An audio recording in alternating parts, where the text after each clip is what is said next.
can't do this stuff to each other when we know white people don't attack each other like this. Now, they might say something in the background to each other about something, but they don't do it out in the open to fuck each other up. See, and a lot of sisters were in that post, man. I read the comment. I read pretty much all of them. And it was a lot of black women. It was a lot of black women, man. I'm just going to keep it 100 that were talking about this brother was inappropriate. See, that's the kind of stuff that ends up hurting the black man, because what happens is white supremacy would use that against the black man. See, they take the comments of black women, like what has happened with Bill Cosby, R. Kelly, and other brothers. They use black women, by the way, to do this stuff, because they'll say black women are on the forefront of it to bring black men down. Y'all are being used. And I don't know why sisters haven't picked up on this yet. So when you saying what's happening in the black community, why things are like they are, I hate to say it, sisters, y'all, not all y'all, but some of these sisters, y'all are putting black men in a bad situation where they can do damage to us. And not only do they do damage to you, the black man, but they're going to do damage to you too. So, but yes, a lot of those comments, black majority, were coming from sisters, man. And I mean, I hate to say it, but go out there and look at it for yourself. I saw the comments. But that brother wasn't doing anything inappropriate. If this brother was trying to do something bad, he would have been trying to hide it. That's what I what these caucasoids be doing, when they be sneaking on in the cut to get with their students. And I'm talking about white females, because we know a lot of them have gotten caught. This brother was just doing something. It was in the classroom and it was in the open, so it was nothing inappropriate about it, right? See, but when you have women, and particularly a lot of our women, that are saying that it was wrong, see, that's what white supremacy was used. They'll say, oh shit, look, we got all these dark-skinned black women saying that it's wrong. So yeah, there you go. We can use that against them. See? So I just want everybody to understand, with the times that we're living in, everybody has got to be on code and not speak on our issues in front of the motherfuckers, because they're using everything against us whenever anybody attacks a person of the same melanated skin. Well, black Americans, okay? They using it like Diddy. Everybody want to jump on Diddy. See, that's what I'm talking about. Everybody jumping on Diddy. You know, I know y'all don't like the brother. Hell, okay, so you don't like him. You know, you don't like Bill Cosby. You don't like R. Kelly. You don't like none of them, whatever. But if you notice, none of these other groups go out there and attack these folks in the public. No other group does that shit. Y'all, I'm going to try to get y'all to understand. Have y'all not sat back and noticed that? No other group does this but us. Now, I hear in these spaces, because black people say, well, we on this moral ground. You know, we the moral group. We the morality group. Man, damn that damn shit. Damn the morality shit. These other groups ain't talking about morality, y'all. They out here trying to fight to win. And what we doing? Oh, well, we got to take the high moral ground. We got to be the group that is the truth. Shit ain't going to help you to win this. It's not going to help you to win what we trying to win here against white supremacy. So I want y'all to forget all this so-called higher, let's be on the higher ground shit. They ain't on the higher ground shit. They ain't thinking about that. They're not thinking about that. I'm telling y'all, forget all this higher ground stuff and trying to be the high morality group. Forget it. You can throw it out the door. Okay? I just wanted to say that, black majority, because I saw all those comments about this brother, man. A lot of them were black women, dude. So I'm gonna land right there. Okay, we got Miss Trouble came up to speak. So let me say this. So everybody's passionate on one way or the other, and so no one in this space is being pointed out as somebody that's complicit in all this. I know all the black women in this space would, a family member or otherwise would want to see proof and want to get to the heart of the matter. The thing to me that is the most disturbing is there's not even a legitimate accusation on the table anywhere about anything. Like, this is completely social media driven, and that is bizarreness to me. That is like just way out of pocket as far as I'm concerned. I know people are like internet sleuths and they figure this out and figure that. Okay, cool. But like, this is a situation where there is no victim. Like, and people are trying to create victims. And that's where it's just like, whoa, slow down. Like, please, let's give this situation a chance to breathe and see where it goes. But, um, my time in school was interesting because I was a gifted kid. I was always around a bunch of white kids. It was what it was. When I finally kind of rejected that, and I went to the black high school, I said, you know what, man, this is the high school in the community I grew up in. I'm gonna go here. And it was the black high school, like 99.9% black students. And it was a cultural shock, to say the least. Um, and the thing that I do remember is this: the teachers that cared about the students had deep personal relationships with the students. It was completely different than the white schools that I had gone to. Um, a completely different relationship. And I felt like the teachers in the black high school really did care beyond just being a teacher. They actually did care about the kids. And so that was something that you did not get at the other school. Now, did the white kids get that? I don't know, because again, I can't live that experience. But I certainly didn't get the feeling that the people there cared about me or the other black kids that were in those schools. um Beyond like a white savior type of thing, where they always try to boost themselves up as the white savior, if you know what I'm talking about. um so when I saw the video, that's all I was it just kind of brought me back to that experience of, oh, okay, this is kind of like what I remember in the cafeteria with the teachers cracking jokes with the students. The coach that everybody respected, the football coach, and other gym teacher who was also a history teacher, like other people who had community respect and appreciation, and the students looked up to as role models in the community, in a sense, because of their position, because of the relationships that they built. I mean, I think that's extremely important. And you know yeah, I don't know. I just think we're in such a weird world, weird system, and a weird place where people are wanting these teachers to kind of be robots and not interact with the students outside of the schoolwork. And I don't think that's an effective way to teach black kids, personally. I think that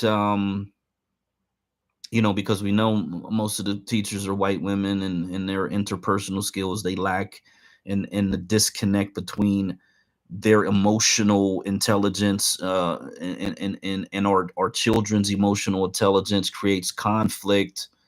And they have the authority, so they're just looking at our kids for a reason to punish them, not teach them at all. I just uh, It's sad. You got him in trouble. Oh my God, it's just sad, bro. Hey, Black, shout out to everybody up in the space. Hope everyone's doing well on their Saturday evening, night. What's good? So I really agree with everything pretty much that you have stated.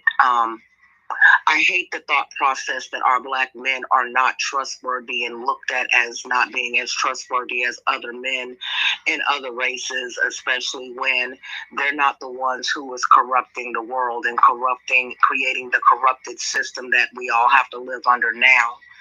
So the fact that they would even be looked at as threatening or is a projection within its own. Like you, I didn't. I grew up in predominantly white schools. I didn't have my first Black male teacher until recently. Going to college. So, and I'm old as dust now, so it's been a long time. I think the only male teacher, and he wasn't really a teacher, but the only Black male that I came in contact with during regular school was in junior high, and he was a detention teacher. I just spent a lot of time in detention, so we've seen each other a lot, and he was cool as a fan. I got away with a lot in his class. Well, his detention class, and we're gonna call it class because I spent most of my days there. But Black male teachers are absolutely needed, and they've been saying it for a long time. They want to figure out how to get more Black males into the system, and I don't see how you're going to get more Black males into the school system if every time they're there, you're demonizing them for every little thing that happens. This particular brother, as he stated in his videos, he had permission from the parents, and he's done videos before. Now, I know we're in an age where everyone is looking out for what could be considered grooming, and so I guess I can understand where some people who weren't good with what with the children unbraiding his hair are coming from when they say, well, that could be a grooming tactic. But like you stated, you're looking for a boogeyman that's not there. You're looking for accusations that haven't been made yet. And I guess maybe, is this what we're looking to do before the accusations come, let's go ahead and stop this behavior or whatever. But force somebody white teachers are reprimanded. They are suspended with pay. There's an investigation with pay. They don't go through what this brother just went through, especially in a court of public opinion. But at the same time, I wonder if we should start moving a little bit more carefully. Everything doesn't need to be recorded and put online for video because you set yourself up to a certain degree for the scrutinization and for the public commentary and for people to be able to make judgments on your character, real or imagined. So there's that element. Professor, you really work my nerves sometimes, brother. I love you, but I swear you work my nerves sometimes because it's that also that element of people always seeing what it is that they want to see too. You've seen a lot of women making comments, and I did too. But I seen a lot of brothers making comment as well. So when you comment about the women, please interject the fact that there was a lot of men who was making comments too. Not to mention there was a lot of males who have a large platform who went out of their way, Lufax, who went out of their way to delve into the school system and find the standards of communication and how teachers are supposed to act. See, this brother went and found, the paperwork to so he could say why this brother who allowed the children to braid his hair was in the wrong. So we had a lot of men who were making comments too. That's why I'm not going to go in on the male versus female thing, because in the system of white supremacy, both of us, male and female, to a certain degree, not all of us, but there's a handful of us that play their role. They play their part, and they play into the system of white supremacy where they demonize black males, whether it's a black male or a black female. So I just wanted to really just kind of say that. Let's not do that whole gender thing when it comes to who is uplifting the system and who is going after this brother, because to me it was on an equal plane. there was both males and females who went out to say, hey, I didn't find this tasteful. And they have the right to their opinion, whether they felt it was tasteful or untasteful. But it's the same demonization that our brothers are always up against, just like our women. But brothers, to a certain degree, get it a little bit more because of the big black male boogeyman aspect of it. Because the black man is the leader, and you know, he's just that dude. He's just that dude that they all fear. When you speak of fear of a black planet, you cannot have the black planet without the black male seed. So he's always gonna come, you know, became up against the hardest and the strongest. You know, and that's something that we have to recognize. And you're right, Professor. We need to stop playing into that. We need to stop eviscerating each other in an online setting, on publicly, you know, in that manner. Though we all do have a right to our own opinions. Spank each other in the background. You know, have our little off-the-table conversations where, you know, we spanking each other, chastising each other, getting you all the way right. We got to get you right. You got to tighten up, brother. You can't be doing A, Bing, and Cing. But like you, I hate the online comments too, where he shouldn't have been doing that, and these are the rules, and this is what the district policy says, and you know, A, Bing, and Cing. Okay, but it didn't look like the brother was really committing any harms. And I'm like, Black, what if this was a white woman with black female students taking her hair down, that puppy smelling hair? You know, got puppy all in your fingers because you're unbraiding her hair and all kind of things. You know, black folks didn't go that hard. Well, yeah, we did. We did go hard when the black lady was hugging Amber, the white lady in the jury room.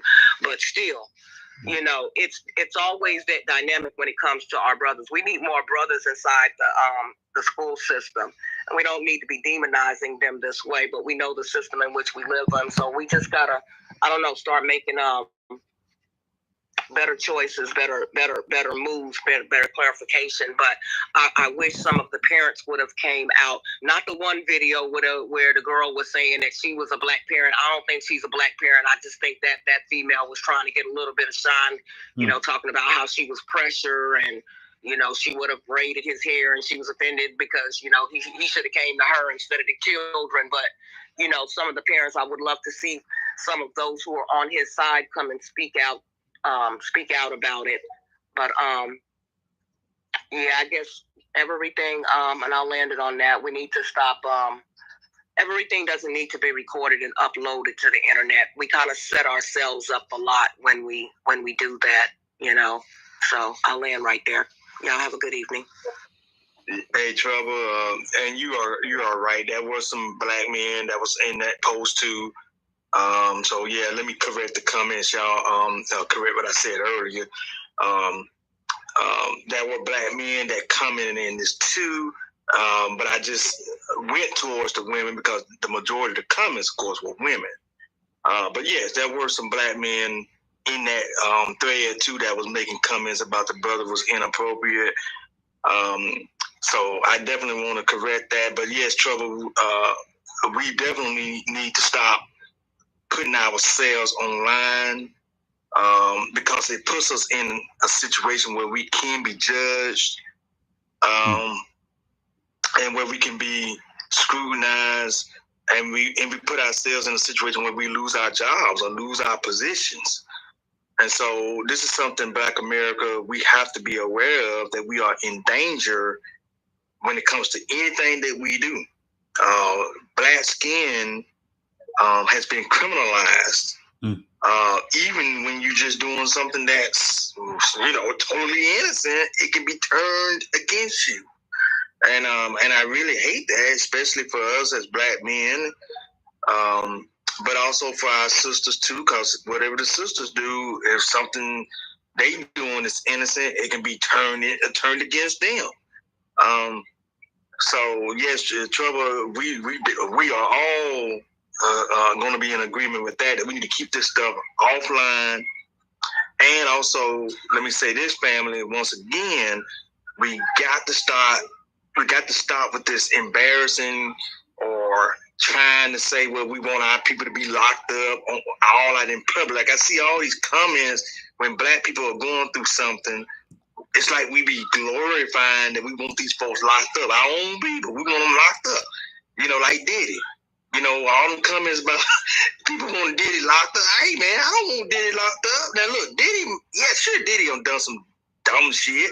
He done some fucked up shit. Sure, he has. Diddy is a dipper. Well, yeah. But, but I'm not going to get online to bash him. See, that's what I'm saying, family. Because I bash him behind closed doors. Like, I call Trouble or somebody, one of y'all up and say, hey, look, that damn Diddy ain't no damn good. You know, but I do that behind closed doors with y'all, with my family up in here, right? But I'm not going to come online to bash the brother because that's what they feed off of us. See, white supremacy feeds off of this, y'all. When they see us building up this stuff online to bash our own people, that's when they come out with them those what they call that? What they did? What was that show called? They did for R. Kelly. What was it called? Damn, Ivan R. Kelly. Yeah, that's right. And I think it was Lifetime. See what I'm talking about? Now you see how Lifetime ended up putting that all out there, and then once they put all that out there, it became such a major story about nothing but R. Kelly. But while they was doing that to R. Kelly, behind the scene, the government was doing other stuff and passing laws against us. See, this is why I say black people got to stop falling for this stuff, man. Because while we be paying attention to these not social issues, but these celebrity issues, the government is moving and passing laws that's going to impact us on the lower end of the spectrum. I'm talking about us as the people that's the working class, or maybe some of our people that's in the middle class. It's going to impact us. So we got to get out of this thing where we're going to get online and say, well, I want R. Kelly locked up and I want Diddy locked up. I want Bill Cosby locked up. Because at the end of the day, white people don't care about what you want. And they don't care about how you feel. For the sisters that were crying about Bill Cosby should be locked up, they don't care about how you feel. Okay? They were doing that for another reason. They didn't care about y'all. Same thing with R. Kelly. They don't care about y'all being victims to whatever he did. They don't care about that. They really don't. And whoever else out there, Cuba Gooding Jr., whatever black man they want to throw out there at you to say that, you know, he victimized some black woman, them folks don't care about that. They don't really care what has happened to you black women, okay? If that was the case, what about all these black women out here right now that's being dismembered by white men?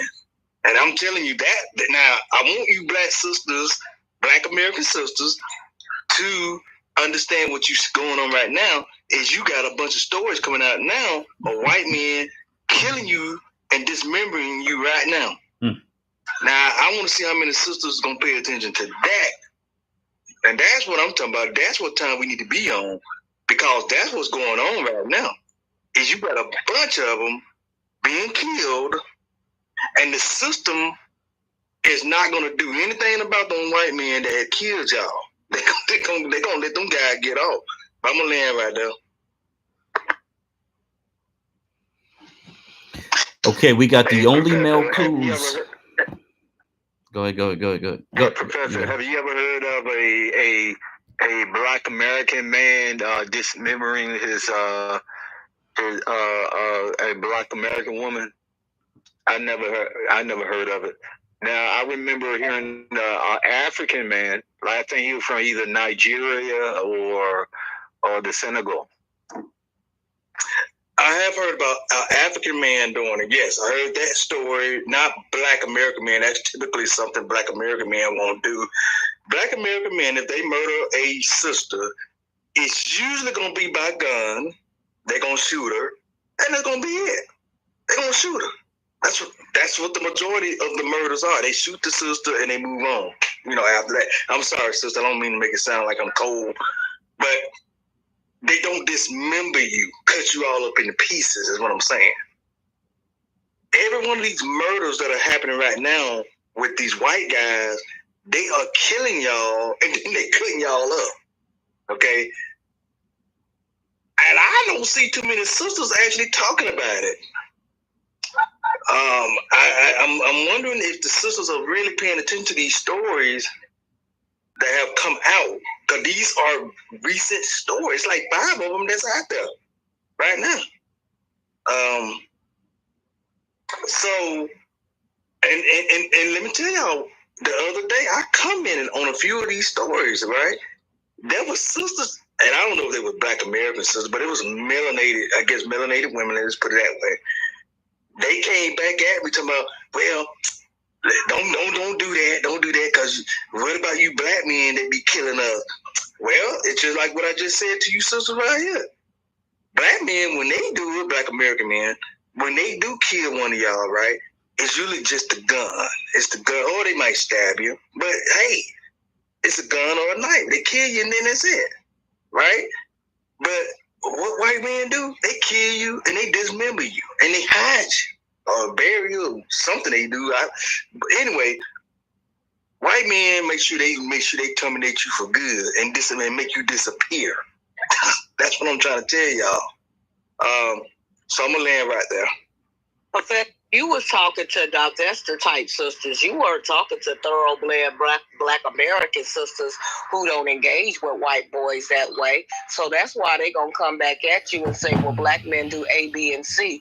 I'm not gonna get into who killed black women worse and how, the method of murder towards black women via black men or white men. It's all hell. It's all, that bullshit. Unacceptable. But when, damn right, unacceptable. But when you talking, the case you're talking about as far as the black girls who's getting dismembered and toe up from the flow up from these white boys, those are black women who really not checking for black men anyhow.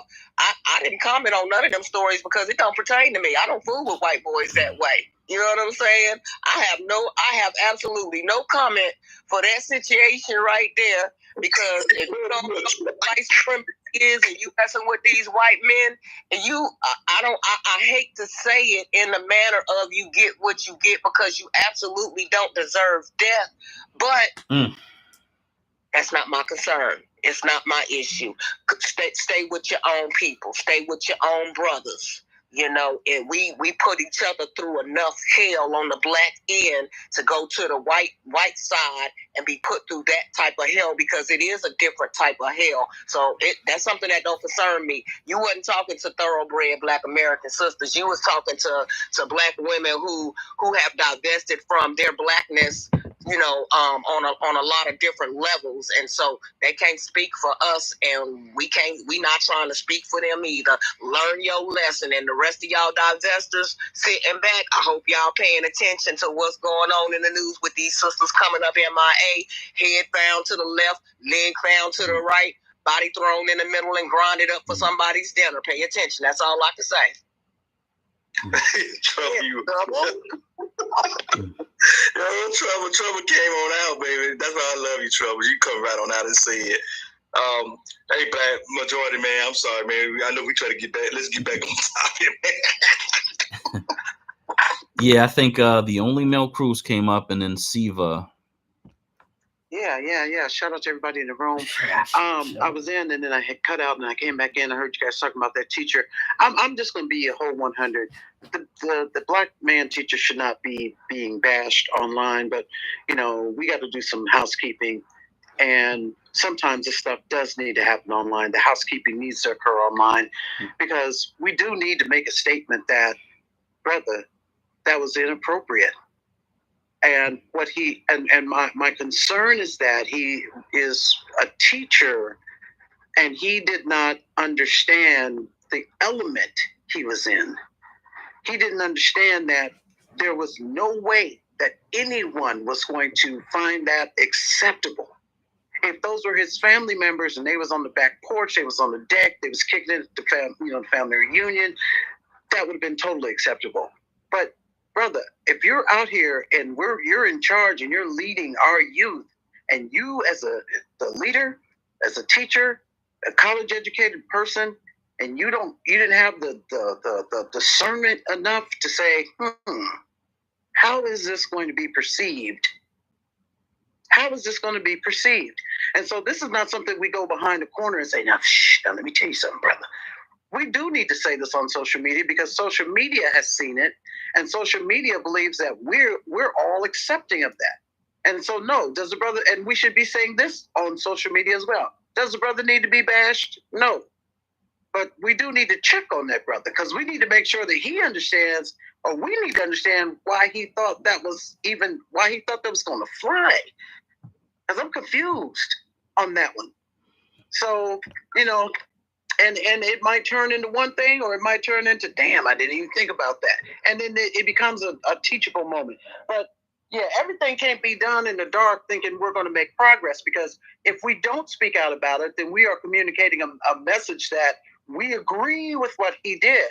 And unless we all agree with that, then I guess, we can say it behind the scenes. But if we don't agree, because what I think he should have done was turn that into an event where you're bringing now awareness about Black Americans' hair, and you turn it into something where, something positive comes out of it.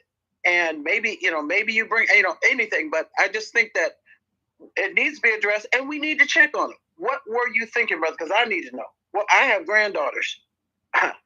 And so I need to know which way is you heading with this, bro? Because I'm shocked that you didn't know that wasn't going to fly. There's no way you could have thought that was going to go down easy. I don't. So I'm going to land right there. Okay, I got questions. Because I want to really understand where we're at in 2024 with these schools.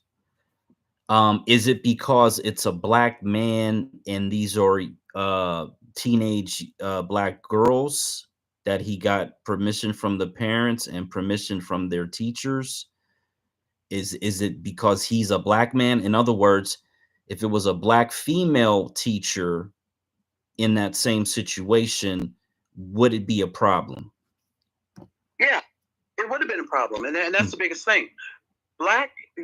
Texas, they have the Crown Act as a law, and they still don't abide by it. The Crown Act is all about Black hair for Black women and the ability for us to do what we need to do. They don't abide by it. I'm to use Professor's phrase, they don't care. And the point is that as a Black woman, they would have found a way to find an issue with that. And that's what I'm saying. We don't.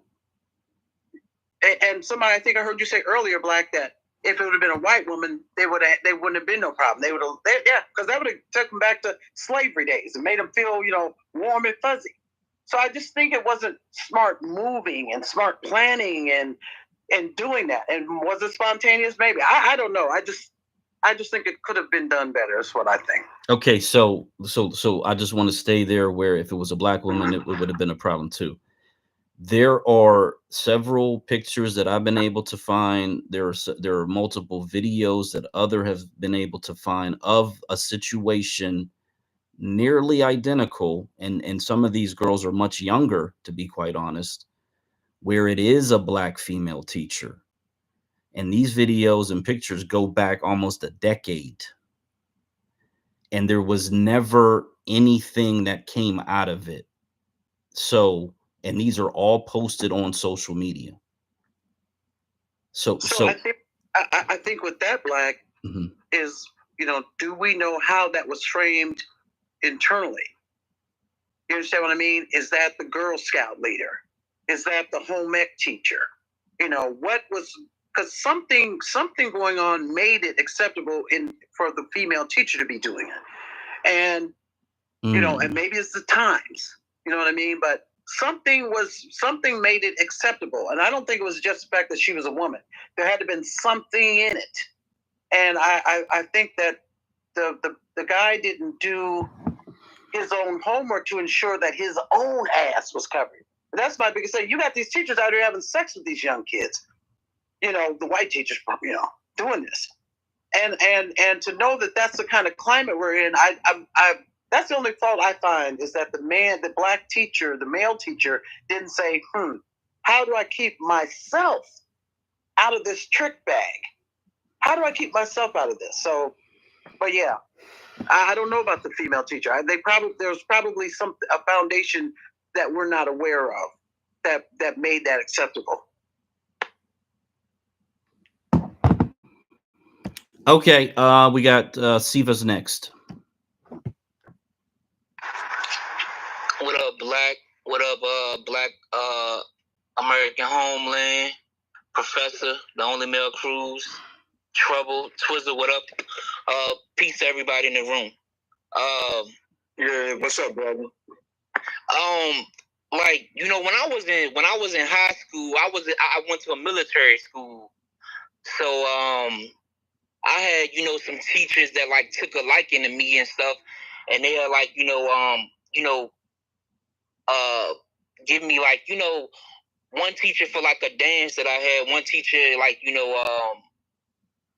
took me shopping so that I could go and get a suit.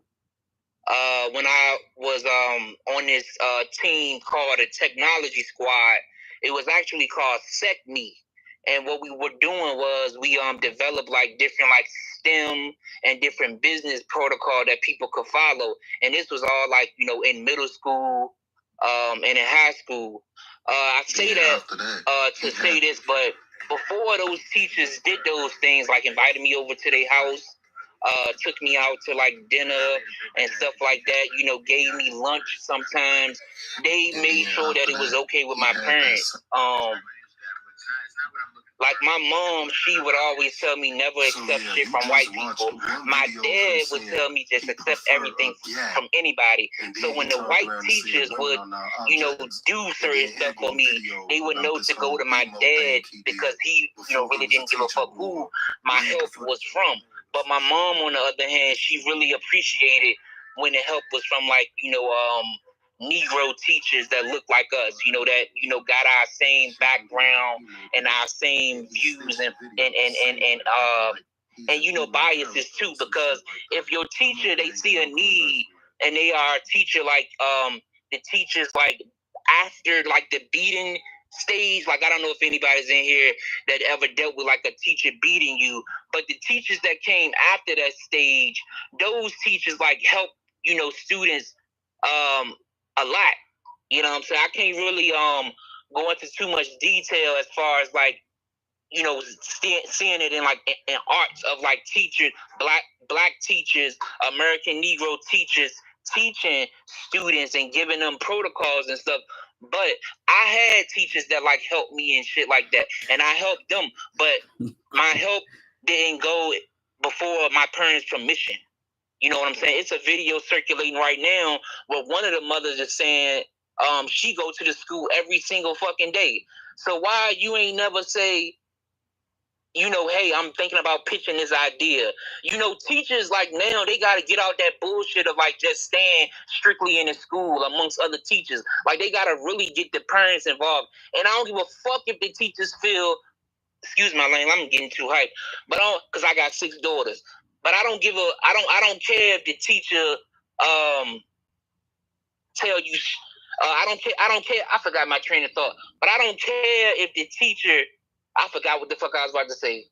But my whole point of saying that is the teachers, any teacher, anybody doing anything with kids, you got to make sure this is okay with the parents. You know what I'm saying? It say that in the protocol. It say that when you sign an application, you can get the parents involved. You know, whenever you take the student out the school doing school hours, you got to get the parent or the guardian's permission. You know, any type of work that child is going to be doing. Say your child is going to be going to the garden or like a mountain. They gonna be doing work. And that permission slip is going to say your child might, you know, dig up dirt to plant seeds. Your child might have to use a bucket to grab water. If your child cannot do any of these steps, put this put this in writing saying my child cannot do X, Y, Z, but my child can go on a field trip. You know what I'm saying? So at the end of the day, the parent that got that video circulating, you know, it's her fault too. And like I heard somebody say, they really ain't no victims because it is fucked up that this this teacher gotta like lose his job and like, you know, the memories of like certain students or the whole fucking school. Cause like, you know, some teachers like love every fucking body. Some teachers don't have favorites. They love every fucking body. They tell me, you know, sit my ass down. They go tell somebody else child sit their ass down. You know what I'm saying? And so I respect everybody's views, and thank you for allowing me to speak. And I hope y'all have a awesome weekend, and happy Mother's Day to all the mothers and all the single fathers. Thank you. Wow. Yeah. Hey, please let me talk. Is it gonna let me? Am I getting back in or not? Oh man. My fingers. Damn it. I'm locked out of this. I'm locked out. I'm locked out. Damn it.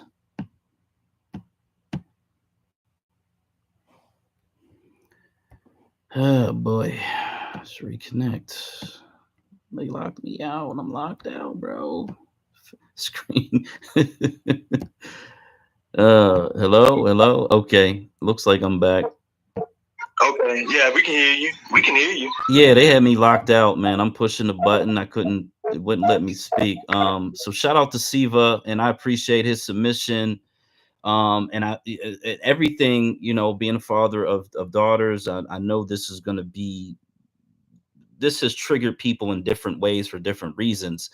It seems that for Black fathers, it's triggering them because there are these young teenage girls in the picture. For women, Black women, it seems is triggering them because it's a guy who is getting his hair braided by these girls again. So I think there's different reasons why people are, you know, upset, but at the same time, there are more, let's just say, different reasons why other people are looking at it and saying, well, everything is recorded, everything's out in the open. There is permission from the parents, from other teachers, because these students, from me watching the video multiple times, he stated that the girls volunteered and they came from other classrooms, so that they actually had to get permission from these other teachers in order to come and do that activity. So it wasn't as if this was like some hush hush secret thing he's recording on the internet in private or whatever, you know. And actually it was on live wherever he does his lives at, I don't know, but the whole video was being recorded online live at the time. So I think that kind of puts it into a certain perspective. I've got some video or some pictures I'm gonna send to Only Mel Cruz. You do with these what you will, but I'm telling you, you're probably gonna find dozens, if not hundreds, of pictures of, in one of these pictures is girls and boys unbraiding the hair of a Black woman teacher, and there's no event. Like none of the pictures that I found are event driven in any way, shape, or form. It's just the students helped unbraid my hair. That's it. That's the only context to all of these other pictures and videos that I've seen, which is very similar to the context of this particular situation. So yeah,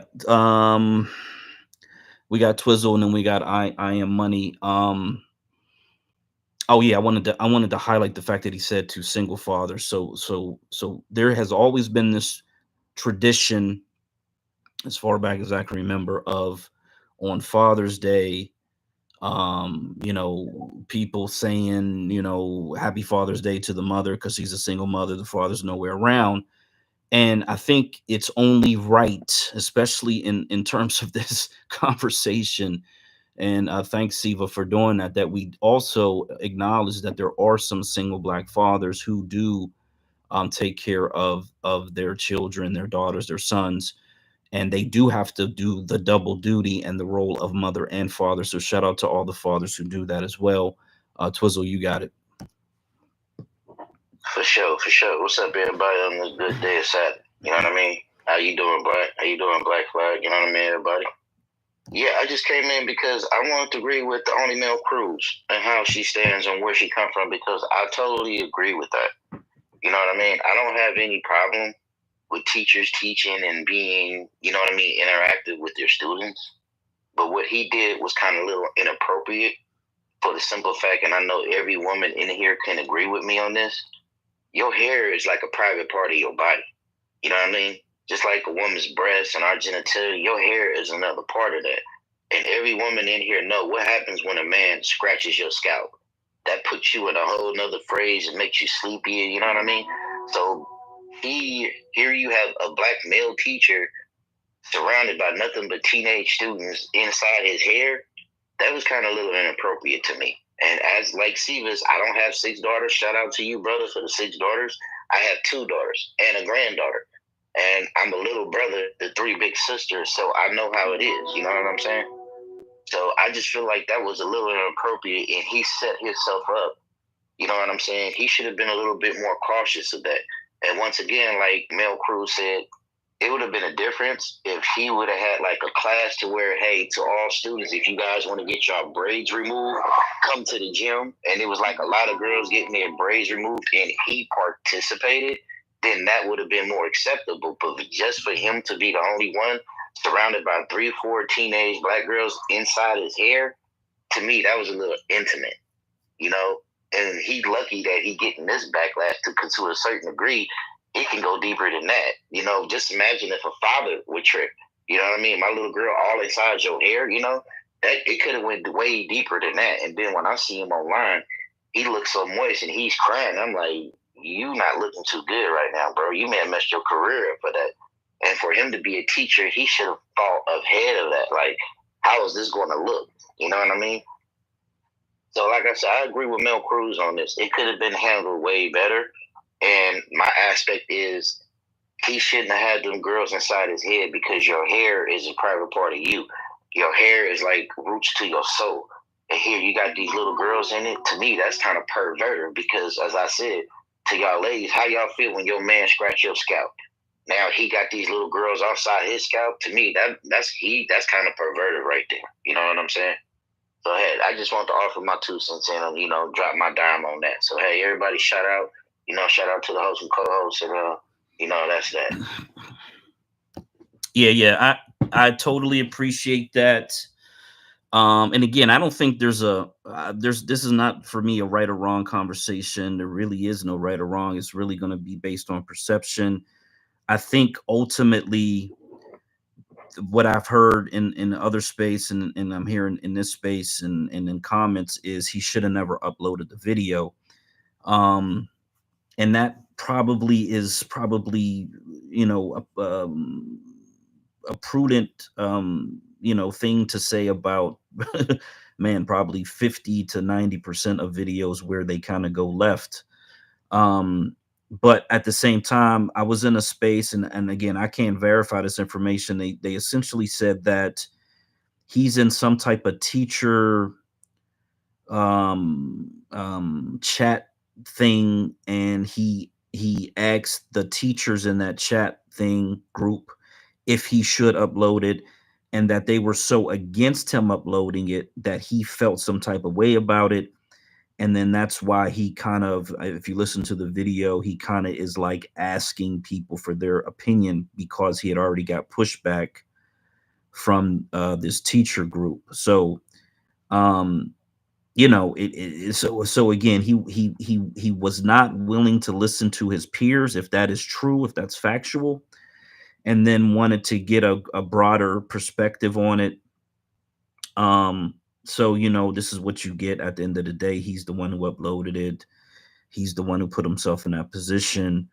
I don't think he should lose his job for it at all. Again, I don't think they have cause to terminate him for what I saw in that video. If there's something else behind it, then, you know, again, they do what they have to do to the fullest extent of the law. But I personally thought it was nurturing, and I thought it was appropriate to what I've experienced in my life. And you know, I'm a grandfather of a very young granddaughter, And I don't see myself having an issue even in a situation where she may have been in a video recording that was simply pulling out hair.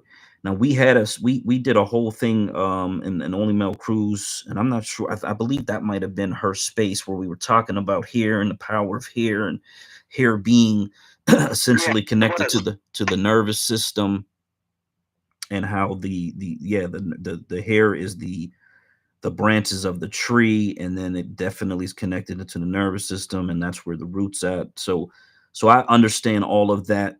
There's a spiritual, there's a physical, there's a whole thing about hair, the power of the hair. um yeah, we talked about a lot when in concern with hair. And to be quite honest, if it was any other demographic, I would probably lean more to the side of some other thing, because it was not a group of people who would actually understand the power of black hair and the connection and everything else. But again, I just looked at it as this would be what a um now, and he said at the end of the video that he wanted to provide a safe space. Now, I don't know, I mean, just taking it on face value and taking on the way that the video was presented, I understand it in the context in which he put it in. And when I looked at it again, I thought it was just a nurturing moment where you have a heterosexual black male, and talking. I've watched other videos. Some of the videos, I'll be honest, he's an adult male. They're somewhat problematic in light of him being a teacher, but at the same time, he is an adult male, and that's what adult males do. In many of the videos, it's like, this is how adult men think. This is what adult men do. You're kind of bouncing back and forth trying to reference this video and reference all these other videos, but essentially, I just I just didn't see it the way, but I do respect it. I just didn't see it because, again, in my mind, if I put a black woman in that seat, I don't get no pushback at all, ever whatsoever, till the end of time. And here's something else I want to add to this conversation, because we know what's happening in these schools. We got boys playing on girls' sports teams. We got boys using the restrooms in girls' bathroom facilities. We essentially have this blurring of the lines when it comes to gender inside of these schools. And while this is it's just a really interesting moment that this thing went viral, and for the reasons it's gone viral.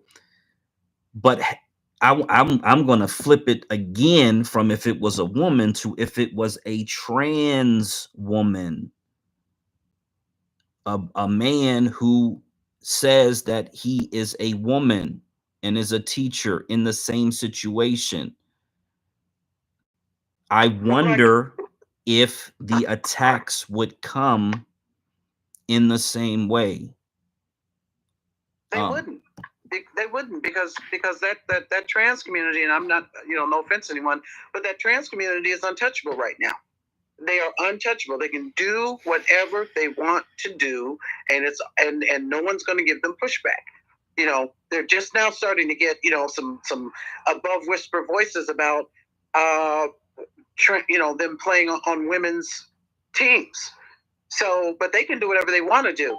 The thing is, and if I understood you correctly, if that male teacher got everyone's approval and parents, all that, then that means there was something afoot in that school. And I'm wondering now if maybe there was some feminist people that had a problem with the fact that he had girls taking the braids out. Somewhere, something wasn't right. So, and the unfortunate part is the teacher was not aware. Him being let go from his job, he was blindsided by that. And so the question is, what did you miss, teacher? Why did you think you had everybody's approval? And But come to find out, they pulled the carpet right out from under you. So that's the coaching piece for that guy. Like, know your surroundings, brother. Something is not right. If they made you think it was okay to do that, and clearly it wasn't. Not only that, Mel Cruz, what if they set him up? What if they knew that was very inappropriate and they allowed him to do it? Because everybody knows that is very inappropriate. You're not supposed to get personal with your students. That's just like if you're on your job and you're a manager or a supervisor, you don't get too personal with your employees. Right. Because if you do, they lose respect for you. So now, by him getting personal with his students, that's kind of intimate. Like I said, that's your hair. That's intimate. Yeah. You know what I mean? And teenage girls on a man, you know, now, like you said, like what you were saying, Black, I understand what you were saying. It's apples and oranges. What if it was like all boys? You know what I'm saying? In a woman's hair. You know what I'm saying? It could be so many scenarios, but no matter how you paint it, the picture was very inappropriate for the simple fact it is an adult dealing with minors being physical and intimate. Because your hair, that's intimate to me. You know what I mean? Let me say this, Trizza, and one Mayor Cruz. Can I stop there real quick, Black? I'm just gonna say this. It's inappropriate, but here's the only thing I'm saying about all of this. We need to stop putting this stuff online about what our people do. That's the only thing I've been saying about this, cause it is not doing us any good to blast our people online about what is inappropriate. Okay, other groups don't do it. Oh, okay. So, can you guys hear me? I wasn't sure if you can hear me. Oh yeah, you professor speaking right now. I'm gonna drop you down and bring you back up. Yeah, I am, and I'm about to land right now, but I just want to say we need to stop blasting our people online like that, because yes, we can disagree with something that we see that they do, but we can take it behind closed doors and tell them, hey, look, man, that just didn't look good. Now, you might have been innocent in your mind of what you're trying to do here, but it just looked really inappropriate in what you're doing, okay? Why can't black people do shit like that? See, we get all online and be blasting our people and dogging them out all online. Talking about, well, you need to go to jail. Yeah, you need to go to jail for that shit. Yeah, that's right. You need to go to jail, motherfucker. This is what our people be doing. This type of shit that other groups don't do. You don't see no other groups doing this type of shit, y'all. That's what I'm trying to tell you. That's all I'm saying. We have to stop doing it because the other groups are not putting their people out there. Now, and guess what? They are doing some of the most immoral shit that you can think of. Most of your teachers that are being caught with students is white females. Oof. You understand? I see it every day. I see it every day. White teachers having sex with their students. I see it every day. Yes. Yeah. Professor, the topic of conversation is, we're just sharing it. We're not, nobody talked about him or spoke against him or talked bad about him. I hear 100% you saying, because we be harder on us before we be harder on anybody else, for the simple fact there's no consequences or repercussions with us. And that's something Dr. Claude Anderson always said. The black community don't have an accountability law. We need to start holding motherfuckers accountable for shit. And I'm 100% with you with that. And I want to stand on that. When people get off cold and out of line, we need to start holding these motherfuckers' feet to the fire, because they feel like once they get money, they don't have to come back to the grassroots no more. But eventually, and what they fail to realize is what goes up must come down. You may have got your money where you don't have to be here no more, but just like you got that money, you're going to lose that money. And you're going to come back. And when you come back, you're going to get a harsh reality check. So I feel what you're saying, but at the same time, too, we're just having a conversation about, you know what I mean, amongst us, amongst the family. And there's something that we can do. Now, if it was an outsider teller coming in, he finna get roasted. He finna get roasted like the baboon or the fucking bush meat. He finna eat, you know what I'm saying? But this is a conversation amongst family, you know what I'm saying? Oh yeah, no doubt, brother. Hey, look, and that's what I like, is that we have it amongst ourselves, and that's all I'm saying is that I noticed that a lot of time when these posts come out about something, something that has happened within our family, We'll have people coming all in there to my man, yeah, lock them up. Just lock them up. And I'm like, man, this is just the accusation. We don't know what this person I hate that shit too, though. I hate that shit too, dude. Hey, I hate that shit with a passion when everybody, see, only we do that. Only black people do this. I hate that shit, dude. I hate niggas that do that shit. I be cussing out a lot of niggas. Man, why we gotta do this? Only black people commit other crime. Only, man, come on, you cocksucker. That's what they portraying to you and you believe it. You know what I mean? But like you said, when we look on the real reality, it's the white women that's molesting all the little boys in school. It's the white man that's out here on this whole pedophile shit. And it's the little young white boys that's coming shooting up all the goddamn schools. You know what I'm saying? So hey, I'm with you with that, man. I'm with you, Professor. Okay, I'm trying to get I Am Money up here. I sent a couple speaker invites, so definitely re-requests. We can get you up here. Black Native got her hand up, and then DJ. Yeah, you can skip Black Native. Just skip her. But anyway. Hey, you taking that fade, not me, Professor. Welcome back, Professor. What's going on, brother? Hey, Black Majority and Black, Hello. I always forget your name. Black American, you know what I'm talking about. Yeah, I saw the video, and this is my opinion and how I feel about it. Look, maybe it was innocent to him. Like the sister said, he should have had more discernment. Here, like, I don't even want to keep repeating what everybody says, but we know when somebody is braiding your hair, they're massaging it, you know, it's nice and it feels good, you relaxing, it's an intimate situation. I think that he should have known better to ask his students to take his braids out, like that's his woman or his girlfriend or something. He should have been up at the chalkboard with the chalk in his hand, giving lessons. That's what he gets paid to do.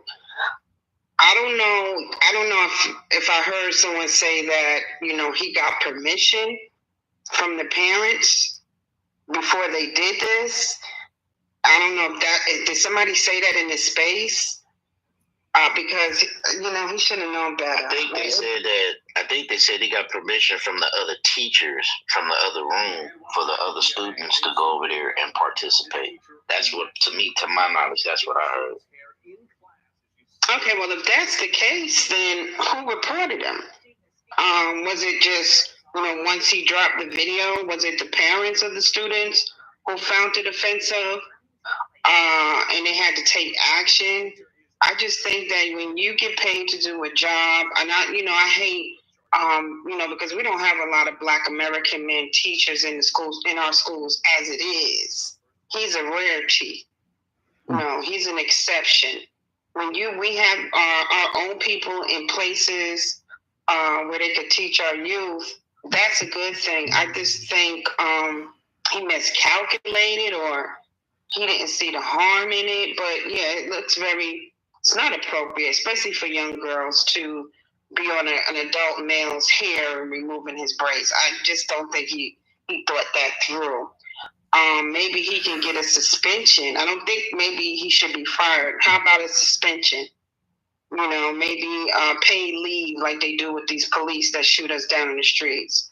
You know, a reprimand, a warning. You know, you get a write-up, you get a verbal, maybe 2 verbals, and then you get a written warning, and then after that, you're out the door. That's how it normally flows. Right. So immediate termination might have been harsh, especially if he didn't have any ill intentions. But it just, you know, do your job. Like we always, they always have a microscope over anything that we doing, and any little thing, you know, they can use to get rid of us, especially teaching our children. Maybe somebody could do a petition and say, no, we don't think he should get fired. Maybe a suspension. Maybe he needs to take some type of courses, you know, and reinstate him. And, you know, this would be a lesson, unfortunately, a sad lesson to learn. But, you know, do your job, be a teacher, teach our children, and then go home and have your woman or your wife take your braids out. And I'll land on that. Thank you so much, and happy Mother's Day. For every. Thank you. Mm-hmm. Happy Mother's Day, Black Native. Happy Mother's Day to all the ladies in the room. Mm-hmm. Happy Mother's Day, Black Native, all you ladies. Hey, Black, you know what? I was going to say, back in the 80s when I was going to high school, right?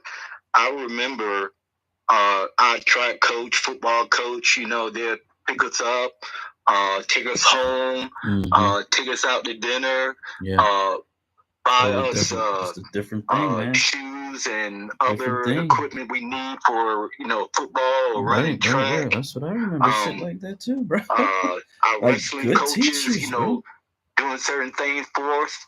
I mean, it's a lot of interaction, well, especially in sports, with teachers and students. Yes. And to me, it was all normal. Very normal. Back in the 80s. So I'm a little bit, I just don't know. I never had problems or, with my coaches or teachers taking advantage or seeing teachers or coaches take advantage of students. So, yeah, that's all I have to say. I learned that. Hey, Black, I'm like you. When I went to school, our teachers whooped us. I'll never forget, we had our third grade teacher, Miss Fortune. If we fucked up, she'd take a 12-inch ruler and whoop our hand with it. We'd get like damn near 6-7 whacks with it. And I'll never forget my fifth grade teacher, Miss Williams. If we fucked up, she'd make us stand in front of everybody. She'd take the biggest motherfucking ruler she'd find and whack us on the ass with it. But you know what? That was discipline, and that's what kept us in line. That's why now the little motherfuckers is shooting up schools and don't have respect for their parents now. You know what I'm saying? But I just want to get on the hair part. Every woman in here know, every last one of them, when they had their man touch their hair, as I said, it has them, it's sensitive. It's like when you play with their sexual parts, they have them like, oh. That's why, to me, it was hella inappropriate for him to have them little girls in his head, because no telling what type of cheap thrills he got up out of that. And that's what got me, because I know I have long fingernails and I love playing in the women's scalp, especially when they have braids or dreads, or if they just got their hair did. Oh, I stick my fingernails in their head and start scratching it, and they pass out like a fucking baby. I start rolling in the back of their head. They start drooling. You thought you fed them some food or something. So just imagine how he was feeling when them little girls is in his head. So that's why I said he was inappropriate. You know, it's funny. When I was getting a haircut, I'm 58 years old, right? And all the years I got a haircut, it was mostly men that cut my hair. So you described it as a sexual. I have never even thought about that before. Now, I did have women cutting my hair before as well. But I don't know. I just never thought of it that way. Have you ever played in your woman's hair? Like, have you ever scratched your woman's scalp when she first took her braids out or took her weave out or anything like that? Have you ever did that to a woman? No, But just saying, have you ever played in a woman's hair and when you scratch it or massage her scalp, the reaction she gets? Never did that. You never did that? Yeah, I mean, yeah. She's like, I'm married. Yeah, I've been married. Yeah. It's like a whole nother euphoric that they get. Their eyes rolling, it's like a sensation they get. So just imagine if you have hair as a man and you getting that and this little girl's doing it. You know what I'm saying? That's what I'm looking at, because I look at the big picture. You know what I'm saying? And that's how I'm looking at it, you know? Right. I know when you play in a woman's hair, that does things to them. Not only that, a woman is not going to let you touch her hair if you're not somebody significant. You know what I'm saying? Her hair is everything. Her hair is sacred. That's like God to her. And if you're able to get in there and massage that scalp and touch it, she's going to be like, you can basically have control over her. She's going to be like your zombie. She's going to be like your ventriloquist dummy. You know what I'm saying? And that's how I look at it. You know what I'm saying? You know what I'm talking about, Doug. You know what I'm talking about, black niggas. You like that. But hey, man, I'm going to drop out like that, y'all. Go ahead. That's good, bro. That's good. WPI, what's up? No Diddy going to jail under the Donald Trump. Diddy better take that. He better take that. that. We don't got too many spaces on this. No Diddy. Shout out to Gucci. That No Diddy record fire. No. Hey, WPI, look, you better hurry up, man, because we do have a judge that just came up. So I'm just. I only want to put something in the jumbotron, y'all. Can I put something? I want to put something about reparations in the jumbotron. That's all I want. You can put something in the jumbotron and share your 2 cents as well. Go ahead. I don't agree with you about the science teacher. I hope he really didn't get fired. But I'm coming to put something up in the jumbotron. Is that okay, Black? You're fired, Judge. Trump died. They fired him. They did. Yeah. Well, hopefully he can do hopefully he'll do a lawsuit and he'll recover money. That's too bad. It makes me feel sad.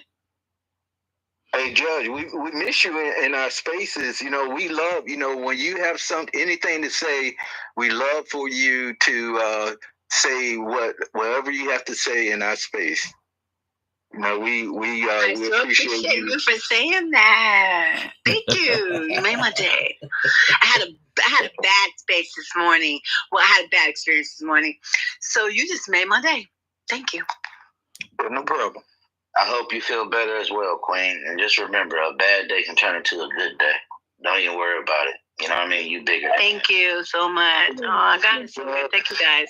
I'm going to put something in the jumbotron about Republicans and the reparations, because the biggest thing, if I can just talk right now, I guess I'll go ahead and tell y'all, because it's this big thing about reparations, and I kind of get annoyed. I go in all these rooms, and they talk about reparations, and I'm like, why are they sitting here talking about reparations? Like, ain't no reparation. There's no fucking reparations. Then why they keep talking about like it's the reparations going on somewhere? There is no reparations going on anywhere, because the Democrats are never going to give reparations. Then they would have no jobs. So I got a post from a Republican that says that Democrats will never give reparations, that Republicans have to take the charge on giving reparations. So I'm going to put it in the jumbotron. Okay, you guys? Okay? Thank you.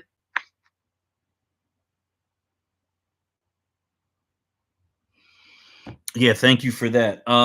So okay, DJ, you got it. I'm gonna play a video on black male teachers. There's a brother in Philadelphia who's a black male teacher who's been he's been on a few news programs trying to highlight the fact that there is this massive shortage of black male teachers across the country. I think it's something like only 2% of the teachers are black men across the country. So after DJ, we'll play this quick video. Nah, go ahead, because I want to talk about Diddy some more. But go ahead. Okay, cool. Yeah, this is a good 5 minutes. So I think, because of this topic, this is probably something to highlight, is the fact that again, there's a lot of these. There's probably more trans teachers in these schools, unfortunately, than black male teachers at this point. So just everybody kind of understand what the public school system is becoming, because that to me is the greatest danger that black children face. But here we go. Los Angeles schools went on strike, demanding, among other things, staffing increases. But teacher shortages are an issue beyond LA. More than half of public schools report being understaffed. And bringing diversity into the classroom is a big part of that. In the 2020-2021 school year, fewer than 2% of teachers were black men, while 61% were white women. Earlier, I spoke with Mark Joseph of Call Me Mister, a program that aims to recruit and retain diverse students pursuing careers in education. I asked him why there are so few black male teachers today. I think part of it is there's a huge disconnect with many African-American male students in terms of their fit in today's classrooms. Many of them are in those spaces day in and day out. They don't feel seen. They don't feel connected. They just don't understand their role and their place, or really how school plays a significant impact in their lives moving forward. And so that's why what we have been able to do as a program is to take those same experiences that they've had during that K-12 journey and address those things in a kind of way to where we can emphasize leadership, we can emphasize relationships, and we can emphasize development in terms of being able to go back to serve in those spaces that you didn't see yourself leading at one point in time. How much of this is a vicious cycle? You talk about young Black students not feeling seen, not feeling involved. How much would it help to have teachers who look like them at the head of the classroom? Yeah, I think it's extremely important. And we all know and understand there's no magic potion that we could take, and there's no magic pill. The reality is that those same African-American males that everyone says they're looking for, we know and understand that they sit in our classrooms day in and day out. However, the reality is, how do we tap into their potential so that these same individuals can then return into those classroom spaces, leading those classrooms, instructing those classrooms, really connecting to students in a way that only they could do it? You know, lately we've been seeing the public schools become sort of the battleground for the culture wars. Do you think that might lead or discourage some Black men from going back as teachers? I believe so. You know, education, as we now know it and understand, has really taken a significant hit in the public's eye. And so the natural understanding is, why would I want to go into that space if all I'm hearing about education and being a teacher is so negative? Why would I find myself in that particular position?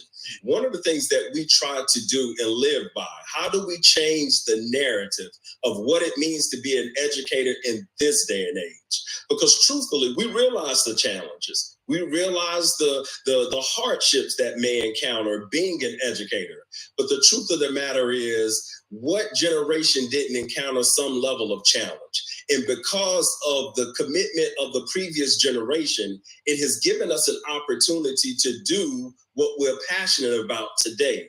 It has given us an opportunity to serve our communities, our schools, and most importantly, our young people in a way that it will benefit them to be able to move forward in our society. Tell me specifically, what is Call Me Mister doing to try to achieve all these goals? Our program is designed to address retention, recruitment, and development. And so when we look at it on the recruitment end, we know that we can't just recruit individuals into the profession the same old way that we've done many years before. We've learned how to leverage and use our stories and the stories of many of the educators that have gone through this program to really connect to the students that we try to recruit. The retention piece is so critical as well, because it makes no sense to bring individuals into the program and you can't retain them. It's an opportunity and an experience where young African-American males get an opportunity to work together. They get to go to classes together. They get to study together. You get to do it with a cohort of individuals with that same fire, with that same passion, and with that same love of being an educator and serving our young people.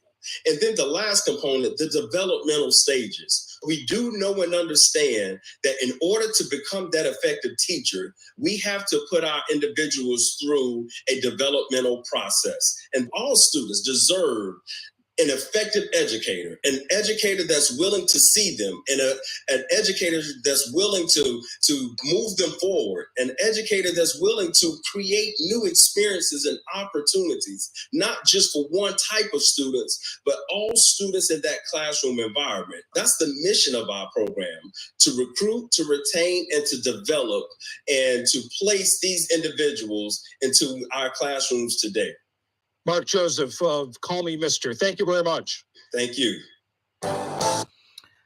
Yeah, so wow, there's on the graph, even though they said less than 2%, it was 1.3%.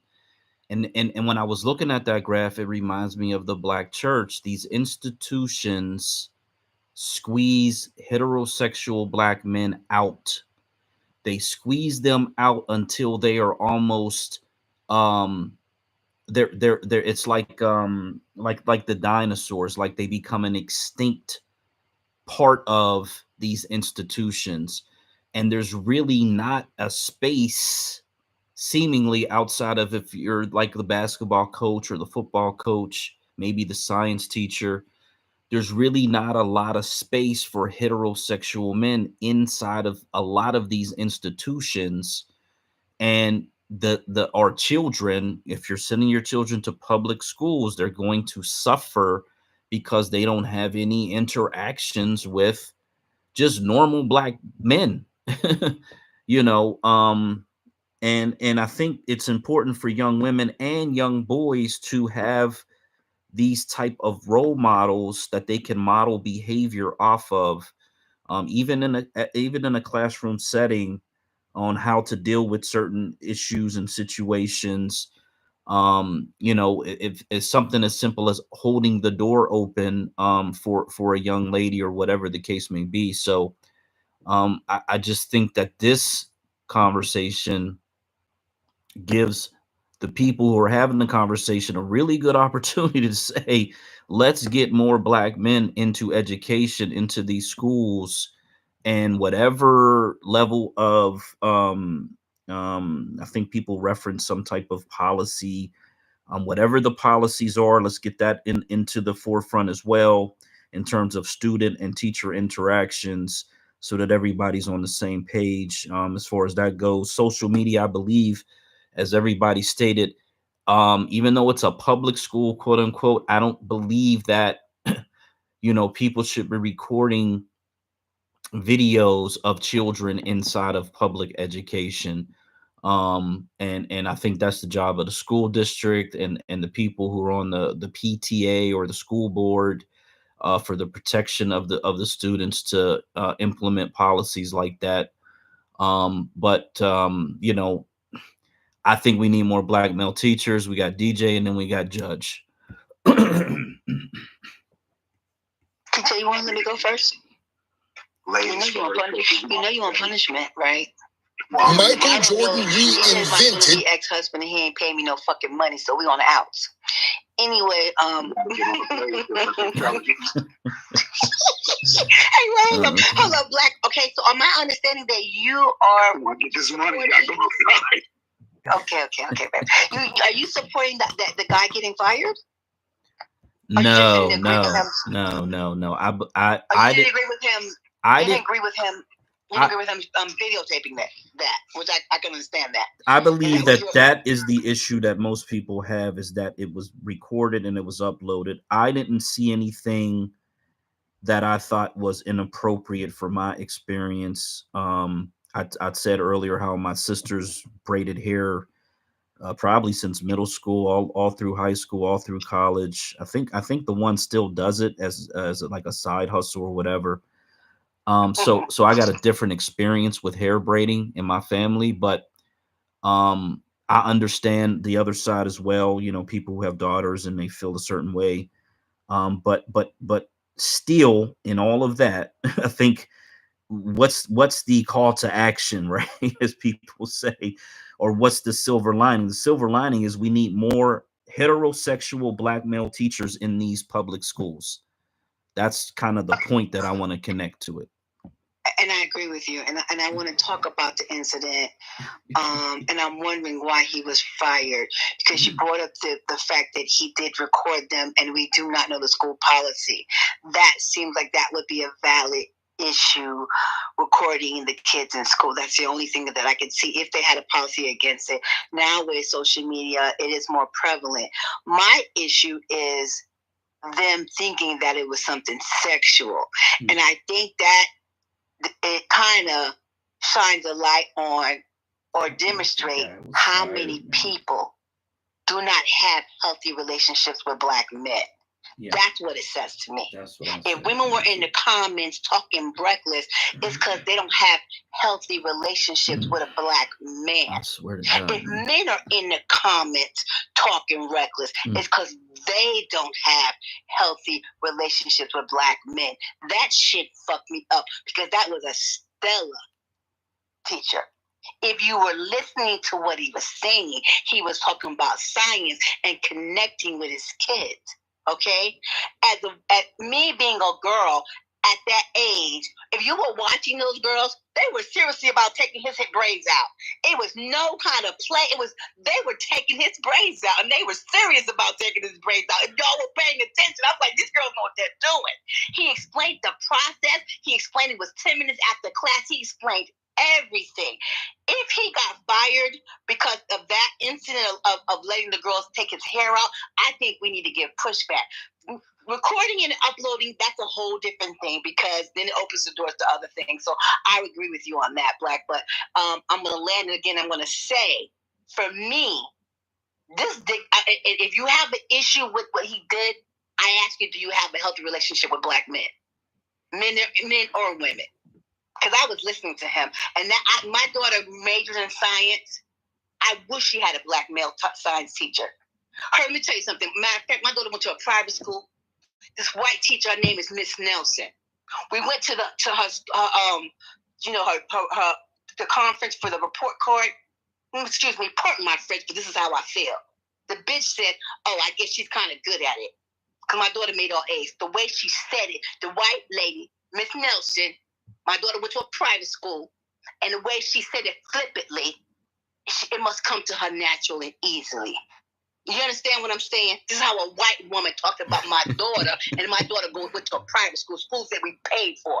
She downplayed it. The comment she said was, I guess it just comes natural to her. Okay? So I'm going to stop there. Hey, the point you hit on, so I had a post yesterday where I said, and it was in response to this, and under this post, I have 4 images of female teachers, Black female, and 3 of them, it's Black females, and they're taking out the braids of Black female students.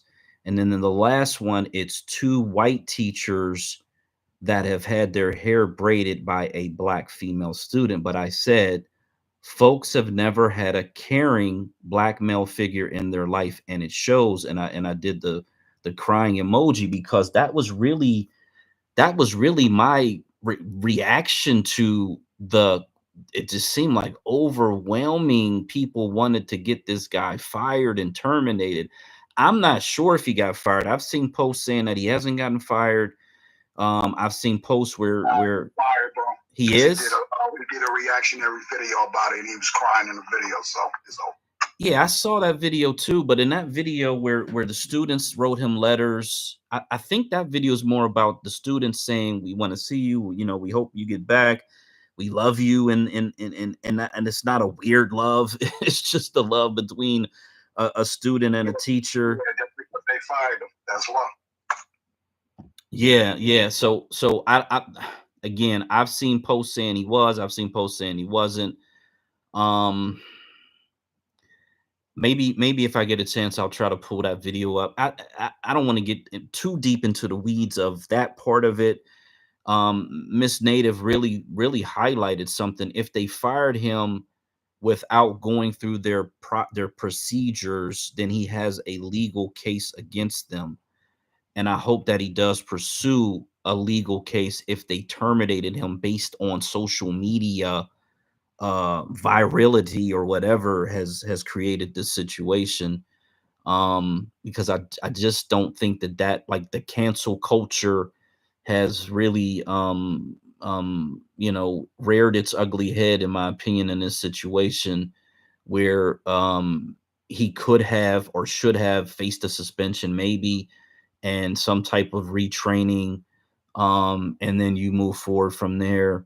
But yeah, I just felt like there was some, I got the sense that people had never had a hug from a strong Black man, and I just felt bad for those people. At the same time, I'm just like, man, there's a lot of really hurt people out here, man. And I just wish that, whatever that part inside of them that's hurting is healed, to be quite honest. So shout out to Judge for that. We got a new speaker, Miss Callie Love. Then we'll go I Am Money, because I can't remember if she spoke or not. Black Native, and then DJ, and then Professor. You just jump in whenever. Hey, I was going to say, just let me say this one thing. I believe he was fired because in the beginning of that video, he used the word terminated. So there, I'm going to look for it and run it back too. But go ahead, whoever was speaking. Mm-hmm. I and Money hadn't spoke yet. Okay. Thank you so much for that, Trouble. Yep. Thanks. Thank you. I just wanted to say something really quickly. Thank you for allowing me to speak, and I think that this is an absolutely great space because it's been on the timeline and stuff, and everybody has like different kind of ways that they feel about it. For me, when I seen it, I thought that for me it was culture. That's our culture. We take each other's hair down. We help each other braid it. And we help each other take it down. See what I'm saying? I didn't see anything sexual in that clip. I heard Swizzle earlier saying that, when your woman or your man, he strokes your hair, you feel some kind of way, right? But when I go get my hair done, whether it's a man or a woman, and they're in my hair, I don't feel any type of way about that. It's not a sexual thing if I'm sitting in a chair and somebody's doing my hair, the way that it was exhibited in that clip. Now, my man has dreads, okay? And as far as me letting some girl, like him sitting between her legs and she's dreaded, no, absolutely not. Because for me, that is a little bit more personal. You know what I'm saying? Him sitting between her legs, she's, reaching over him with her boobs hitting his face all day. That's a little bit different. But if he had someone braiding his hair and he was in the chair, then it's different. For me, I don't know. For me, it's different. A woman standing up and doing my husband's hair versus a woman at her house, laid out, chilling, with him sitting between her legs, and that is unprofessional to me. And I think that we are speculating way too much when it comes to this. And like, the speculations are weird. The speculations are getting weird. Everybody just automatically assumes that this is something perverse. This is something bad. I mean, and then the fact that people are even saying that, teachers shouldn't be doing this. Listen, I spend more time with my coworkers than I do my family. Okay, your kids spend a lot of time with their teachers.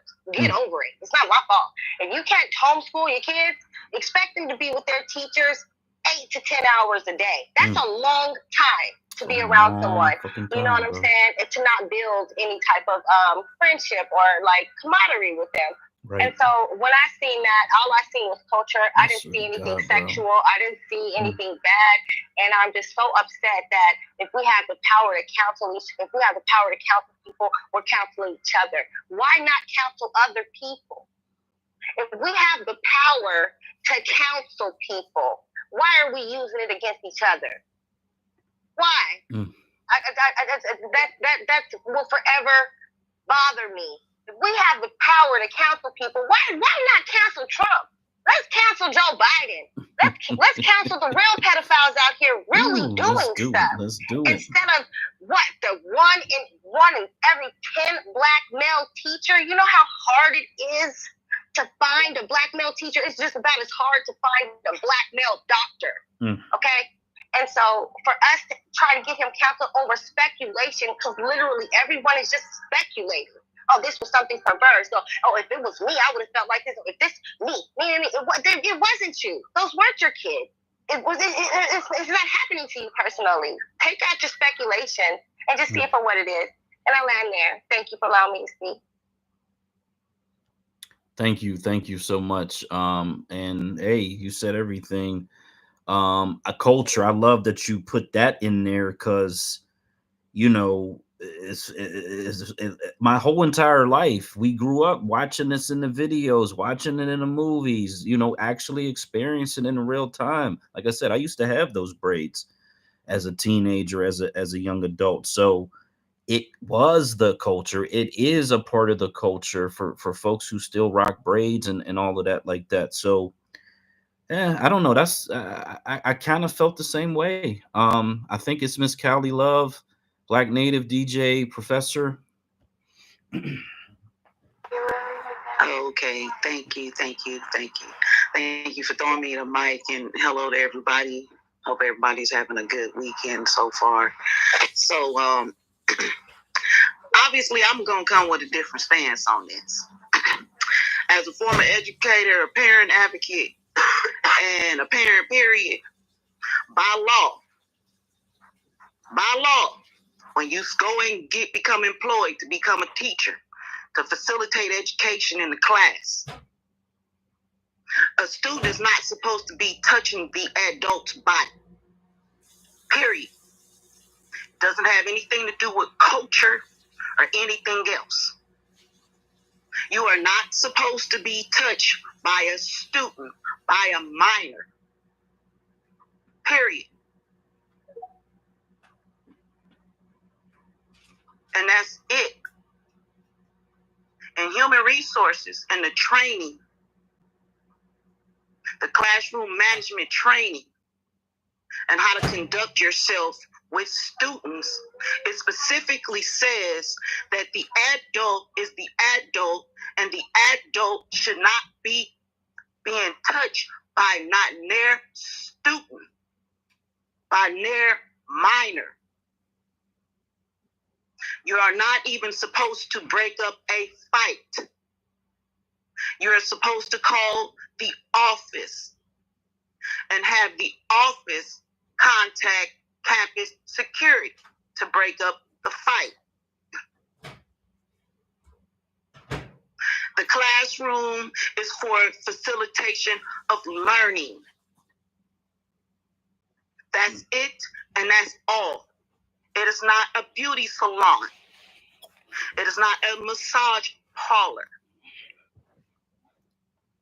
We pay taxes for classroom teachers, principals, staff members, custodians, and everybody else that is there to facilitate and make sure that every student on campus is safe.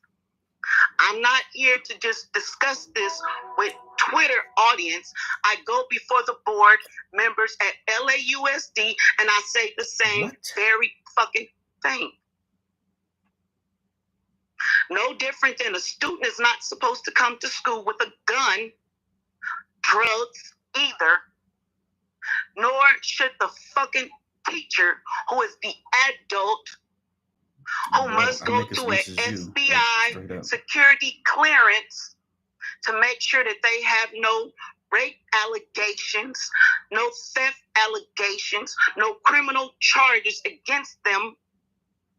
We're talking about children. Those are not his children. They should not be doing his hair. If he needs to be cultural, he should open up a fucking book. Bring some robotics, bring some coding, take their ass to a play called maybe Wigs, introduce the students to something that they can actually apply within their life. If he needs to introduce those students to cosmetology, that is not the place in the classroom to do that when you have students touching your body. That is against the law. It is against the policy. It is against state policy. There is nothing fly about that shit at fucking all. Can I say, you can go ahead. Let me respond to you, because first I want to know, sis, because you and I both are in California together, and I want to acknowledge that California is rated like number 50 in education. And when I came here, I was on the fence about putting my daughter in private school. I thought, why are these people putting their kids in private school when you got to pay for college? The private school teachers make a fraction of what public school teachers make. Okay. So that means, and I'm going to let you talk because you always running off at the mouth. If a public school educator comes in with just a bachelor's degree and they're employed they're making $36,000, maybe $38,000. If you have a master's, then you go up another grade. You go up another pay grade. Okay. Can we have one person talk right now? And Callie Love, go ahead and finish what you got to say, and then Judge, you can rebut her, okay? I appreciate it. Go ahead, Callie. I guess it's a double mute. So you have a bachelor's degree, you come in and you're making maybe about $38,000. You're making less than $40,000 a year. If you come in with a master's degree, then that means that you go on another paid tier level. You have second grade teachers who have PhDs who don't want to become principals or administrators. They rather be in classroom, and they're making about $100,000 and some a year. So if you have a private school that teachers are making less than fucking $30,000 a year, them motherfuckers need to go find another fucking job. Tell me when I so now you can go ahead and rebut. I appreciate it, Kylie Love. So let me explain something to you, and sweetheart, you making my point. Because that was a problem for me. The private school, and let me say to you, my daughter got a merit scholarship. Okay, my daughter lives in New York, and she's degreed. Okay, and it was mind-boggling to me that these teachers had a fraction of the credentials of public schools, a fraction. Okay, and so let me tell you what the difference is. Why I know it's the difference. The parents who had their kids in school, it was a homogeneous group. We parent our kids. We taught our kids to value education. Okay, so it wasn't just the teachers. It was the parents in the actual school. And so what I'm saying to you, you made this big to-do about what was the rules and regulations at a public school. And one thing I want to say out loud, please Google where California ranks in education in this country. Where do they rank? Let me finish. I'm talking about everybody in the room. Let me finish. I don't have to and you will let me finish. I'm going to ask Okay. Let the judge finish, Callie Love, please. You're making this big to-do about what the rules. What I'm trying to differentiate is the public school versus private school. One of the reasons why my daughter excelled, because the school was a small school and it was a close-knit group. The teachers, the parents, they were all close-knit. Okay, I came from a different environment. I noticed the difference in behavior, how everybody participated, how everybody contribute. And I was like, okay, this is why they are winning. This is why they win. Okay, so I just heard everything you said about California schools and da-da-da. What I would caution you, ma'am, is why California is ranked 50th. Okay? So this is the thing. Ladies. Me being a senior dude from California, let me say this. And if you don't California schools is ranked 50th. Okay, everybody. Are we going by hands? Because Okay, everybody, please chill. We got. Let's go back. Right, we got a bunch of hands. So it was Callie Love's turn to speak. We'll give her 30 seconds, then we'll go back to the hands. Black Native, Insane, who's a new speaker, and then DJ's got his hand up. Okay, I appreciate that. So it's nationwide. Money wasn't the value. Regardless of what state and money wasn't the value. Every educator must provide a background check, and they must understand that they are not allowed to have any physical contact with any student. That's just not in the state of California. I ain't brought up the state of California numbers and statistics on education yet. I haven't done that. Nationwide, you need not to be having physical contact with a minor, period. Okay, so yeah. Well, Black Native's next, and Insane, and then DJ. But I got a question on this because, all states are going to be different depending on how they choose to run their education because it's state specific. The question that I have, as Miss Callie Love was really, laying out this sterile environment. It sounds like a school to prison pipeline.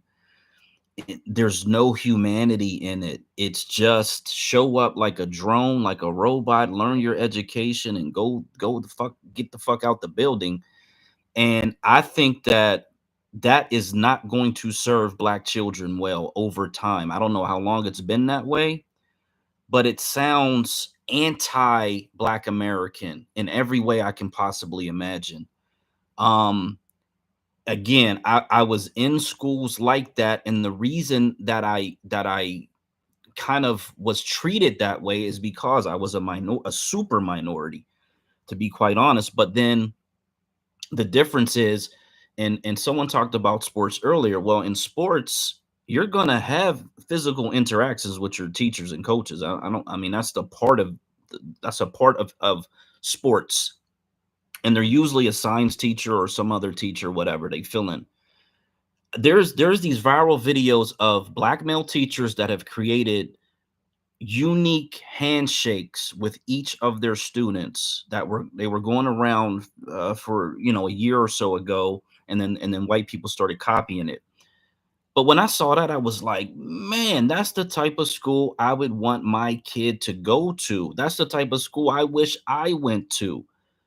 If school becomes not even like work, because even at work you can actually interact with each other. If it literally becomes like a prison system, I think you're just conditioning children, especially our children, for a prison system, not actually interacting with other humans in the workplace and in just like everyday public interactions that would occur. If it's just sit there, do your work, stare at the board, listen to me lecture, because you could do that at home in front of a computer. What's the point? But let me say this. I'm gonna let Black Native go after this. Let me say this. What Callie is talking about is a code of conduct. And to all Black men here who had a job, first thing you got employed was the first rule they told you was the sexual harassment law. The sexual harassment law is one gap that's so vast to where it can't be bridged. And that law is so vast to where you can just say hi to one person, and if another person take offense to it, they can file a grievance against you. And that sexual harassment law go for every employee that's employed throughout the United States of America. Now, you're right. Some states may enforce it. Some states may overlook it and turn a blind eye to it. But yet, you got to understand, in that situation, it's a sexual harassment that's into it. And once the moment physical and touch is involved, that's sexual harassment. I know this. I come from the restaurant industry. And within the restaurant industry, you have to be polite and courteous, but yet you have to be careful for what you say, because if someone take what you say as advancing or you're being too inappropriate, boom, you can lose your job like that. And you don't have to have no investigation or nothing. That's how vast that sexual harassment law is, especially against men. You know what I'm saying? So what we're talking about a code of conduct. It's a difference between a professional and an employee. When you're a professional, nobody needs to tell you what to do because you know how to conduct yourself. You know what I'm saying? It goes back to what my dad told me. If you conduct yourself as this, you're going to be treated and recognized as that. But he always told me, if you act like a nigga, they're going to treat you like a nigga. You can't blame nobody else but you, nigga. You know what I'm saying? But what we're saying is it's a code of conduct. When you're a professional, you have to act like a professional and present yourself as a professional. Because if not, what do you want to get respect as? What we talked about earlier, when you're a supervisor or you're a manager, you don't sit and eat with your employees. You don't get personal with your employees, because if you do, they're not going to respect you.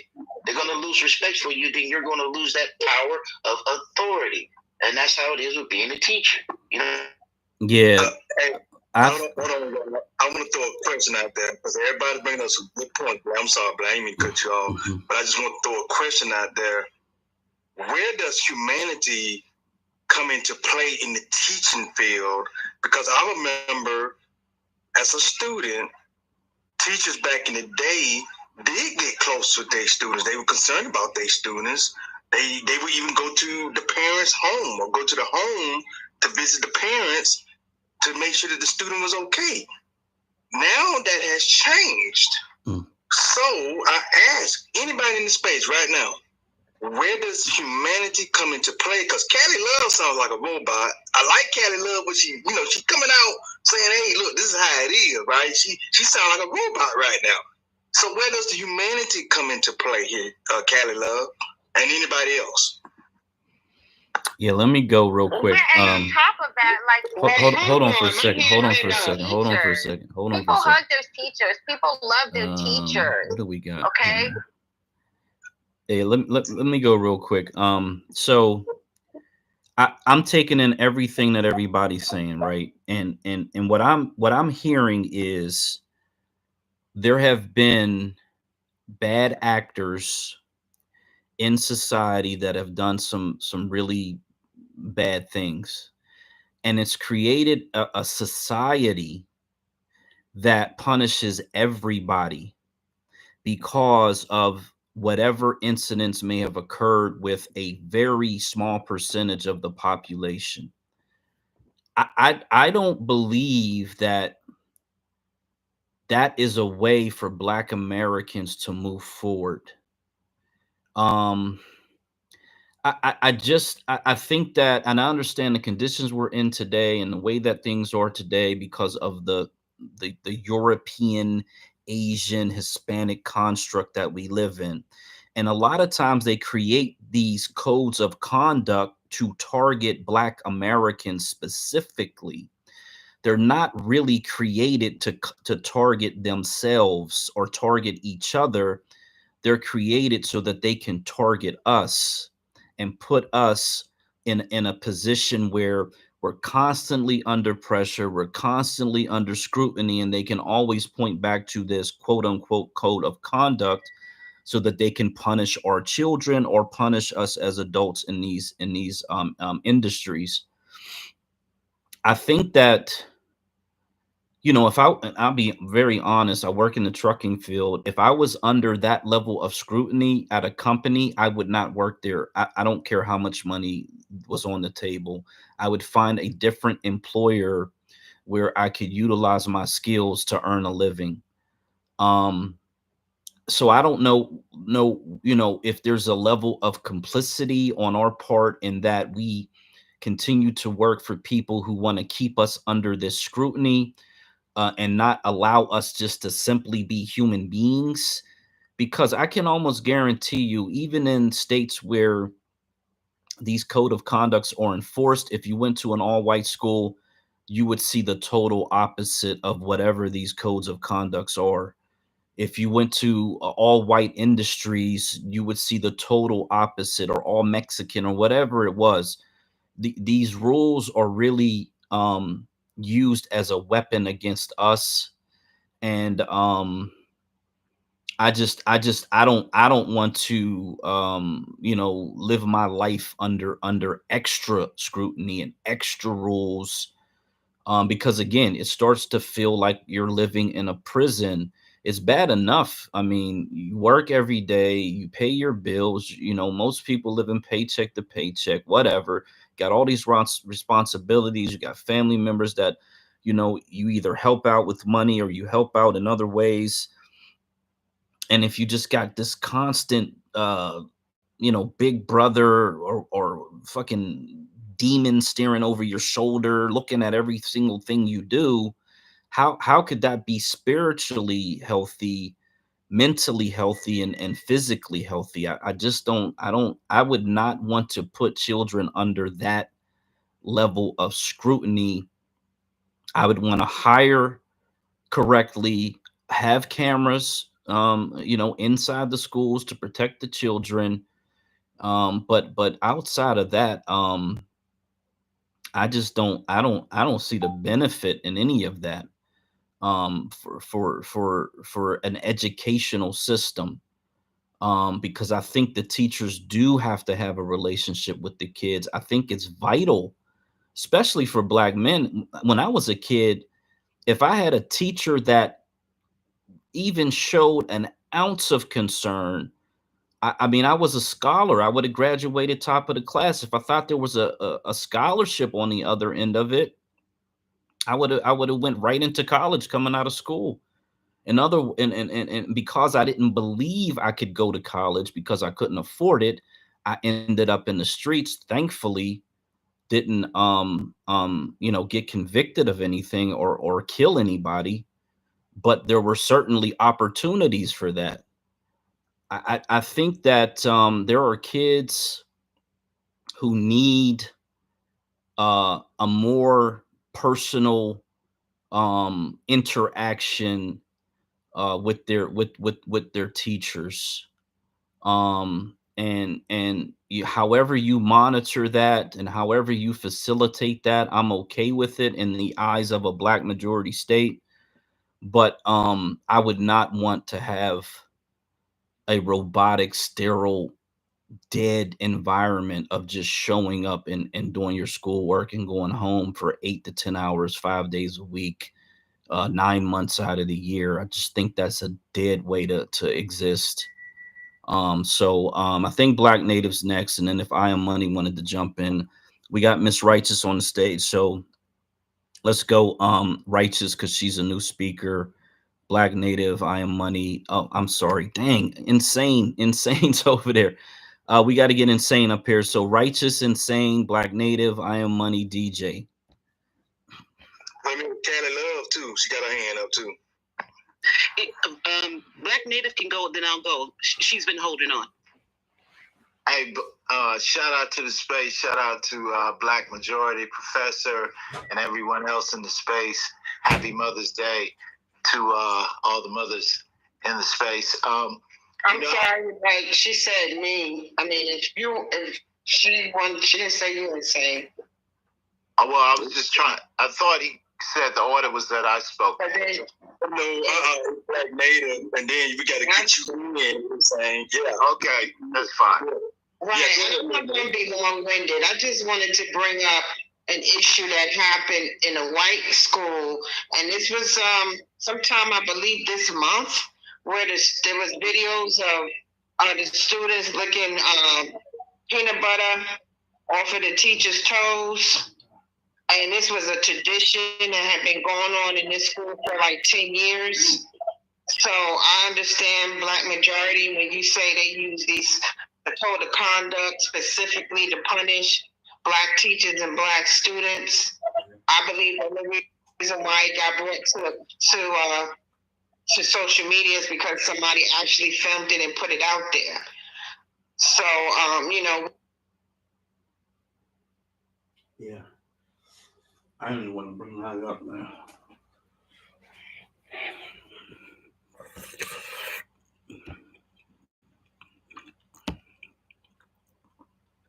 Oh my God. Have a pretty much kind of close relationship with teachers, besides, taking out their braids, go on school trips.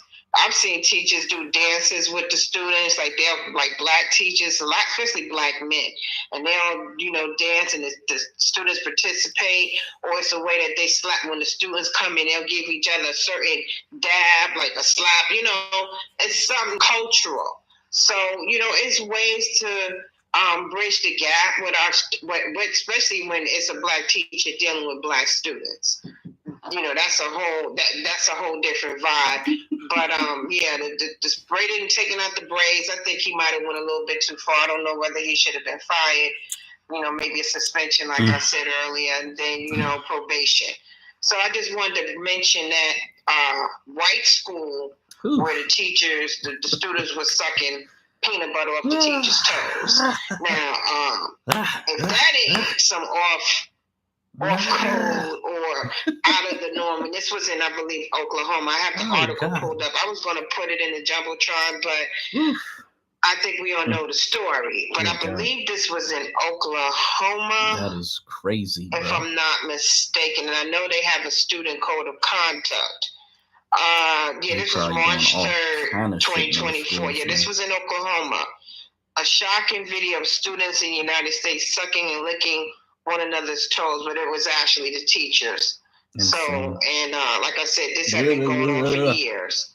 So, you know, we gotta. Yeah, I'm saying arrest all those we gotta motherfuckers, hold man. our teachers to a higher regard. But I believe the parents was down with that. Was some freaky shit going on in that Oklahoma school. But you know, we gotta parents. We gotta hold the teachers. You know, they gotta do their job. Just bottom line to it all. Don't get too personal, because then it crosses lines. Like what happened with this teacher, he seemed like he's a good dude. Don't mean like he was doing anything nefarious or sexual, because it is a cultural thing. And I just want to say, it remind me of, you know, I don't want to say R. Kelly, but you know, he did make a song called "Braid My Hair." Braid my hair. I had to throw that in there, and I'll go ahead and land. Oh my God. Good one, boy. Way to braid my hair. Good one. Hey, but let me say this. Once you get personal, it gets intimate. But let me say this, y'all. Just to throw a little fun into the space, because you know we got so serious with this topic. I will say now, as a young male back in the day, where were all these fine freaky teachers back then? But anyway, I'm gonna land right there. I can tell you something, dude. You know, my sixth grade teacher tried to kidnap me, bro. My sixth grade teacher really tried to kidnap me. Damn, man, I never had one try to get at me like that. Not that I can remember, but damn. Go stand in the corner. Go stand your man. Oh, Jesus. Angela, what were you doing? Were you scratching her scalp like you said when she wanted to kidnap you? Hey, get your mind out together. But just to share this with y'all, something personal. I'm from the 80s. I'm from the crack era.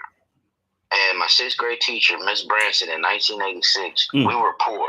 We lived off the 1st and the 15th. That's why when we got our money, it wasn't, you know, the government assistance was 1st and 15th. And not only that, the social worker would come by your house. And the social worker came in your house. If you had just like an extra TV or toaster or anything, they would question you about that. And at the time, my stepfather had to leave the house.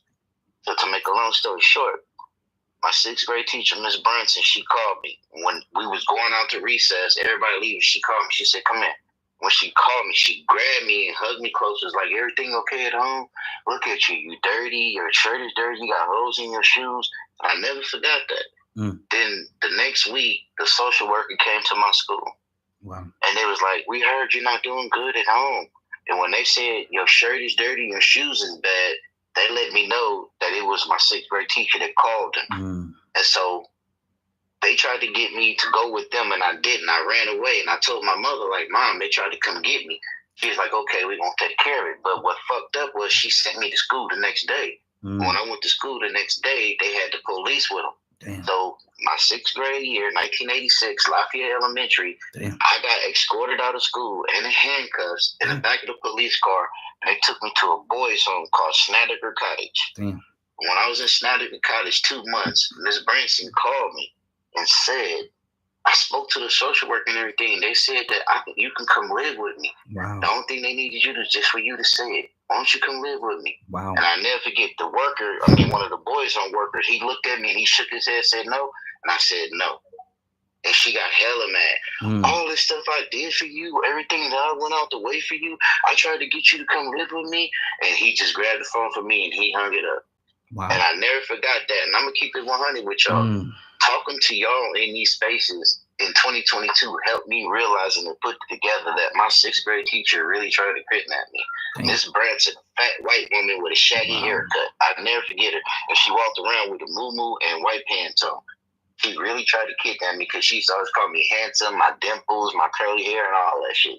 But because, you know, at the time of the crack area and the poverty and everything, she thought that she had one when she saw me. You know what I'm saying? But luckily somebody up above was watching over me and protecting me. You know what I'm saying? Dear God. So I'm sharing that with y'all because I'm a real nigga. I don't have nothing to hide. You know what I mean? So that's why I could speak what I speak on about this experience, and especially with that teacher. I've been there. And there ain't no experience, ain't no better teacher than what you've been through. You know what I'm saying? Damn. Wow. Miss Branson was a freak. Whew. Yeah, she was a freak. For real. You know, I swear to God. Hey, Black Native, she had a daughter named Connie. And she kind of used to just be so nice to me. She used to bring me gifts. She used to bring me this. She used to bring me that. I'll never forget my partner, Wilford Horace. We call him Bushy. He used to be like, man, I wish I was you, man. You get all the candy and everything. You know what I'm saying? I never forgot that shit, bro. But that's how it was back then, because if you watch that documentary on Netflix called Crack, that's what they did, bro. They would get those black women who was infested or going on crack, who abandoned their children, and they would take their children. That's why they say a lot of black men who come from that era deal with abandonment issues, bro. This shit is real, man. You know, that's why you don't underestimate or judge no black man, because you don't know what that black man been through.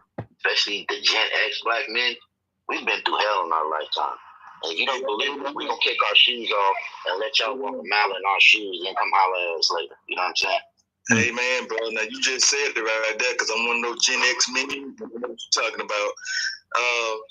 Who was next? I think it was, is it Insane now? Is you? Yeah. Yes, it was Insane. It was Insane. Righteous. Yes. Shout out to the space again. I just I heard some real good points on both sides, but I'm more in a line with Callie and Twizzle, and I think it was Only Native who were talking about essentially barriers. And when we began to discuss what's happening in other schools where it's mostly white, I think we might want to consider what the school systems look like pre-integration. Because when we laud a man like Mr. Eric Mays, and when we mourn him, we got to realize he was a prototype that was in the schools. Twizzle saw it. I saw it. I'm sure Callie Love saw it. They just didn't cross certain boundaries. And if we're championing, you know, the economy that we had, the communities that we had, those teachers were, you know, kind of rigid in what they were doing. And the gift they gave the kids didn't often realize until later on when they spoke about a great teacher that they had that did their first job, which was to teach them that subject. And later in life, they could appreciate what the teacher was attempting to do. And these people were compassionate. They were caring. You had your coaches who did what they were supposed to do, but they never got too intimate. You know, sure, they picked you up, dropped you off. Maybe they helped you out with the uniform. But beyond that, it didn't really get too intimate. It was the same thing with the shop teachers. The shop teacher taught shop, but he very well was the same person that was out in the community. In those vibrant communities, they were building the homes. They were building the cabinets in the homes. They were doing the tile work. So you saw these people. They were there. They were accessible. They were role models, putting all the weight on the teacher to have this kind of relationship where they're the role model and they're the friend. That's perhaps crossing a boundary that we should not be crossing. So that's all I have to offer to the conversation. Thank you, Insane. Thank you, Righteous is next. Peace and reparations, family, should have happened 2 seconds ago. Weapons of mass cowardice. We're talking about the teacher that, to me, inappropriately had his students, you know, become physical. To me, I don't know what state of mind a person would have to be in. And like the sister said, I think it's every state that, you know, is kind of across the board that, you know, physical touching should not be allowed. I don't know whether or not when we're saying that, you know, it's okay or we're more understanding, because it's a culture thing where for me, it was culture not to sit on a grown man's lap. That you shouldn't hug, you know, a pre-teenager or a small child, you know, chest to chest, because it's just inappropriate. That's culture to me. So if I'm at work,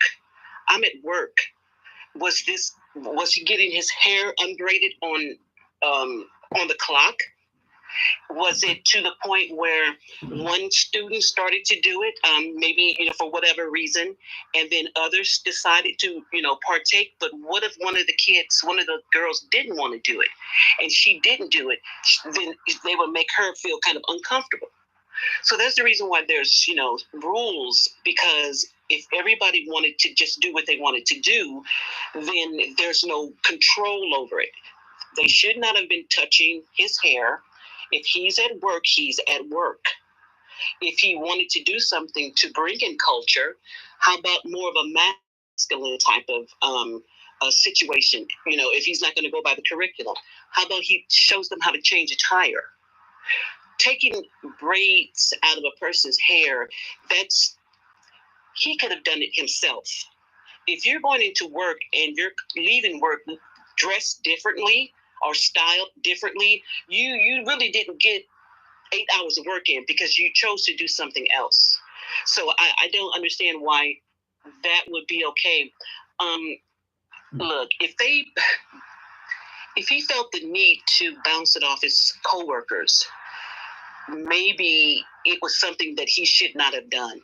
Anything that I do, I'm not going to ask someone whether or not I should do it. If I'm firm in my belief, I'm a grown-ass woman, it is what it is. I do what I do.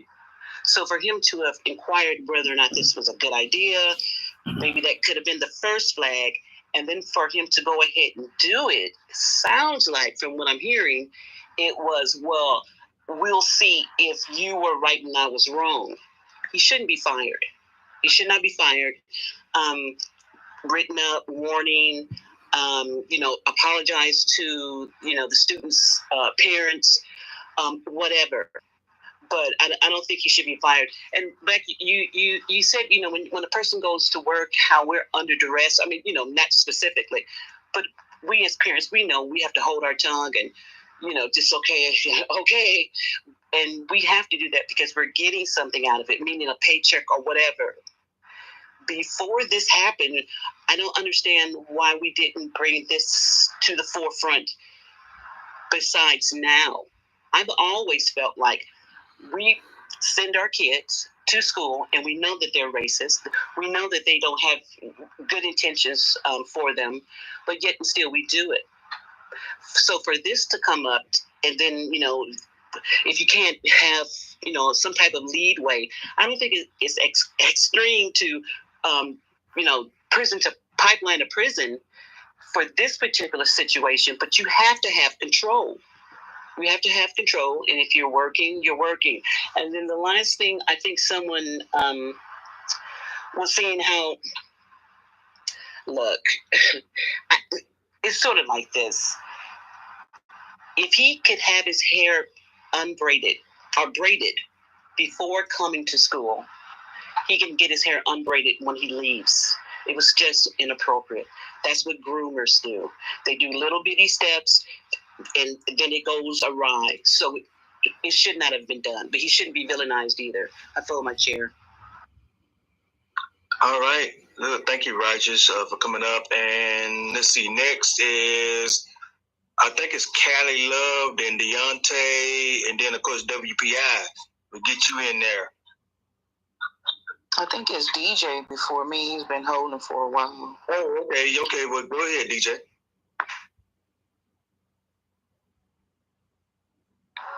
Is he there? DJ, you there?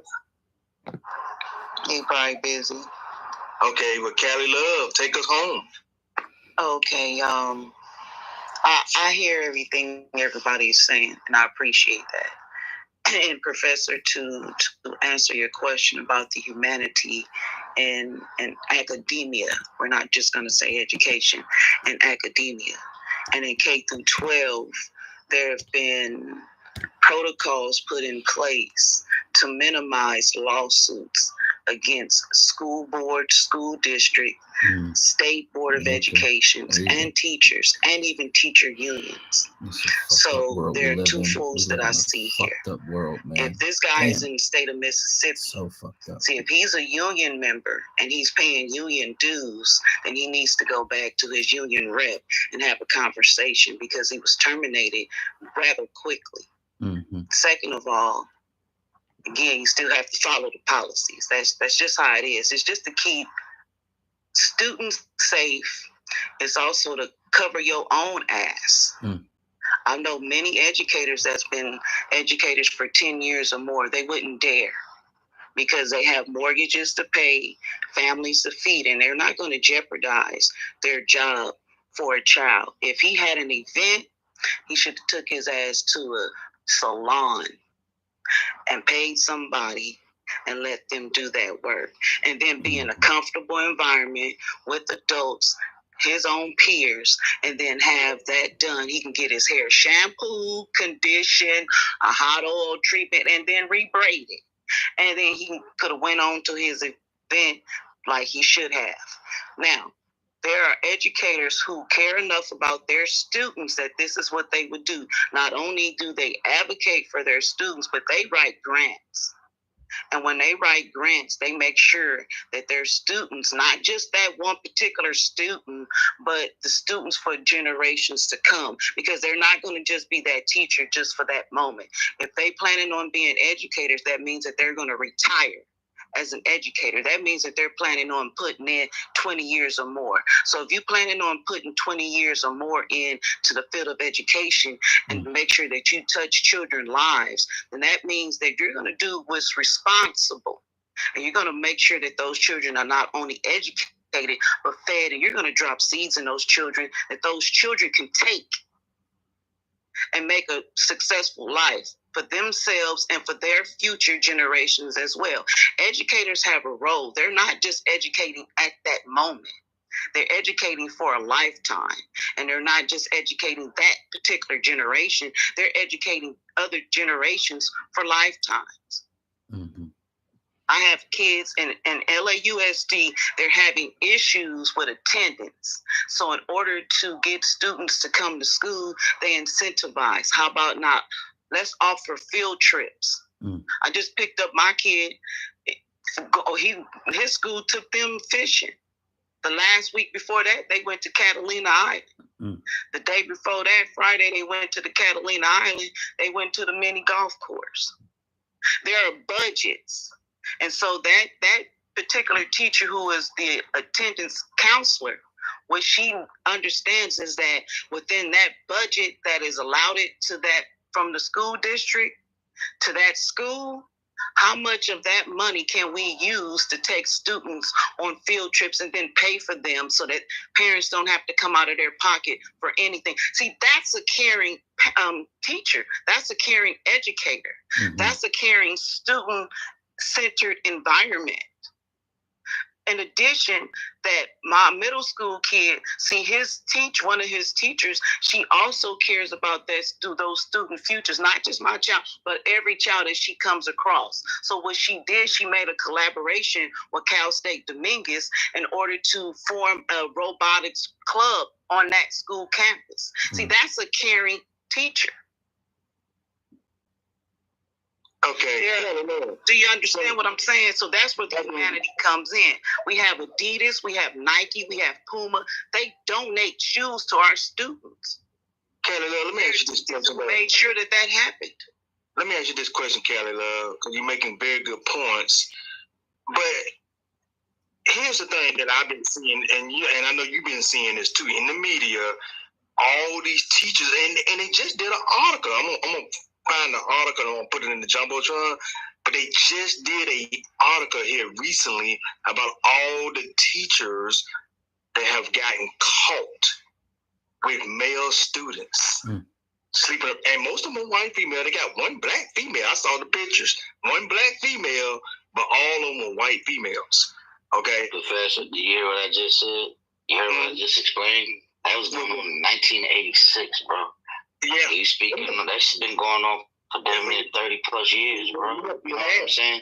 And there ain't nothing we could do about it. Like you said, I'm just mad that Miss Branson wasn't firing shit. I'm just mad Miss Branson wasn't looking like Scarlett Johansson with some big ass titties, and the situation would have been different then, you know what I'm saying? But if she wouldn't have been looking like a fat, overweight Shaggy, you know what I mean? Hey, but what you're saying, what you kind of say is kind of apples and oranges to what Black Native was talking about. You know, what Black Native is talking about is a professional aspect. You know what I'm saying? On how you got to conduct yourself. Like I said, once you come to a certain age, it ain't no excuses no more. You can't blame it on this and that. You have to you have to project yourself and conduct yourself as that. So if you want to get hired as a teacher, as an educator, somebody who's going to be nurturing young minds, that's a valuable position right there because you're raising the future. So that's something that you have to be heavy scrutinized upon. You know what I'm saying? And if you once the moment you get intimate, you lost all credibility. You know what I'm saying? As us being men, we was always taught we can't be emotional. We can't get in our feelings. No, we can never expect sympathy. That's just like with a teacher. You can't get personal or affectionate with your students because once you lose that, you're going to lose the education. You're going to lose the teaching point because you're going to get so personal. You're going to put them before everything else. You know what I'm saying? This is something that I'm bringing to Cali Love in reference to what you just said there, Trezor, and that is such as with these white female teachers and the one black female, of course, that they had in that picture, they all were caught in sexual situations, right? This guy was on camera, not in a sexual demeanor, but on a camera where there were some young ladies just doing his hair. Okay, this was not no sexual situation here. So that's why I said with the sexual harassment, though. The sexual harassment thing. But I'm asking Cali Love about that because she's talking about what you just said. So I want her to address that because this guy was not doing nothing sexual. He was on camera in front of everybody saying, "Hey, look, this ain't nothing to do with nothing sexual. This is a teaching thing that I'm doing, a teaching moment." So Cali Love, address that. Okay, respectfully, I understand what you're saying, but just like Twizzle's saying, there when you become employed, they're gonna go over the sexual harassment policies, and one of them is the confines of the safe space, should we say? So I always say this: if as a parent, a fucking teacher's gonna tell me about a safe space with me and my kids at my house and where I'm fucking feeding the kids, then your motherfucking ass who's hired need to learn some fucking safe space. Now, when I was in Atlanta and I think I was either working for DeKalb County Schools, and matter of fact, I was at Redan High School, and they was telling me about this white woman, and it's true, a white teacher, and she probably was no more than maybe about in her mid-20s, but she had an affinity for her black male students. And if you know, like I know in Atlanta, you got some big ass cornbread fed kids, and so obviously, of course, them big, teenage boys, them big because it's big. So it was one white female teacher who, again, had an affinity for her black male students. She groomed them until they became 18. And then she started to develop a sexual relationship with them after they graduated from high school. But when it became, when other parents became aware of this, they brought that to the, attention of not just the principals, but also, down at the school board to let them know. Eventually she was terminated. But again, it's the grooming process. So although he had 4 fucking girls in his hair, I'm sorry, I got a fucking teenage child. I don't give a fuck. I tell her, God damn it, you don't touch not near fucking adult. If your ass wake up in the morning in my fucking house and you can't get up and tell me good fucking morning and hug me and give me a motherfucking kiss, then you better not take your fucking ass to school and do shit with another motherfucking adult that ain't feeding your ass and doing shit else. We talking about in LA where sex trafficking is big. We got our middle school and our high school girls on a motherfucking host roll for real. So we ain't got time for a teacher to be doing no fucking hair. Bitch, you supposed to be teaching. And then we trying to figure out why our kids are still reading on the 3rd grade level. That's nationwide. Because they doing the fucking teacher hair. You ain't supposed to be doing no hair. God damn it. What's the fucking lesson plan? Let me see. I'm one of them parents. I go in the nigga, where your lesson plan at? What do you do? I had a teacher who that stupid ass wench wanted to hang up in my face. No, matter of fact, I hung up in her face because when I asked that wench what kind of grades my child get in her math class. That bitch gonna tell me that wasn't important. We gonna talk about her behavior. Well, what's her behavior? Because she was on her phone. Well, you know what? She also texted me and told me that you put her out of your fucking class for 45 fucking minutes. And I told that bitch I'm gonna have your ass down at the school board. And that hoe thought I was fucking playing. I'm one of them fucking parents. No, you don't touch not damn fucking adult.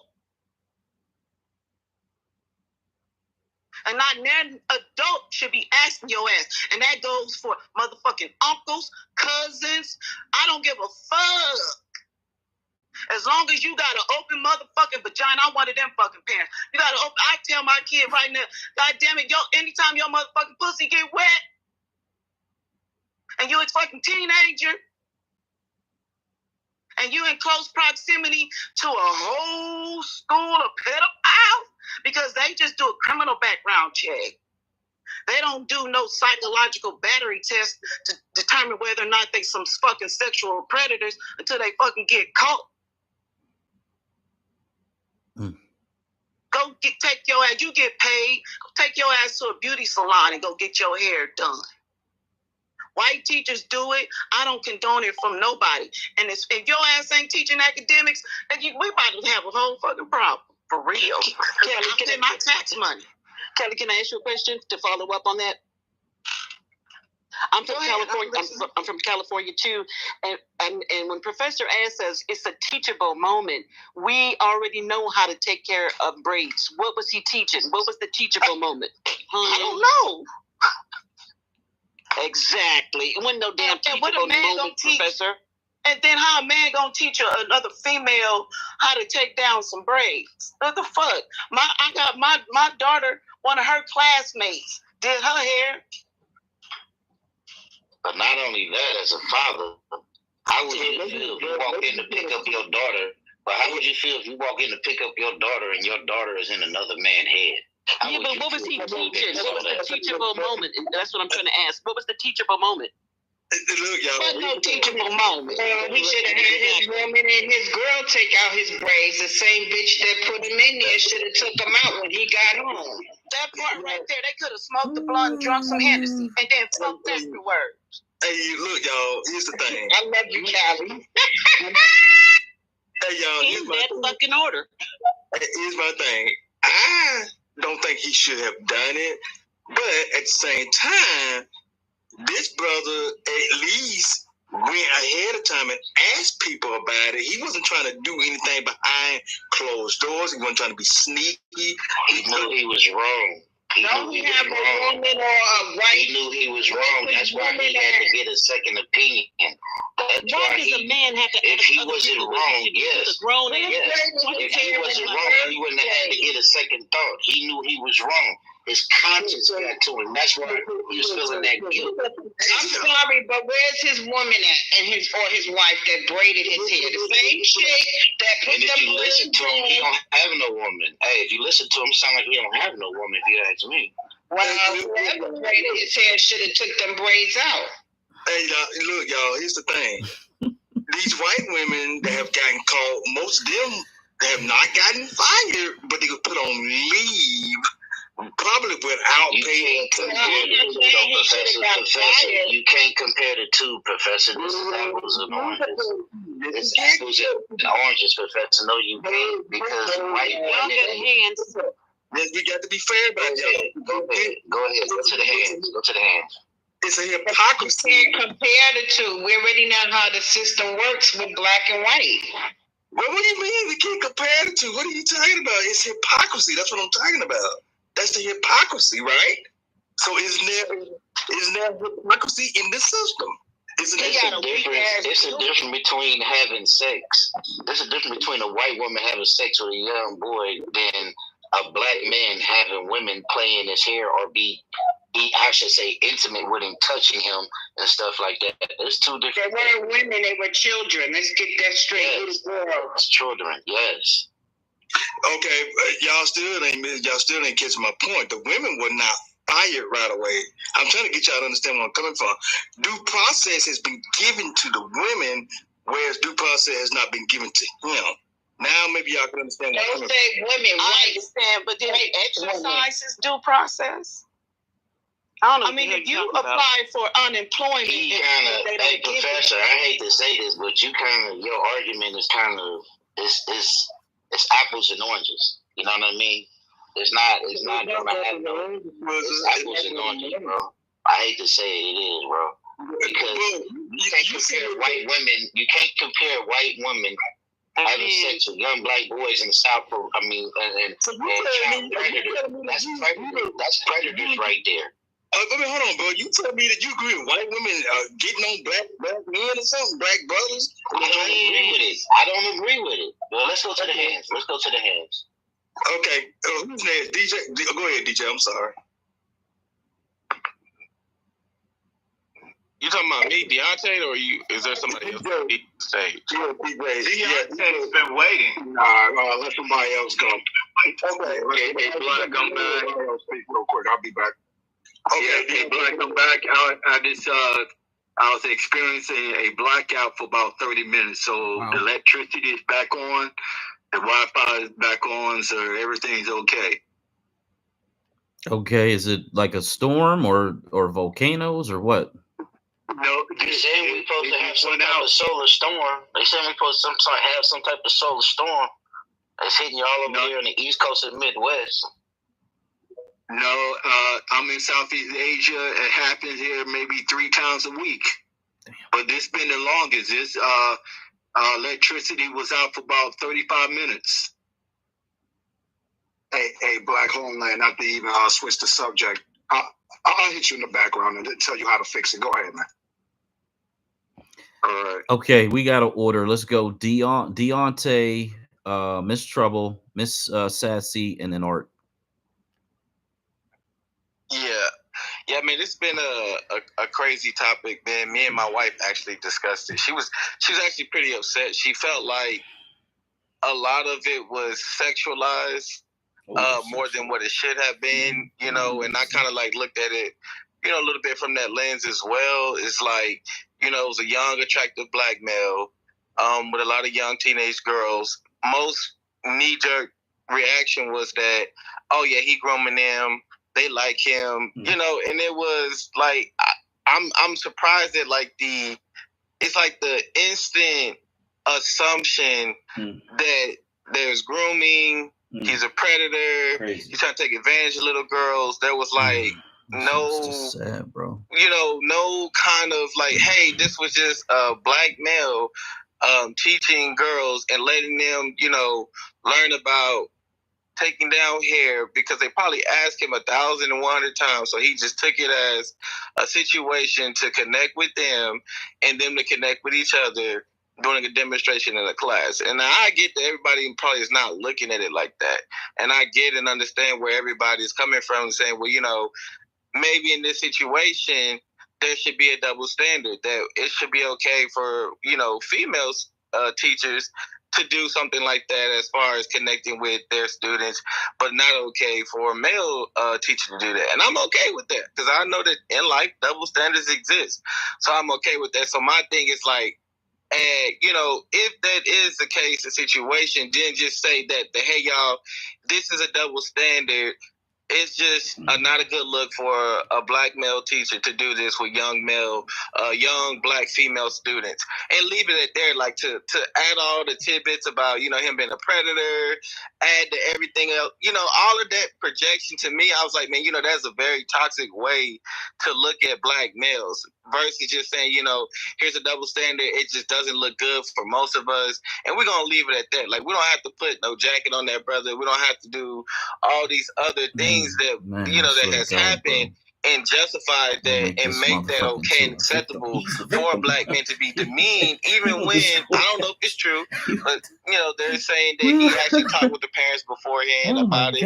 He talked with his colleagues about it, and he was just like, okay, well, you know, I guess it's gonna be good. But I think that from me in that perspective, like me personally, as a Muslim man, I'm not okay with it, but I mean, in my religion, we don't have contact with women like that, period, whether they're young or grown. So that's why, from my perspective, I would be like, nah, I'm not feeling that. But we don't do that, period. But from a Black American perspective, like, now my religious culture coming into play, I didn't really look at it as something that I feel we have as a whole just denounced. And I think that a lot of it came from a place of trauma. It was like, oh, you should have had your girlfriend doing that. It's like, I get that some people, for them getting their hair done or having, the opposite sex touch them in certain ways is intimate, but that's not everybody. Like, I got a female beautician that do my dreads. When she washes and conditions my hair and retwists my hair, there's nothing sexual about it. You know what I'm saying? It's just me getting my hair done. And I think that there are people who can operate in that space. Not everyone has to sexualize or intimize every last single thing. They can, I used to get hugs from my teacher. I remember growing up, man, there were days that I would be feeling bad. And I had a teacher named Miss Cockrell, older Black woman. And she really did this for all Black students. She would give us cookies. She would take us out of our white class and bring her into our classroom. And she would always just let us sit, chill, and talk. But one thing she would always do too, she would give us hugs and tell us to keep our head up. Don't let nothing to get us down. And I think that's important for us. And even one of the things that we kind of talked about, we dress but a little bit. A lot of the predator stuff that came out primarily came from white teachers, white male teachers, white female teachers.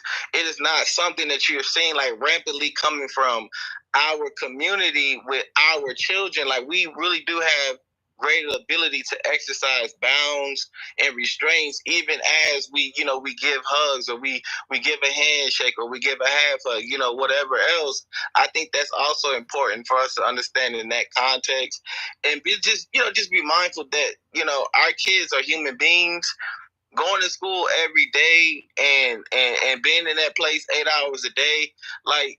In reality, teachers really do have to go a little bit extra effort to connect with students, especially teenage students. Because I know when I was a teenager, I was almost fed up with the system because I didn't like the way that we were being treated. And I knew that there was a noticeable difference as kind of what Black majority was saying. I was a scholastic kid. I used to have white teachers tell me I was cheating because I finished my test first. And because I got the highest grade in class. Now, when you imagine, going through that, my mom doesn't really get it. She was just like, oh, it'll be okay, boy, you'll be all right. But there are teachers who would understand what I was going through, and they would Deontay, it's okay. And they would give me a hug. Don't let it get you down. Keep pushing, keep, going at it. But, and it could be a situation just a parent doesn't have the tools to actually deal with whatever it is that their child is going through. And sometimes the only person who can kind of be a bridge or even a lifeline is a teacher, and they have to be unprofessional, quotes, and making that connection or being that lifeline. So I'm just saying that. I'm not saying it's in every situation, but I'm saying I think with us, that probably happens a lot just because of what we are going through as a people group. And I'll let my play. Deontay. Can I ask Deontay if he was to go, what happens, and this is for all the males in this room, if you had a female daughter and you came to her class and she was cleaning her male teacher's hair, you wouldn't feel no type of ways about that? Would you feel kind of funny if you walked in the classroom and the male teacher was sitting there and she was doing his hair or taking out his hair and you come to pick up from class and you walk and see that? You're not going to feel any kind of way about it? I mean, for me personally, my personal, I got two girls. That's why I say from my Islamic culture, my daughter's never going to be in that position because, she wouldn't go to a school where she would have male teachers. So, I mean, because it's different. But how would you feel if you just walked in there and saw that? How would you feel if you saw it? Just in general, like I say, taking away my religious perspectives and just in general from what I grew up with, no, I wouldn't be because unless it was teenage daughter, and unless he was sitting between her legs, very inappropriate. Yeah, let the man talk, man. Come on, y'all. Hold on, y'all. Y'all asking these questions, and y'all know most of the men in here are gonna feel some type of way about it. So don't even ask that question, because I'm gonna feel some type of way if my daughter's in a man's hair. Come on now, stop asking that question. The issue here is due process. I asked that question before. Should the man have been fired right away? That's really the issue here. You already know most men are going to feel some type of way about that. Yeah, but let's also keep it in the actual context of the video. In the video, he says the parents watch his videos and they are on the live. So the parents had already given permission. This wasn't a surprise or a shock to the parents. And then also the students were volunteers from other classes where they had been given permission by other teachers. So there's a lot of adults who are also giving permission for this to occur. They all know what's going on. It's not that it's all on him. And then I really want this question when people come up to respond about this. Let's say this guy says, my pronouns are they and them, right? Because he went to work as a teacher. He went home as like the worst pedophilic monster on the planet Earth. But let's say he shows up to the school and says, hey man, my pronouns are they and them. I see myself as a bunch of different things. I don't believe in gender. He's genderless. Then where does the conversation go legally? Not as far as emotions and all of that, but legally, where does the conversation go from there? Because that is in the public schools, thanks to the Democrat Party. Hey, I'm sorry, guys. Hey, Black, I got to go in about 11 minutes, man. So maybe we have to do this another week. Okay. No, understood, man. Enjoy Mother's Day with your family. Everybody who certainly would be celebrating. I guess it's already tomorrow, so happy Mother's Day again to everybody. But totally understood. We'll definitely get on it as soon as you come into the space next week. We'll start with that topic. All right. Hey, Black Homeland, it's DJ. Converse with me in the DM real quick before you drop out. All right. So, but yes, with this being said, hold on, Deontay. With this being said, y'all asked Deontay and everybody in this space about personal feelings. Well, we already know what our personal feelings are. Most men are not going to want their daughters, because I have a daughter. I don't want my daughter's hand in another man's head. Okay, so there you go. The question is, did the brother get due process with all of this? White women are getting away with this. What I mean by that is they're still able to be hired on, or should I say on leave with pay, whereas the brother here has been fired. Now I want y'all to focus on that. That's what I'm trying to get y'all to focus. We did. We said that he should be talked to, given a warning. We did address that. Well, then, but how do you know that didn't happen? So when you go back to the people that got man, security being in a man's head. We already know men don't want their daughter's hands in another man's head. So I said that he should have got a suspension, either a write-up, verbal warning. I said he shouldn't have gotten fired. I stressed that before. I didn't know that's the angle that you would take it. But I already expressed that when my first submission. So did I. Everybody did. Yeah, okay. I'm sorry, Black, I didn't hear you. I'm sorry. So with that being said, then everybody agrees the brother shouldn't have been fired. Is that what I'm hearing? Just like I don't agree with the names and the labels that they're giving him, how they're calling him. I don't agree with that.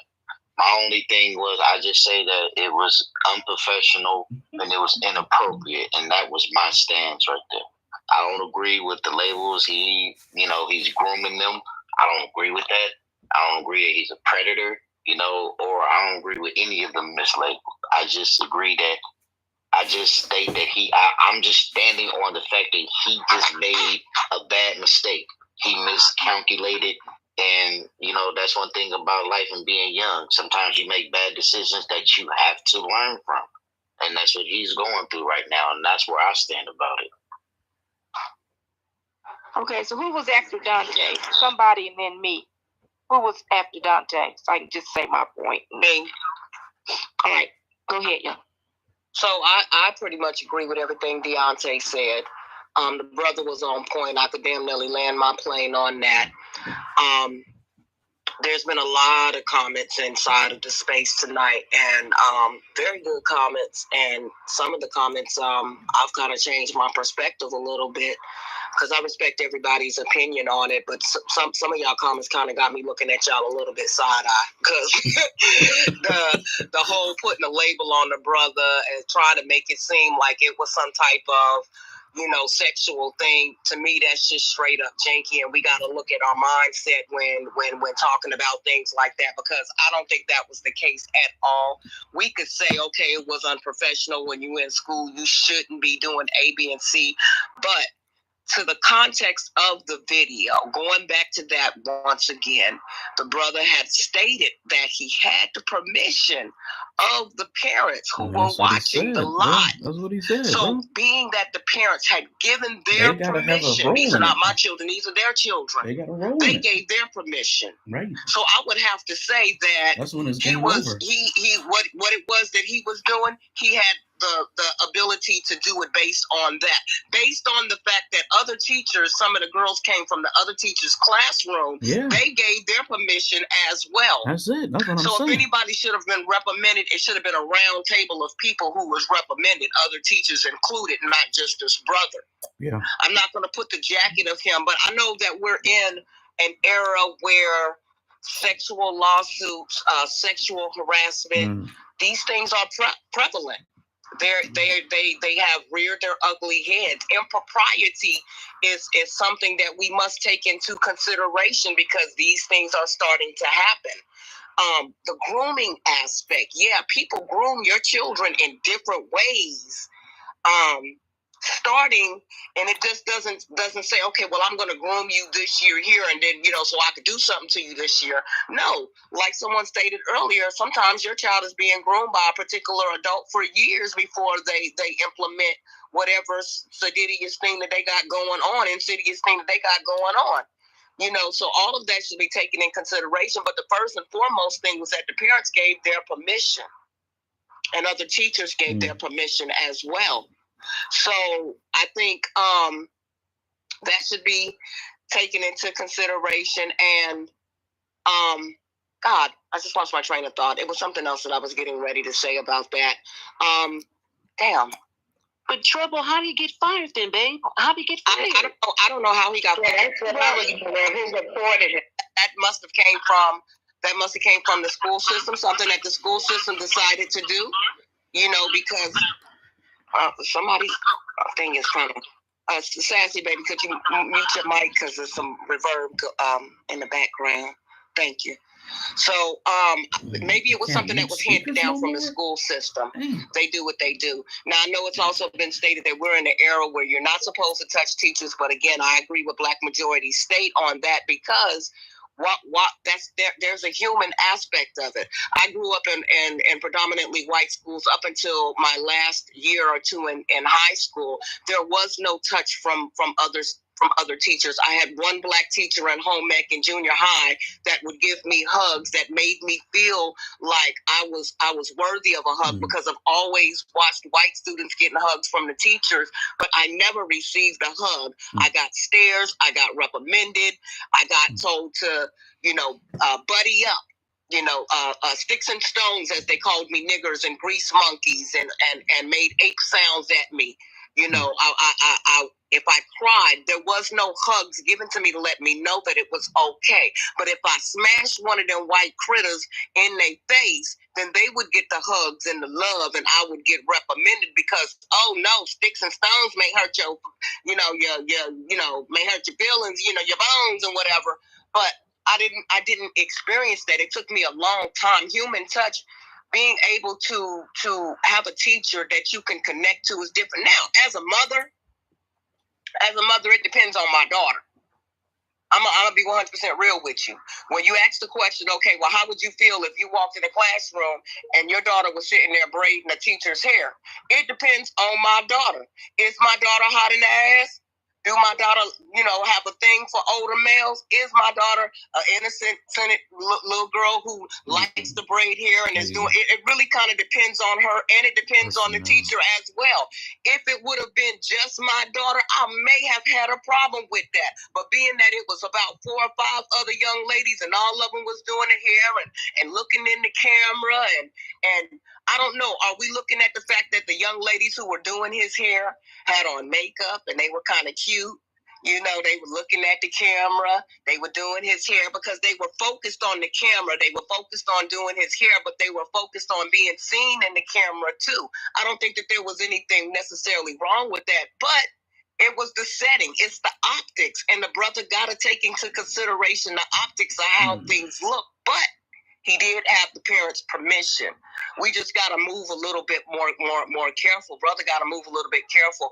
I wished he wouldn't have gotten fired. Just reprimanded so that he could learn the lesson next time. But when we say, okay, well, the school systems have this rule where you are not supposed to touch students. I'm a rule breaker. I'm sorry. I've been a rule breaker all my life because some rules don't have no business being rules. And as parents, we need to start looking at some of these rules and trying and start understanding where these rules fit in, where our children is concerned. You're talking about students now where you say, well, the teachers are not even allowed to break up fights. I've watched 3 fights on videos at my son's school this year. And because the teachers did not step in, did not try to help, I watched this young boy just really didn't even deserve the punishment. I can't even call it a fight. It was just a straight up punishment from another student coming in and just Kimmy hammed him, and all of the students sitting around recording, and the teacher leaving the classroom. I mean, the boy who was Hemi hamming him was like Shaq Fu compared to, Cat Williams, little old Cat Williams. You left that boy. You left him and went and got another administrator when you could have tried to stop it. Why? Because we got these screwed up policies. This isn't the first fight I've seen like that. This is about the second or third fight where the child ended up with a concussion, ended up in the hospital for days. Why? Because the teacher couldn't help with the fight. The teacher wouldn't help with the fight. I went and got my son from the bus when he was in elementary. My son was a second grade going to a third grade, but he was a big kid. I had to go to the bus stop, and the bus driver sitting right there as 7 students, 5th and 6th graders, jumped on my child. 5th graders, 5th and 5th graders, 5th and 4th graders, jumped on my child. Quiet student, didn't bother anybody. But because they couldn't, somebody pushed him and he shoved him back, and he had 7 kids on his head, and the bus driver sat right there. She didn't do anything. Why? Because we allow them as parents to make these fucked up rules, and then we sit back and argue the point, well, that the school district got rules. They got rules that we got to adhere by. People got to adhere by the rules. But meanwhile, how do they serve our children? So we really got to take a deep dive and a deep look into that, because all rules that are made aren't meant to be kept. They aren't meant to be honored. They aren't meant to be respected. They aren't meant to be where they're at. They're meant to subjugate us. They're meant to keep us in a certain state of mind, as if we are not worthy, as if our children are not worthy of certain particular things. So I just ask y'all just to take that into consideration. You ain't got to change your mind about the brother and how you feel about that, because I kind of feel I'm kind of in between on that. I hate to be a fence rider on it, but I'm kind of in between on it. I don't feel like it was 100% that bad, but at the same time, I wish the brother would have just did a little something different. That's all. Whew.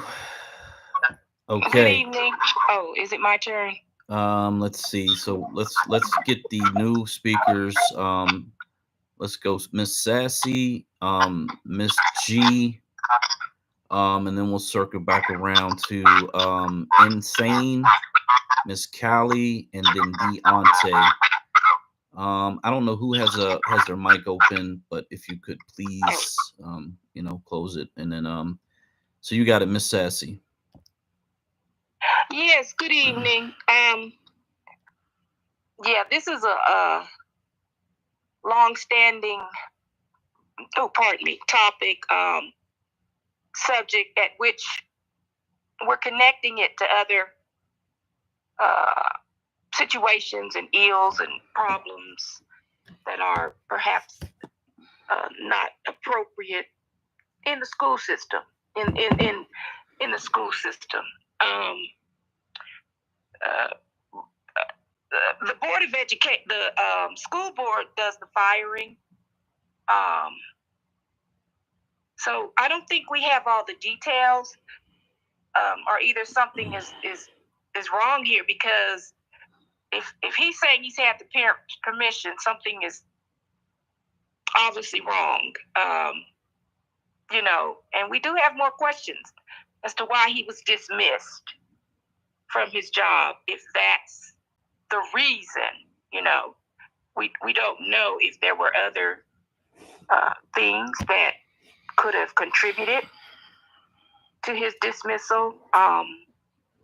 So we're on the outside looking in, okay? And the teachable part would be parents, like somebody said, teach your children not to partake in something like this. So, they're saying the parents had permission. That could be impossible, because how could that be? And he got, in trouble. And I know most of the dads, they don't, they're going to stand strong on that. And that's a good thing, because we do have a lot of single parent families with teenage children, So we've got to kind of look at it as something has gone terribly wrong. I do see the pictures of the other people doing hair. I don't know if it's teachers' hair, but they are doing hair. I don't know who, so I'm sure he learned a lesson. It's just something is missing. There's pieces to this puzzle that are missing, and we're missing the whole picture, because if he had permission, so I think it's more to it, in my view, and allegedly. But we can talk about what the school policies are, right? I like that in the title. Human touch. I see teachers hugging kids all the time, not inappropriately. And it became more so when we came back from COVID. Kids were really, in a pickle with that. So they really hugged the kids. They either lost kids or, passed away because of COVID. So there was a lot of damage done. And there has been, at which we're trying to fix it as best you can with the policies that stand, right? So with me in the school system, even when I started, the rule was just not to touch kids. But they're going to come up to you and want a hug, right? So I just say, oh, I'm sorry, I can't hug you. But the other teachers will, right? So, my body parts are fairly large, so I don't want to be put in that position, right? So I'm saying, I'm sorry, I can't hug you. But the other teachers will, some of them, not all of them, some of them. So I try to stay at bay, and there's other ways, you can give them treats and candies to let them know that they are loved. But I don't do any of that. So, but what we can do is, moving forward, is parents. I'd like to see more parents involved in the decisions of the school board. Parents carry a lot of weight. You'd be surprised at the weight that parents carry. And I've helped in the past principals, some of the parents kind of divert them from going off on the principal, Oh, okay, what student are we talking about? Oh, yes, Bobby. Okay, let's just, we can come up with some things, and I kind of try to help the principal, but parents carry a lot of weight. And so if we can come up, be more active and proactive in the board meetings, PTA, because your voices are heavy, right? And so there's more to it. That's all I'm saying, to why he was dismissed. And we don't know actually what happened. That's probably a piece of it, though. That maybe that was the last straw. We don't know. We don't know the whole thing of what happened. But we can learn from it. I know the dads. I know how y'all feel. You're going to teach your daughters not to do things like that. Because the moms are probably going to say, oh, yeah, it's okay. But I know these dads have a strong fist, and they're going to say no, And I hear that with the dad. I hear that, absolutely. So if we can be more active in our school systems, and also just in closing, I'm landing, I yield. It's more to it as to the exact termination. It couldn't be just the school board does the firing. So it's more to it. And I'll land with that. I wish the young man success. And you have to have wisdom at an early age in closing. You have to use wisdom. Somebody made a lot of good points. Get your girlfriend to do your hair and this, whatever. Because we've moved into a place now where people are genderless. Yes, that is true. I'm straight up a female. Okay. I'm not taking any gender away from me.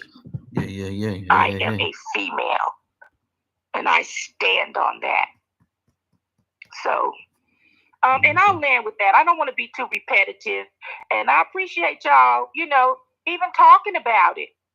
So it's gonna spark, and it's gonna catch on fire around the nation. And we're gonna have our say. All right? And I land with that. And you all have a blessed evening. I'm just gonna listen. Thank you for listening, and good night. Thank you, and thank you for being a teacher. And shout out to all the teachers in the space. For going. I'm a guest teacher, but I'm held to the same standards as the regular teachers, and they are stringent. I'm held to the very same standards. I can't do it full time. I am licensed, and so I'm fine with that. I'm very happy. I make just as much as the teacher, so, and I land with that. Thank you. Okay, thank you. Awesome. I believe Miss G, Art, and then Callie Love. Hey everybody. Happy Saturday night. Yes, with this conversation is it's crazy, because to me, I didn't see, when I saw the kids braiding his hair, I think he was just trying to prove a point, like, they just braid my hair, or like I'm braiding my hair. That's what I saw, right? But yeah, I get the perversion. People will insert their perversions in a situation. So if he was perverted in the mind, then that could lead to the idea of grooming and stuff like that. But if he wasn't, what if the children, you don't know the background of those kids who were, somebody could have been molested or something. Somebody could take it the wrong way. Somebody could have been watching a video and saw something the wrong way and now want to sue. So I get the whole protect both sides by not touching and stuff like that. I get all of that. But I remember when I was in school, we did stuff like that all the time. It wasn't no, we get ready to get with the man, like the male teacher. We used to cornroll the daggone security guard's hair. Like, seriously, we did that in high school. Not to be his boyfriend, but for $50. Hey, can you cornroll my hair for $50? Because we did good hair and stuff. But what I think is the real issue with all of this, to be honest, is not about the braiding, him braiding the hair. I think the real focus is the lack of him being expelled from his job. He was fired. So when you look at the fact that he got fired, when these same schools are passing laws saying a teacher can keep a child from their parents if they decide to change their sex, Washington State, where in D.C., if a child wants to get a vaccine, unbeknownst to the parents, they can do that and not have to tell their parents. What are we really talking about here? Before any of these school systems can do any fucking thing, they need to be looking at their freaking selves. These teachers are teaching. We just had a situation where in the schools right now, as we speak, there are books teaching kids how to suck dick. Oh my God. Other boys' dicks. Oh my God. Oh my God. What oh are my we God. talking about? Oh my God. Oh my God. Let's Damn. not forget what we've been fighting against over the last year. I mean, the last couple of years. That's what I'm talking about. This is what's Thank happening you. in the school. The level of perversion these Thank you. bastards are Dear inserting God. on our kids, Thank telling you. 3-year-olds and 4-year-olds they have the ability to change their sex. What the fuck? Thank God. And you gonna fire this dude for getting his hair braids taken out? No, that's them trying to say put raise level of perversion that these white school teachers have right now. Let's keep that shit a buck, because every time I turn around, every other week, it's another white teacher getting fired for bouncing on a black boy's dick. Let's keep that real with the real language, because that's what's happening right now. So instead, they had to create this whole male predator look because they need to get black male teachers out of the school. This has nothing to do with this man getting his hair braided. I mean, braids taken out. This is, let's clearly insert a level of perversion on him, and let's also get this man out of the school, because we don't want black men in the schools anyway. We give the illusion that we want it, but we really don't want it, because we need these kids out of control so the police can come in and lock up our 6-year-olds for having bad fucking days. They want our black men out of the schools, so when now black boys and boys start fighting because they just having moments, it's nobody that's going to check them and keep them in order. So this is what's really happening. This ain't got shit to do with no breeding or taking out no breeds, because he was on camera. Now, if he hid that shit, it would have been a different story. If my kids came home, he gave me $50 to take out his braids, I would have been like, that's bank. I wouldn't have felt anything about it. Now, if he said he grabbed my ass in a process, now that's a different story. If they said, oh, he rubbed my neck, he was rubbing on the back of my waistline while I was taking out my braids, now we on a level of perversion. But let's keep it a buck. People in our community take out braids all the time. And it's also community. You got to understand, this is breaking down of community. You can't have any type of level of contact. And it is a gray line. It's a gray line between all of this. But it's certain things that would be put in to tip it on the white side or the black side. And we're going to say the black side is the good side, and the white side is the messed up side in this case.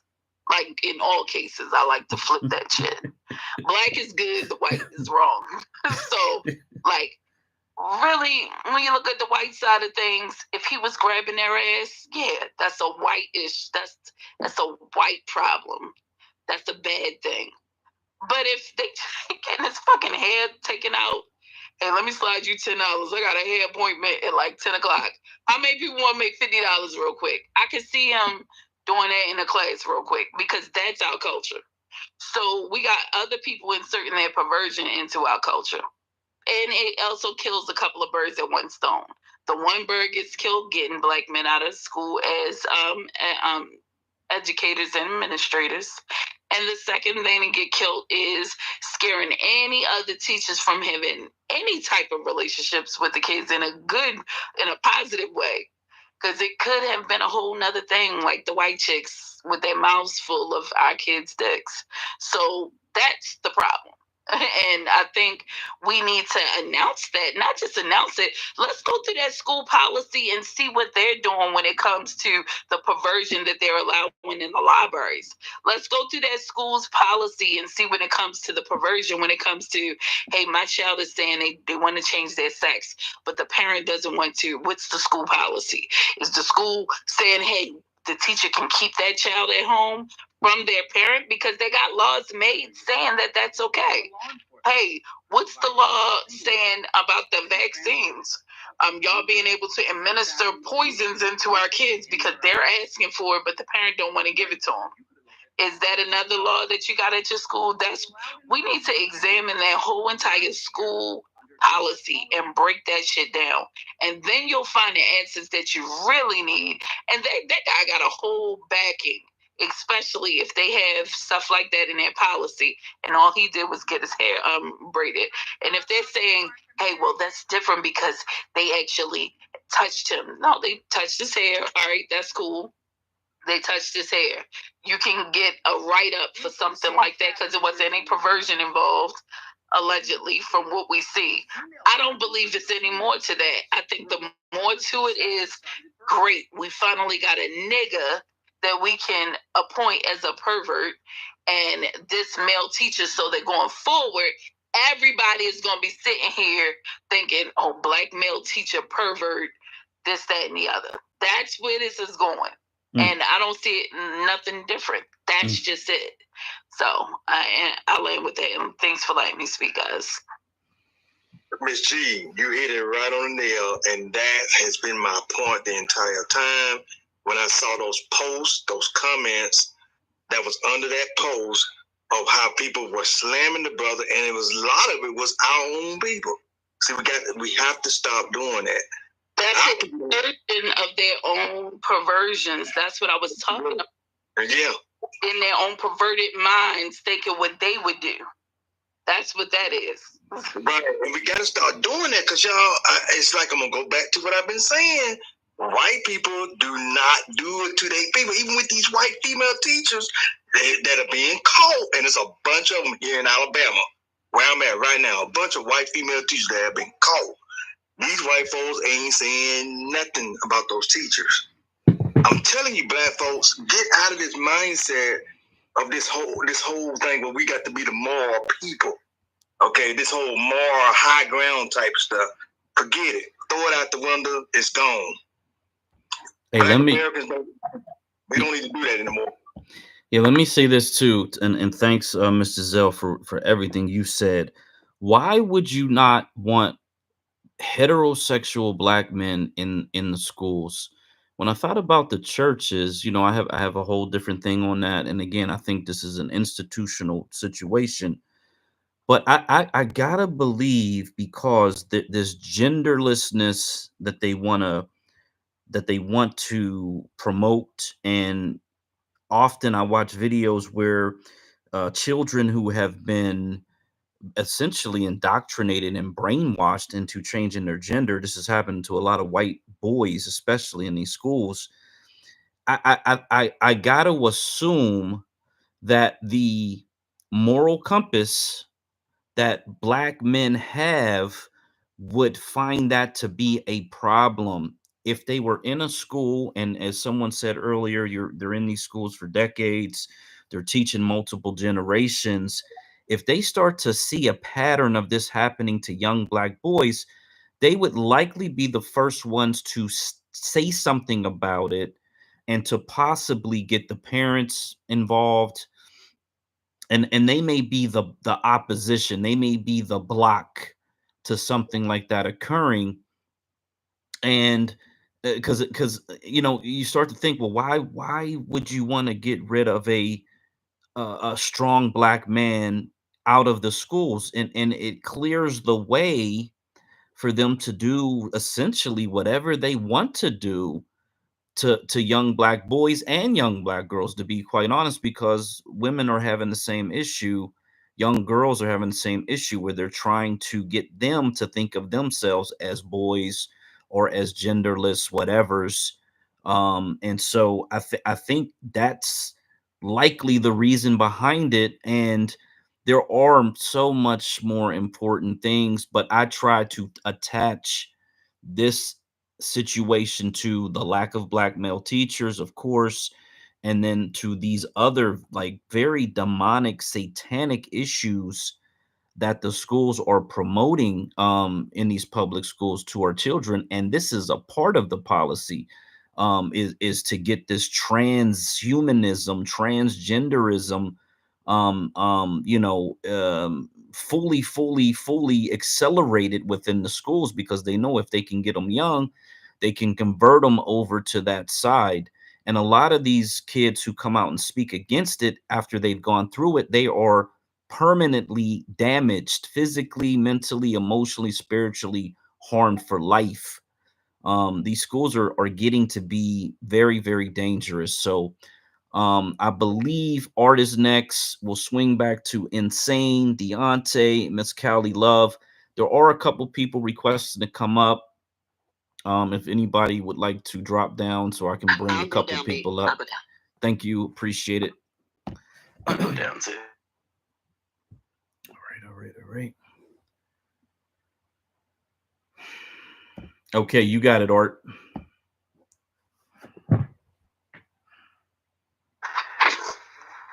Yeah, in regards to this teacher, I think you're going to find that in the coming 12 months, you'll see a lot of black teachers get fired for random reasons you wouldn't see white teachers. I just think that's going to be a thing. I think the cops are going to be the same thing. So education, security, and farmers. Those three are going to get eradicated. Damn. Why? Because it's tactically feasible for the white person to do. Like, to me, it's just, do we think like the enemy? Like, say let's say we're the majority, right? Just walk down this thought experiment for me. We're the majority. We want white people out of our country or eradicated. What do we do? And then you know the answer of what they're going to do. And so I don't think we think that way. And so we do problem assessment of problems that we already know. What did Malcolm X? Only a fool lets their enemy educate their kids. So we do this since the 60s and 70s. What do we do about it? We kept sending our kids to the schools, and now we're getting the results of that. These elite people have their course that they're going to run regardless of the decisions we make. So what we need to do is come up with decisions of how we're going to fix it without them. Because I feel like if we keep asking them, they might do one, if they do 10 bad things, and we yell, we scream, we moan, and then they fix one, do we really win? So that's why, I don't know, to me, it's just like, I'd rather do solution assessment and come to like, we could print homes for 10 fucking K. Like, you know what I mean? Like, you could print buildings for like 20, 30. So if we could print buildings, I mean, they got fucking ck12.org where you pretty much have a AI tutor. Then you can have, we spend $16K a year per child. That's enough to pay parents to stay home. So if I pay parents to stay home, they have ck12.org, which is an AI. They still have open education, in which case not only is the curriculum open source, but when teachers educate, like for him, for example, people could donate to him. He could teach the curriculum in his own home, in the comfort of his own home or in the comfort of his own environment. He can reach way more than like the 40 kids or 100 kids he might have in that room, right? And parents get to pick and choose who their teachers are. So I just, on top of having AI, on top of having open education and the curriculum, if they want to teach their own kids. So I just think we're in a day and age where some of these conversations, particularly with this one in education, that we don't have to deal with this. When I was younger, our parents would toggle, right? Like, because our parents had different schedules, and sometimes I would go over like Miss Jean's house, or there was a dude we actually called Unc back then. And it's like we was either aunt's house or Miss Jean's house or my parents' house. My dad would teach the kids how to program. It's like it took a village, and now all of a sudden, the way they're pushing their education and everything, it's just not. You know what I mean? You don't have that village anymore, and so I just think that their shit's lame. I don't know how much longer I would stand for it, but parents have their own decisions and stuff. But I just think as a collective, we should at least be pushing towards that direction of being able to bring back the village in our educational system and control more how that works, and make the assumption that their systems, we're not going to be able to control them. They're the majority. They've had these systems around for forever. I don't care if my kid doesn't go to Harvard because Harvard owes us money anyway. I'm trying to bankrupt Harvard, not to my kid there. Like, you know what I'm saying? I'm trying to get them to send that fucking $54 billion endowment and move it to the Black community. I'm not trying to have my kids go there. Like, I guess that's my ultimate point, and I'll land it there. Thank you for that. Great submission. I always say homeschool, unschool, cyber school, if you can, because more and more, that's going to be the safest place for your kids to be quite honest. So let's get to Miss Shelley. She's a new speaker up, and then Insane, Deontay, and Miss Callie. Hi, thank you for having this space. Can you hear me? Yep. We can hear you. Okay, great. I want to agree about the homeschooling. If you can do that and set up homeschools in your neighborhood, I think it's a wonderful thing. But what I wanted to touch on is if your children are in private or public schools, please make sure that you read the charter for your school district. It's important for you to know what that charter says and what it means when you actually drop your child off at school and the power that you give to that school district when you drop that child off at school. And the second thing I wanted to talk about is, I'm sure everybody here has ordered from Amazon or has, bought gifts for people on Amazon, and y'all know about the Amazon wish list. One of the ways that pedophiles and trans organizations and LGBT organizations are bypassing the vetting process of what children read in schools. And I want to preface it with this. Some of the schools that are doing this are in states like Mississippi, Alabama, Louisiana, where there are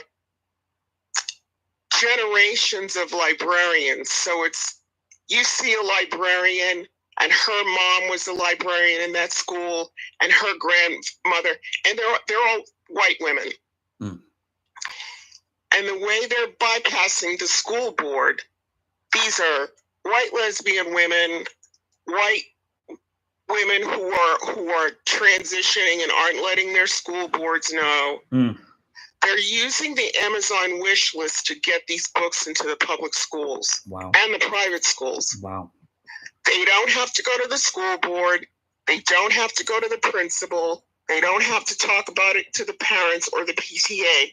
And the books are entering into your children's libraries. And the kids might just see a big box that has Japanese comic books on top. And y'all know how much those books cost. So here's a $35 book. The child reads it because they're online all the time, and they know what anime is. And these librarians are bringing in one Japanese comic book and then 20 books about how to give your boyfriend oral sex, how to transition from boy to girl, how to transition from the other way. It's insanity.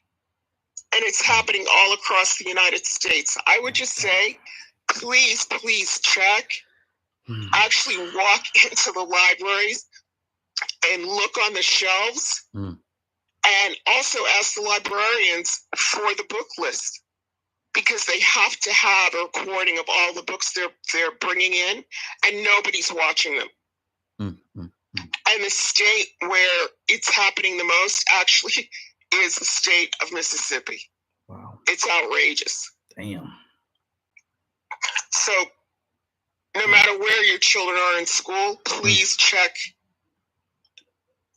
Please first read that charter, but check and make sure where your children's library is getting the money from for all the books that are filling in those shelves. Because 9 times out of 10, the money is not coming from the school board. It's coming from these alphabet groups, and they're sending the books in by the case. Damn. So thank you for letting me speak, and thank you for having this great space. I appreciate it. Wow. Yeah, thank you for that information, man. So, wow. I'm sure there are Black majority. I didn't even know that, man. She gave some very good points there. Yeah. I was gonna say, for any educators, Mississippi, man, you know, it's on our list of potential Black majority states. Now, imagine they have a population, and likely the younger population is likely above 40% Black American, and they are essentially trying to convince young Black children that they're not boys, and convince the girls that they're not girls. That's like 1 or 2 generations of a level of confusion that we have never known. And that sounds like a weaponization of that transism in a highly concentrated Black area. So dear God. So is this like another way, I guess, to try to wipe out Black people in America? I mean, like, this is another what's the word? Another tool, I guess you could say, as a way to try to wipe out the Black man. Machismo is pretty much dead. They want to kill it off, so to speak. Well, yeah, because the problem becomes that you're not procreating. I mean, that's the ultimate goal for all of it, is you're not procreating. There's a brother running for Senate. He probably doesn't have a chance of winning, but he's a really good dude, former military. He ran for state attorney general. He got really, really close. But he's running as a Democrat, and unfortunately, you know, that's their party platform, is to put this sickness and this poison into the schools. So, you know, for what we talk about Black majority states, we really need our people to get into Mississippi as quickly as we can, so we can really put an end to that and other things. But yeah, that's very, very, very disheartening to hear. I believe it's Insane than Deontay. Hey, thanks. To Art, and I just want to, commend Art and Sassy and the other lady that highlighted the workaround that's being used with Amazon. That's all very valuable information. There's definitely a agenda going on, and the gender bending is confusing a lot of people. This man who did this, he certainly didn't warrant being fired immediately. He does not warrant being labeled a predator. I don't feel I watched him. I watched a video where he's reading some letters and he's kind of crying and going on. I didn't really care too much for that. But, from the video that I saw, I didn't feel that. I just felt like for a teacher teaching a particular subject, I felt like that was just really out of place. And again, there are a variety of other ways that children can be reached and motivated and made to be felt that they are cared for and there's compassion for them. And I just felt like that was out of order. Art mentioned we've been saying this for a while, and we have. You know, we need to really work toward homeschooling and developing our own schools. And again, to Deontay's point earlier, we when we harken back, when we talk about this economy that we had, what we did before integration, we have to realize we were, relatively social conservatives. We're very conservative people, and those people who weren't necessarily Muslim, they wouldn't have condoned that. They simply would not have condoned what he was doing. And I think in that space, no matter what his ideology is regarding his gender, because this is nothing new. People have had, what people might not consider necessary or ordinary, bedroom habits. So this is nothing new. But even back then, that particular individual or that particular lifestyle would not have crossed certain boundaries. So, again, getting back to our community is definitely something that we need to focus on. And I'll land there. Mm-hmm. Absolutely.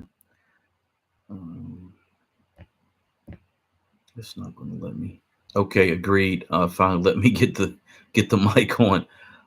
So thank you for that, Deontay, Miss Callie Love, and then DJ.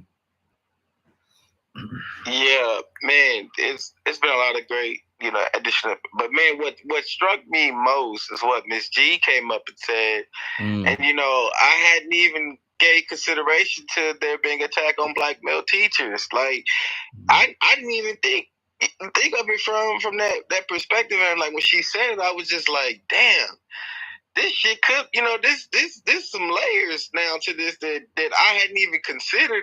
I was just really looking at it just, in this very general sense. But then when you put it like that, and because I was wondering like really why this blew up, to the level that it did. But then when you bring in that perspective, saying, they're trying to get black male teachers out of the school system, and then we kind of unbeknownstly aid them in that process by being so quick to and that's, I think that was my biggest thing, that even with, like I said, with my Islamic values, to where we don't intermingle men and women, I think that being so quick to put perversity to it puts that young brother in a position to where he's almost being equated to the actual sexual perverts in the school system, i.e. the white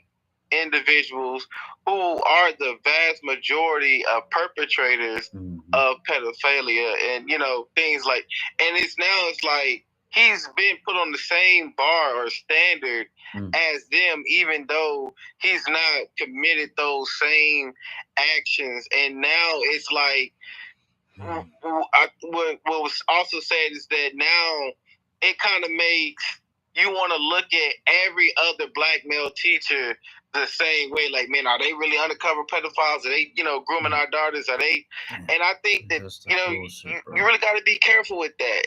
And kind of like to one of the questions that was asked, how would I feel if it was my daughter? And I was like, in that situation, I wouldn't have been upset because, one, it was being recorded.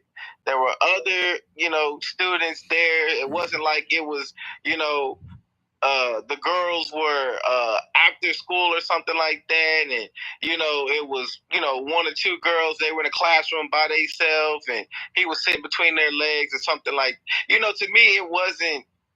I didn't see a level of intimacy that others see, and I don't know if that's just me, but like for me as a father to react or have a negative response to the young brother, I would have had to see more than just he was sitting at his desk, he had a camera recording the whole thing, and there were at least 3 or 4 other students also there at the same time. So, you know, and that's just like I say, if the context or situation had been more intimate, then yes, I do understand then, you know, there being, you know, some upsetness, there being some kind of side eyes. But I think this situation didn't rise to the level of scrutiny or accusation and presumption that has been the majority displayed. That's just me. Thank you for that. I agree wholeheartedly. We played a clip about the need for black teachers, black males especially. Only 1.3% of the teachers are black males. They're as much as extinct as can possibly be, without being at 0%. So there is definitely an agenda to keep black men out of the teaching profession. And if you look at the way the policies are going, like there's videos, if you're not following libs of TikTok, my God, they post a lot of these trans teachers and you know, in my professional opinion, they are psychotic. A lot of them, most of them are insane. There's all these fights between these trans, which are boys, beating up on girls in these schools, in these bathrooms, on the playground, wherever. This over aggressiveness by these trans, because they're taking all these hormones that their bodies are not made to deal with, and they're taking out their aggression on little girls, literally. It's a recipe for disaster. You know, it really is. Miss Callie Love will go, MF Kush, and then DJ.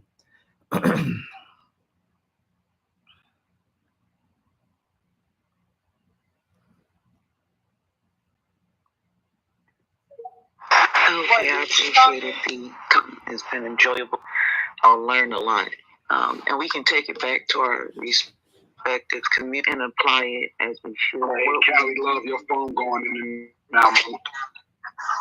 Oh, and that might be my finger over the mic. You know,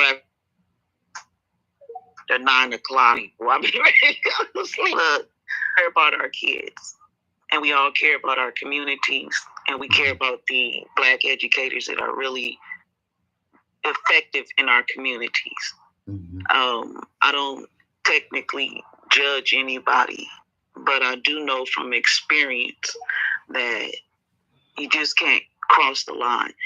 As parents who are really doing a lot of advocating that the average parent don't see. They're the ones who are going to and saying that this is going on, that is going on, this is going on. We don't like this, we don't like that. How can we change this? And those parents are being effective. We currently have issues in LAUSD with attendance and school violence. We don't want campus police, some parent groups, and then there are some parent groups that want campus police on site. And they're very loud and they're vocal. So both groups are really going at the school board. They're not going at each other in particular, but they're going before the school board. Oh, shit. Please don't tell me you killed the space, though. Kick me out, but don't kill the space, man. What the hell, bro? All right. God damn it. This before, when you take your children to the physician, to their pediatrician, there are also laws, rules, and guidelines. A physician cannot examine your child in a room by themselves. The parent either must be there or there must be another pediatrician or physician assistant in that room. And that's the same thing if your child gets arrested or detained. By law, they're not supposed to question your child, without either the presence of you being notified as a parent, and then that child be appointed either a public defender or in a case maybe a social worker. It all depends on the situation. But by law, the minor cannot be there by him or herself. And so we understand we love our children and we want to protect them and make sure that they're safe. And so we know that as parents, we have to be there regardless of what the assumption is, what the question is. We just need to be there, just be able to ask that questions to get clarity. What is the purpose? If you're not facilitating learning, what is the purpose? We don't want our children to be hurt, harmed, or anything. I come from that generation where families had 5 and 6 kids per household. We don't have that anymore.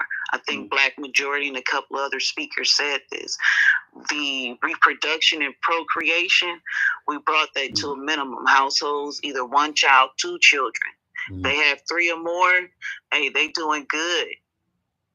But I'm talking about a 70s child where after we got through watching Mr. Ed and Three Stooges and all them other folks and Pippi Longstocking, we went outside and we played. We met on the corner. We played street football, baseball, tag, and it was enough of us kids out there. We all played with each other, and we protected each other too. We don't have that anymore. We some of our security measures that was in place in our communities, we don't have those. And if we lack in family values now, we need to have to question those things. And I think that those of us that are in these spaces, we're in these spaces for a reason. We're leaders. We're leaders in our communities. And those that are going back to our communities, we're leaders in our communities. We have to get back to family values so that we can protect our children. So that our children's children's children will be protected. We don't need no more babies being touched. I'm sorry. We don't need no more babies being touched. And I'm going to end on this. You can drop me. I had a criminal law professor in Clayton County, Georgia. She's also a judge. And some of the most heinous crimes happens to our children. Some of the stories that she's told us about small children, small girls, who vaginal areas are not even workable because some freak fool damaged the child. These things are serious. From their vagina hole, excuse my language, to their rectum holes, damaged. And the same thing for small boys. You have sick ass people out here that will damage. They do damage to our kids. And I hate to say this, that there are some parents who are loose with their children. They let their kids go off any and everybody's house, and they come in when they get ready, and they have kids that run their households. I mean, it's just fact. Not every parent is a perfect parent. Some parents are a work in progress. And we have to take that in mind. And those of us that are leaders and protectors, we got to do it blindly. Hey, we don't know what the situation is. We're not going to question it. We're going to go on GP, nigga, you out of pocket. Get corrected. We can't afford to lose no more kids, no more adults, young adults to bullshit. It's serious. That's serious. Kids come up missing, body parts removed.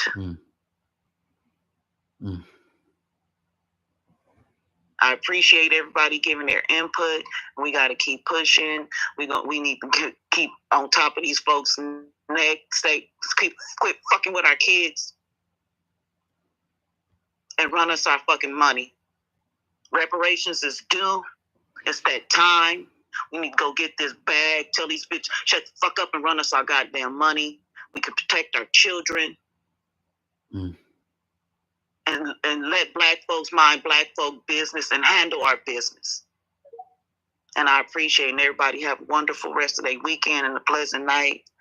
Happy Mother's Day. Mm. And then you can drop me down and give somebody else the opportunity to speak. Thank you.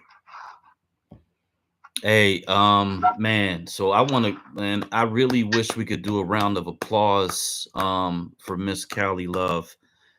You need somebody who is so overbearingly protective that it sounds harsh because it has to be harsh. It has to be that way in this particular situation. So I salute Miss Callie Love, because even though this situation is really a perspective, everybody's got their own perspective, their own history. At the end of the day, these children specifically are the most important, most valuable, in this situation and every other situation. And so there does need to be this heightened level of protection. I truly appreciate it. What the schools are becoming because of liberal policy is something that we also need to really, really get super hyper focused on scrutinizing, because I was in a space of all white women and they brought in their young white athletes, high school athletes, telling the stories of their interactions with these trans male females. And I'm telling you, they're rallying around their young women, their young girls, to try to put some protections in place. And when I was in that space, I was thinking, well, who is doing this for young Black girls? Who is protecting young Black girls? Because this is a Democrat agenda. This is a inner city public school agenda. And I think dear God, oh my God, I know the horrific things that happen to children, to young adults, to young women, in this society, and I think that this is equally damaging. And I think we really gotta,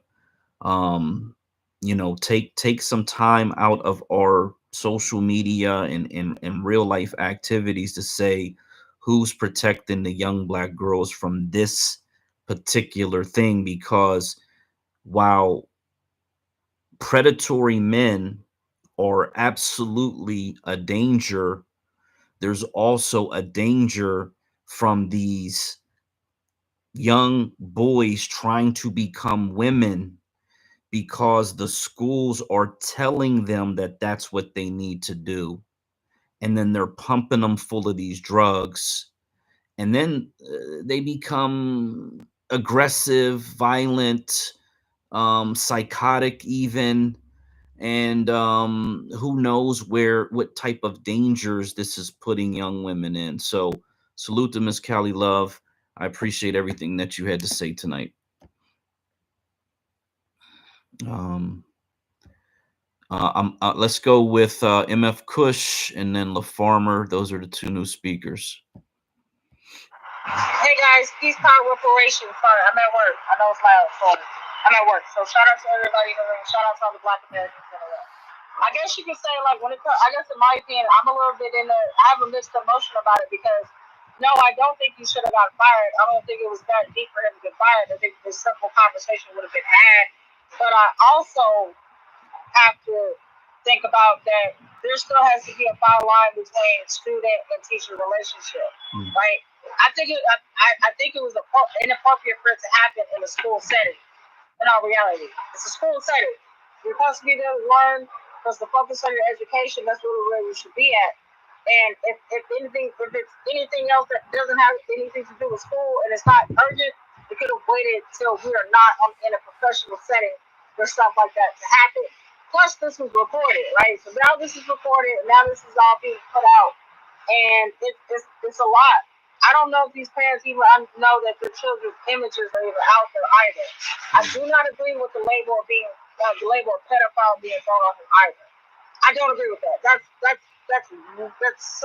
reaching at that point. Like, that's too much. The man's not a pedophile. The man just made a simple mistake of he recorded it, happened at school, and that's really what it is. But to fire him, label him a pedophile, and to make it seem like he was a predator, doing too much. I just don't think stuff like that should just happen at school.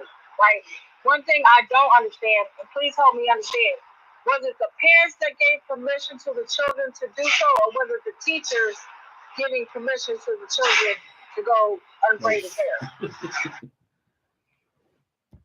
In the video, he says both.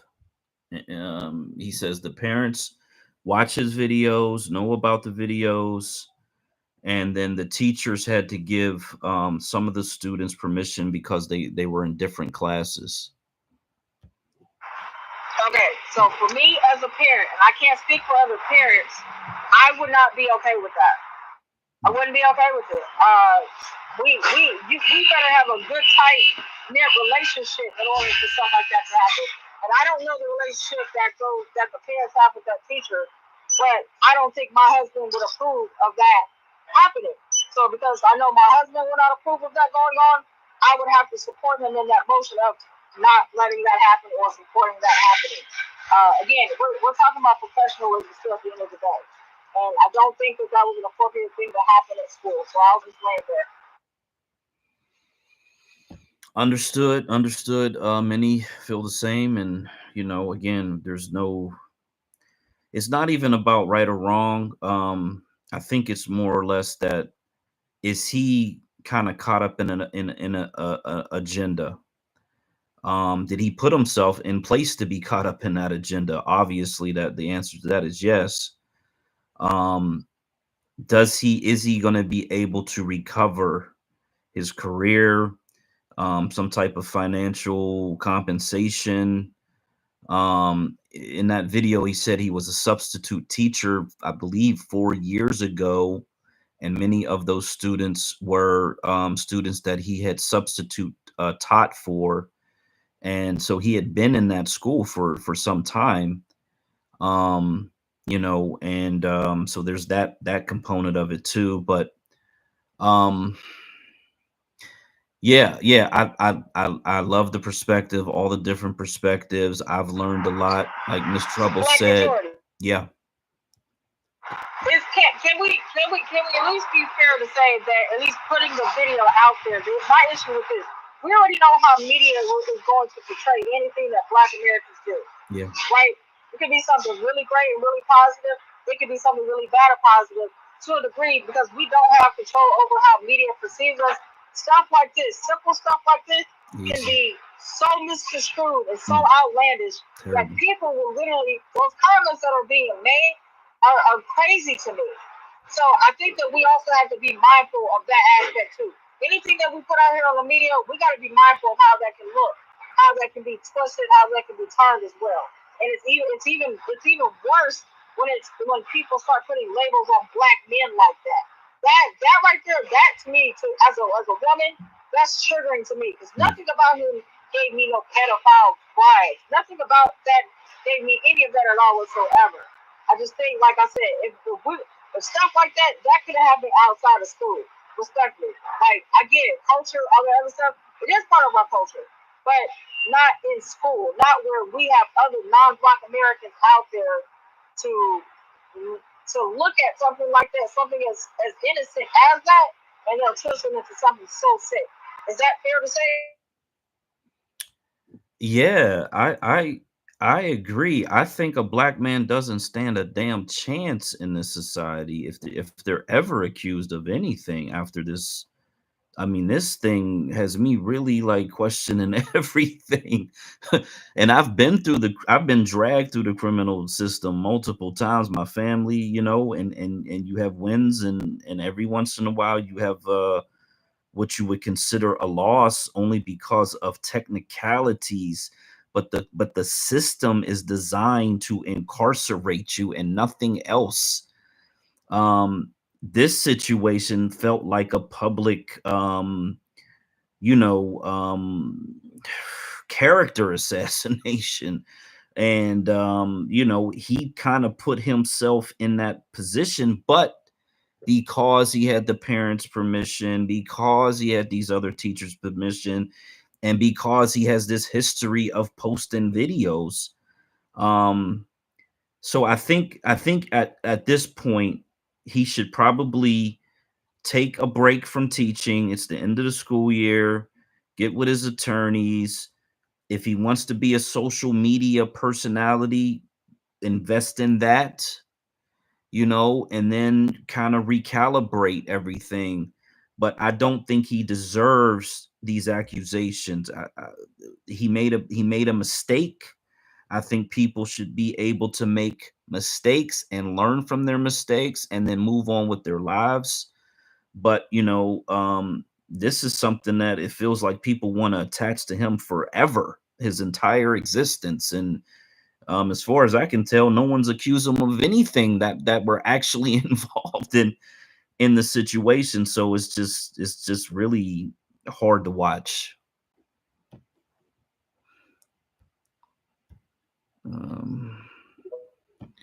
Okay, we got Brother LaFarmer, Professor, jump in whenever you feel, and then we got a new speaker, Hell Nam.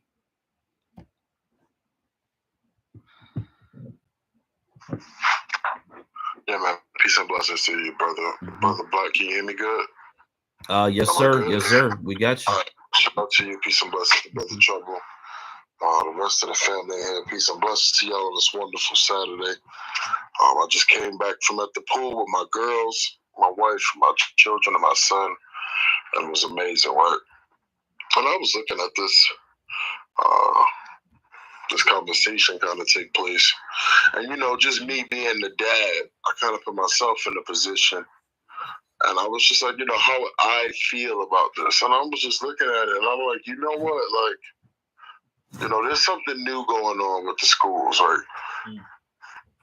My daughter now has videos that her teacher takes of her from some of her work and stuff, and like it's almost an interactive type of process where we got an email link to the teacher, and we're able to see like the videos of her and the teacher learning. It's like, sometimes like 15, 30 seconds, 45 seconds, nothing ever really over a minute.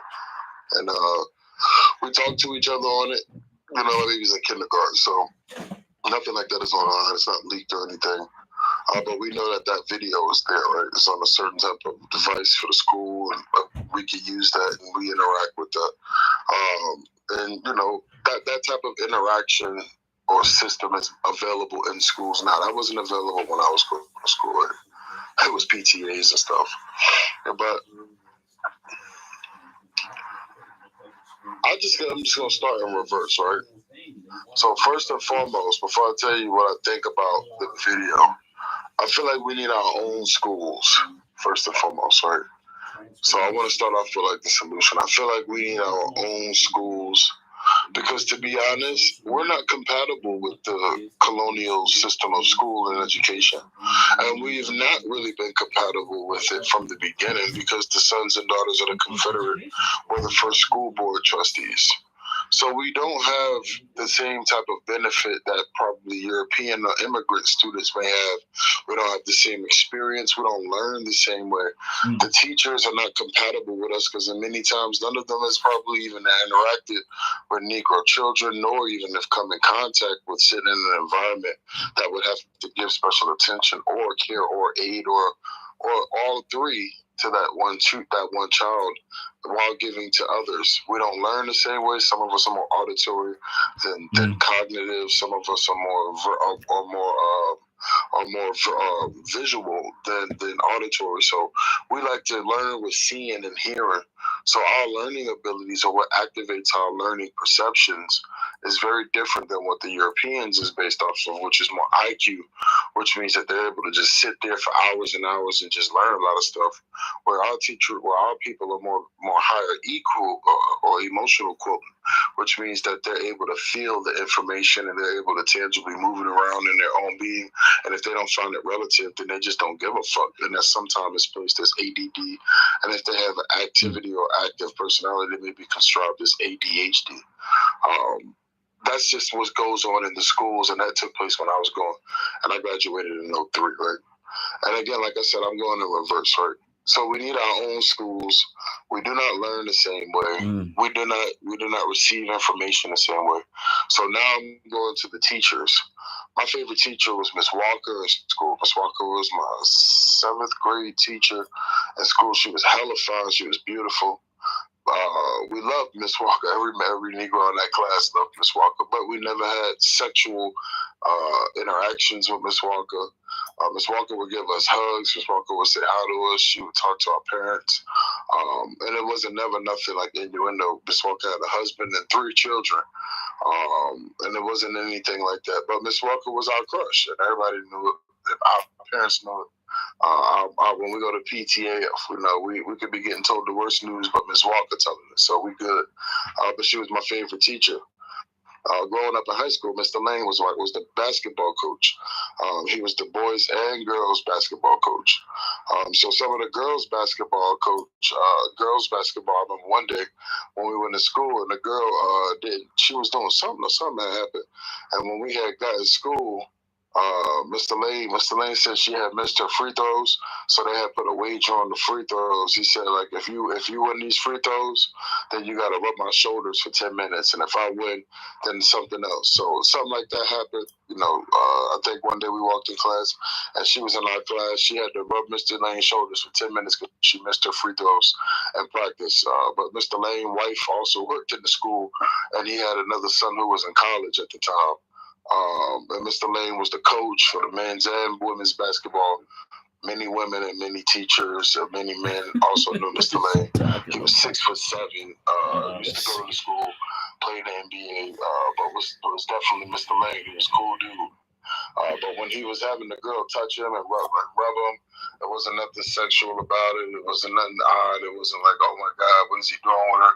It was in a classroom with everyone else in there, and nothing gave the precursor of anything. It was supposed to be like 10 minutes. He made it like 3 minutes or 5 minutes, and it wasn't that big. He said, "You suck anyways, your free throws. Work on your free throws, or learn how to hold the ball properly." And that was what he was trying to teach her in that. We never seen it as anything inappropriate, right? So then we get down to this teacher right here, and this brother here, I don't know him. I don't know what his background is, but, I looked at one of the videos with one of the mothers of one of the children who was actually doing that to him. And she said he's such an amazing figure in her children's life, that he's an amazing man. He's just what her daughter need, because her daughter grew up without her father. So he kind of filled that void as a teacher. And so this is, again, where I started with, which is we need our own schools. Because, again, a lot of our things that our community need due to the fact that we have not been repaired, we have not, like the Holocaust victims, had control of our education so that we don't have neo-Nazi influence. We don't have non-American Negro influence. So we're literally at the behest of the same people who enslaved us, who thought we weren't able to read for 200 and some years, now dictating to us how we should learn in that environment that they created for us, which is not conducive for us. Now, mind you, I'm talking now about the teacher and the mom who gave a perspective on this brother and how her child has reacted. How her child has reacted to having him as a teacher in her life at home and at school. Again, the teacher recording himself, I find, is not odd. And I also find it as a beautiful measure because he's actually showing the interaction, because he doesn't have any mischievous thoughts. He's not thinking that something negative can happen from this. He's literally thinking that this is the most Negro thing we do, and this is just us. Like, I'm taking my hair out. I got an appointment. I asked for some help from other class rooms from students who was doing on top of their stuff, who was on point. And we've all been in high school the last 10 minutes of the last day of class. I mean, of the last bell in class, it's nothing. You're not doing anything. You're getting ready to leave. You're just waiting for the fucking bell. If you were in one of them high schools, I know I was. You know, we were just literally waiting for the bell. Unless you just had that dickhead teacher who just makes you go up until like 2 or 3 minutes before the bell ring. But outside of that, the last 10 minutes of the last class, we're kind of chilling. So that mom was giving a good impression of about who he is to her children. He gave a detailed conversation as well about what type of things was going on. He had an appointment for his ear to get done and all of these other things, and he really was pressed for time. And he literally, you know, asked the girls, can they take his hair out, because he needed help. Now, this is the part that I would say, you know, when we look at how we have American Negro men in our schools, we literally are allowed to not have those men in our school, and it don't seem odd, right? We're allowed to have drags and queers for school, and they're teaching our children pole dance routines in libraries, and that's allowed today. There's men who can twerk in front of students and play games like musical chairs, and then they're twerking and dancing on the schools, and that's okay even after being exposed.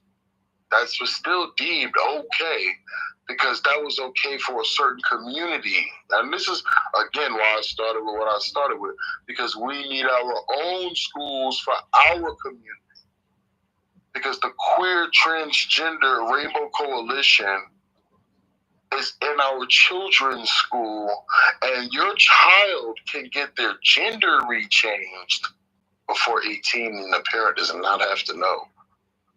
So this notion of this being close to sexual assault or this being something like pedophilia, ladies and gentlemen, your children can undergo hormone therapy, conversions, reassignment, gender medicine in school today, and a parent does not have to know. And they call it the rights of a child and the right of a child to decide their sex. And this happens today, and you don't even know. You don't get a phone call. You don't get a video. You don't get updated that your child is on medications. You don't even have a clue. But this teacher here, I want you to keep this in contrast. I want you to keep this in contrast. What I just told you is the truth. You might not know about it in your area, but it's the truth. I want you to know this in contrast. This American Negro man teacher only had Negro girls in his hair. He was getting his hair done, and both his hands were present at the same time. His eyes were forward. He never looked at any child in any way that was sexual or denote sexual behavior. Bro. I agree. Those girls did not give off the impression, even though they're from different classrooms, some may be in more contact with them more or less than others, that he was a creep. Because a child knows a creep before a parent does. And some men are beguiling, and some children are announcing, but every child knows a creep. There ain't no doubt And not about that. one of those different girls out of the 4 or 5 or 6 of them, however many was there, got the creep vibes to say, yeah, I'm done, I'm okay, I'll pass. None of those girls. Yeah. So what I'm seeing is this. Our Negro men teacher can't even record himself and then act with the students that he is actually doing in front of the class with the students on video to show the world, show the mothers, and he can't do that and be okay. He's fired already. He's scrutinized. He's like a pedophile. But transgender men, the same man teacher can come in high heels and makeup and teach your children how to twerk at the library. Ladies and gentlemen, I just want to leave you with this. I don't have no other thing I want to try to make you believe or make you feel. I don't have a problem with what that man was doing, and if it was my daughters doing that and it was recorded and I could see him and I could go and see if I see creep or pedophile and then go to class and talk to him the next day, if I have a problem with it, I can go to that school and talk to the principal. I can go to that teacher and talk to him. I can see them at the PTA meeting and talk to the other teachers about what they might think about Mr. Such and Such and my daughter or other children braiding his hair and how I don't like it or how I feel about it, and we can come to a terms of conclusion about how we want to handle it going forward, whether it be needing the need to reprimand or just be told, hey man, don't have this in our children with our children in class. And that's what we can do as Negro people amongst our own, because we know how we get down with each other. And guess what? And I'll leave you with this. I didn't mean to be long, but I came from backwards to the front, because I know a lot of people already told you what they thought about it and how they felt. But I'm here to tell you it from the reverse, so you don't even have to wonder. I'll leave you with this, right? That teacher, if that type of teacher can be stoned to death with queers, transgenders, trans kids matters, LGBTQ, anti-Semitism, all these different groups have protections in the school, but not the Negro teacher, for the Negro students, for our Negro problems.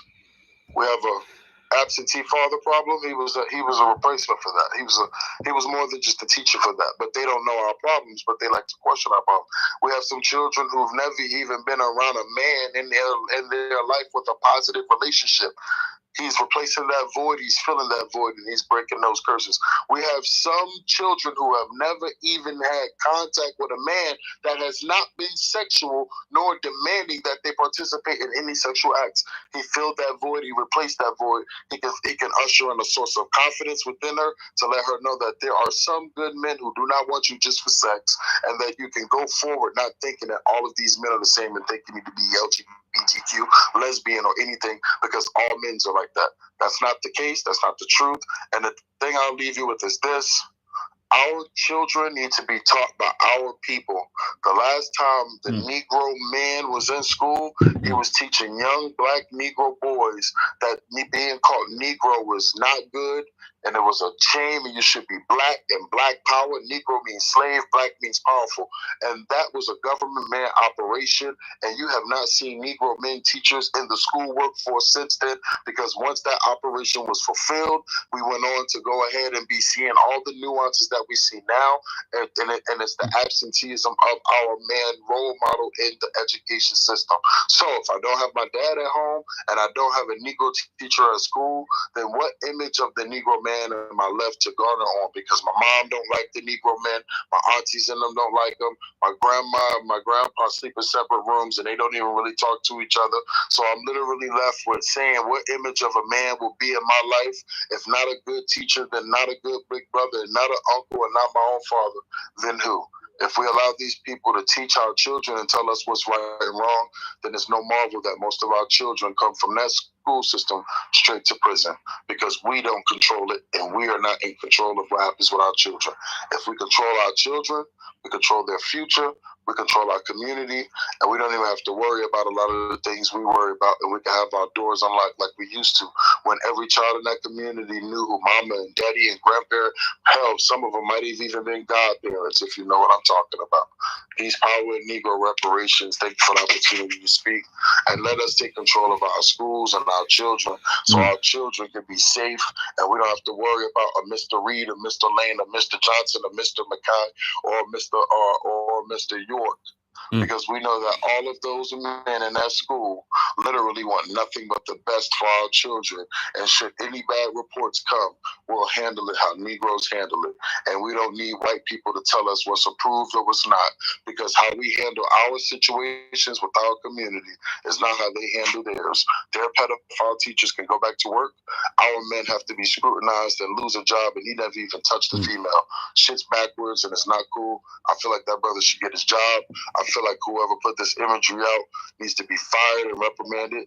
And I feel like this is a case and example of how we can say we need our own schools, because white people do not know what our children need aside from a rubric to say what their local math, science, geography, and all of that shit is. We need teachers that care for our spirit. We need teachers that fill the void of an empty father and an empty brother and an empty man at home. We need brothers to fill bad role models, and if we only got 1% of that, and all of our children, 100% of them have to go to school by law, then we're in trouble. Hey, thank you so much. I want to actually touch on three things. I think you said the cameras. I had mentioned cameras earlier, and you're right when you talked about kids in schools taking videos, uploading them to social media, sending them to the parents. That is actually a thing that schools want. They kind of encourage, because they want you to see the fun and the learning and all of those things inside of these schools. Um, so that is did on. So because earlier I was thinking, well, this is a public environment and you're recording kids and you're uploading them on social media, but that kind of is something that happens. We see all these viral videos all the time of, unfortunately, of fights in schools, but no one ever really says, well, why are they recording the kids, yada yada yada. No one ever makes that point. But you also said creep. Now that's a serious word in young life, creep, especially young girls' life. And I agree. There was no creep vibes that you could see in that video from the girls. They are quick, very, very quick to point out a creep. It used to be on social media a lot. I don't see it as much, but that is still a thing, and I think it will continue to be a thing with young women and guys that they deem as either old, too old, and or they're just not interested in them at all. So I agree with that part too. The last thing was the strippers. I think you talked about trans strippers in the schools, and I was on Twitter trying to find a few. I found one in New Mexico, which is like in a school auditorium. This is a full-grown adult trans male dressed like a woman that is performing a stripper routine. And then there was one up in Maine that they highlighted. So I've seen plenty more than that sometimes I guess they get rid of them, or they're just hard to find through a search. Hey, did you notice the school board did not fire any of those performers and teachers? Yeah. And they approved of the queer hour at the library. They approved it and said it will keep continuing because of diversity and inclusion. Yeah, and some of those. Wait, hold on. What about that? What about that weird that weird LGBTQ teacher that said it was like, hey, there's no books that are like me. There's no books that identify with me. Can you guys help me get some books to the home? And that's my thing. They're more focused on this issue, but they're not focused on the bigger picture of it all. I really, like I said, I think totally it's an innocent situation, wrong place, wrong time. But they'll intentionally let people like those LGBT 1, 2, 3, 4, 5 people, the Rainbow Coalition, be able to push their agendas inside of schools and be able to feminize young black boys and make it seem like that's okay. But they don't want to talk about stuff like that because we're just supposed to be on the hush hush about it, right? No, people got their priorities mixed up. I'm sorry.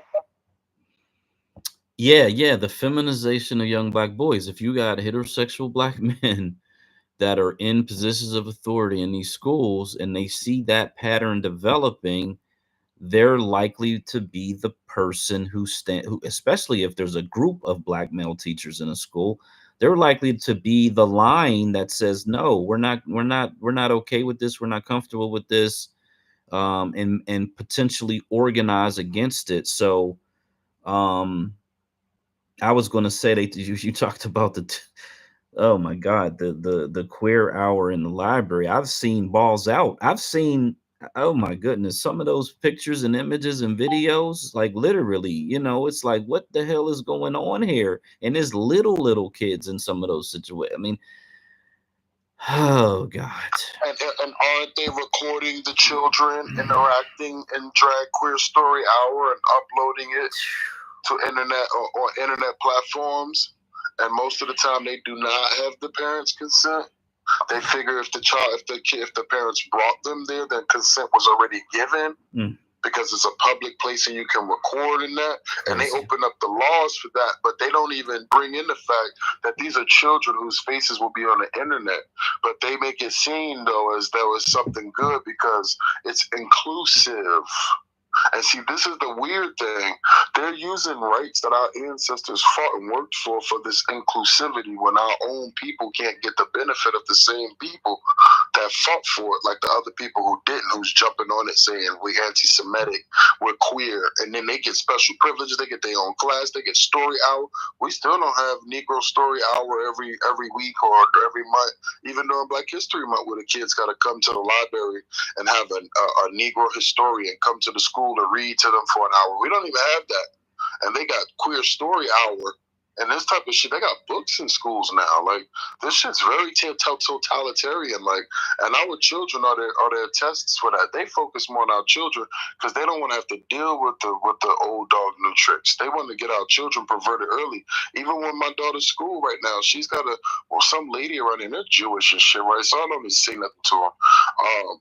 She's got trans kids matter. Like, and I'm sitting here saying to myself, no kid in this whole school, because there's no kid in here even 16 at that school. Like, I think they're done at 15 and they go to another school. And they can't even, like, no kid can be a trans. Mm. But this is what a teacher, she wears these type of shirts every fucking week. Mm. Every time I see her, and I'm like, who is this? And it's bright, and there's a rainbow on it, like trans, be happy and be gay. In the school with my child. And I'm sitting here saying, like, this is acceptable and okay when none of this stuff can be seen as misleading or adultery or sexualized. It's seen as inclusive. And see, that's the beguiling, because now you got this thing where they're saying that the like children is a sexual preference. So then if that's the case, and that's a sexual preference, then why is it so taboo for him to be recording and getting his hair done? But a teacher that might like him and getting sexual acts, it could be written off that they had a mental illness. Like, we're not really looking at what they're saying when they did this to our brother. And I think it's up to us to really respond back to the school and actually ask them, hey, you got anti-Semitism that you make room and cadence for. You got queer and LGBTQ that you have tolerance for. But our own brother doing something that's culturally and our things is enslaved. And see, we got to make sure we say we've been braiding hair on our own people since slave plantations. And when you let them hear that type of shit, and then you let them know that the rights that LGBTQ and anti-Semitism got is from our people not being treated right, and now we are being treated wrong, and others have tolerance and acceptance, but ours is no tolerance and no acceptance, because our Negro teacher is saying he wants his hair to be let down so he can go to an appointment after and ask the girls to do it, not told them. Like, this is some type of stuff that shows these people don't know our community. And I think this is an example that we really shouldn't try to fight them to get him reinstated, but we should push to actually have our own federally funded schools for our own people, no different than the Jewish community or the Muslim community or the or queer community. They need to feel safe and inclusive in a school, and no school in town offers that to them. So the fact that all the schools do not offer them to have their bathroom choice, they need their own school so they don't have to feel discriminated against.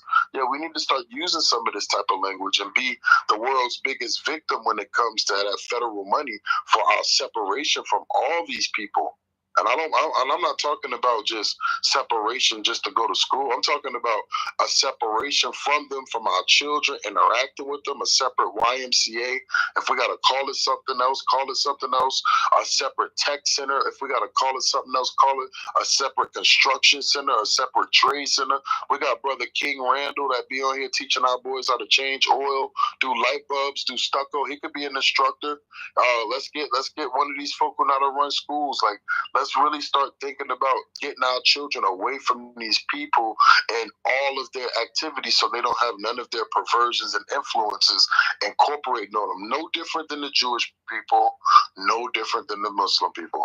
I'm sorry, I just came from the pool with my baby, so I'm really tight on this, like, because I'm like, for real, like, this is absolutely disgusting to frame this brother as a pedophile when this brother probably really loved those children. I mean, I seen him, he was crying. People like, oh, he crying, this and that. And it's sad that a Black Negro man can't cry because the love of his people. You know how many times I've cried because I stayed up like, man, my people just so fucking retarded. I hate these motherfuckers. They don't fucking listen. They so backwards. They want to argue just to argue for argument's sake. It's not like when I listen to my elders and they have a couple arguments, but they share a beer. These people hate you. They want to dox you. They want to call you out. They want to talk about your children, your family. And I'm like, bro, this shit ain't no Negro love. But at the end of the day, I still say a prayer that I hope we get it right.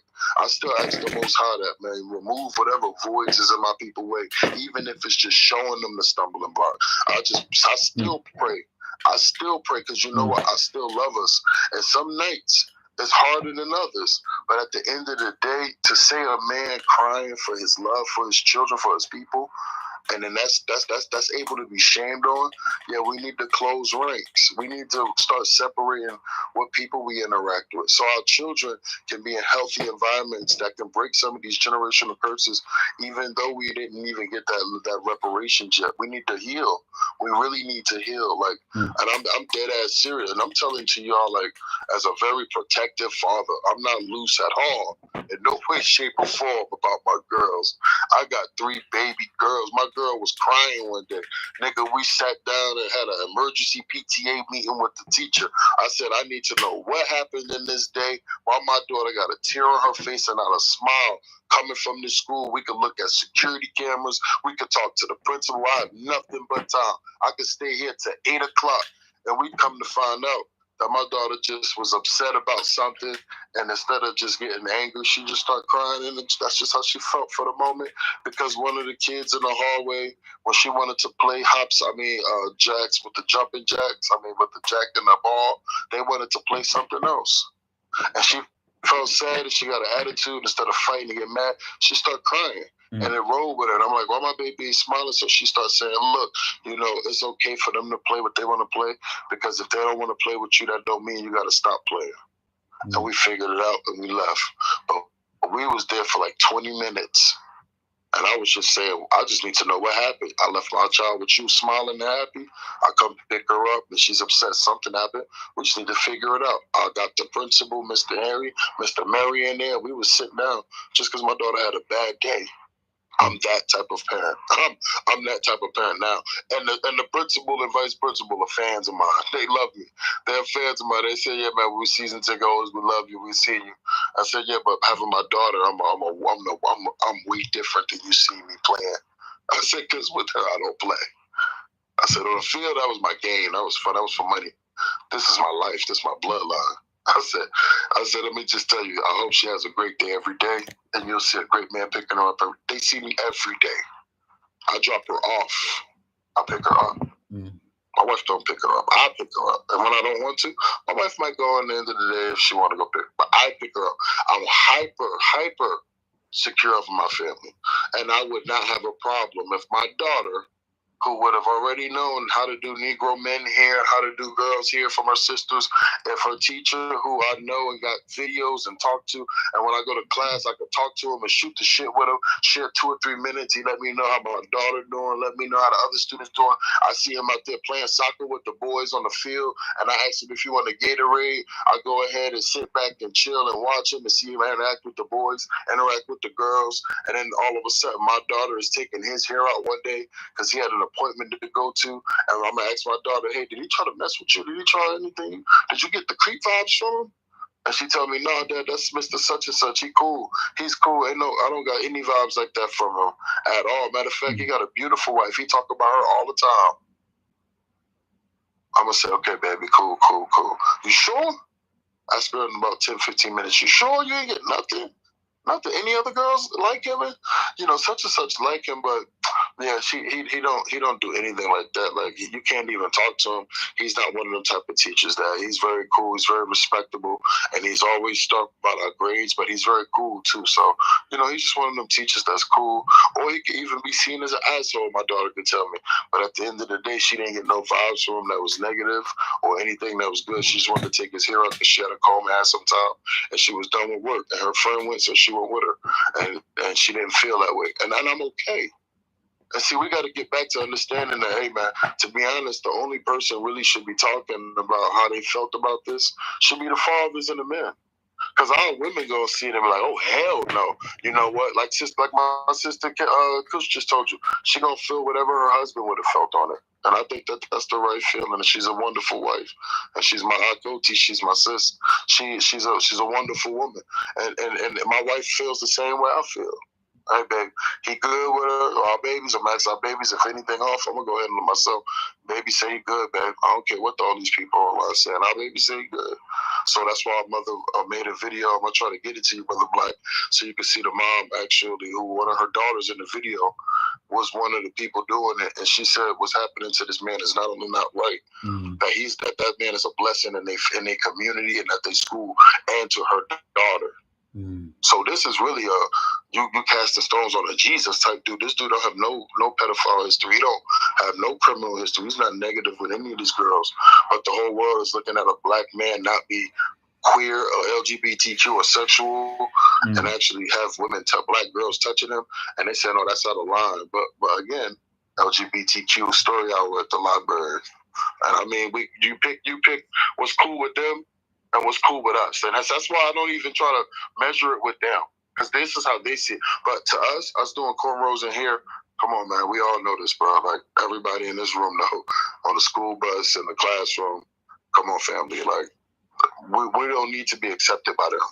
Again, we need our own schools, because we don't need their acceptance, we don't need their approval, and we don't need their disapproval as well. I'm sorry for taking up so much time, man. I'm done. I'm gonna go roll up. No, man. Appreciate it. And again, I mean, that's where I've been at. You know, like I said, people have added a lot of really important information in the space, and I think we got to have that real serious, no holds barred, no BS allowed at all, and then we got to have other varying opinions that do allow space for this black man to have his job, to kind of recalibrate and understand the outside perception of the optics of it, and then just do things differently in the future. But here's the reality of that, right? If the accusations were even 0.00001% true, when you force a person to take it offline, take it away from the cameras, now what do you get, right? I mean, let's be logical about it, right? I'd much rather him to be right in front of the cameras where you can see his hands, you can see what's going on, versus it going to something totally offline and nobody knows what's happening. Then those accusations pop up and he has no way to prove it one way or the other. He's really cooked in, to be quite honest. So, yeah, they say you're never going to beat those accusations. So what happens if, 2 years down the road, there is some accusation? What is he to do in that at that point in time? Because like I said, it seems like they want this to stick to him, and then also as a proxy stick to all black male teachers. Like there's a whole thing going on here. Professor, did you want to speak? See, you got your hand up. If not, Professor, we got a couple new hands. We'll let Miss I Am Money go, Xander, then Pat, and then DJ.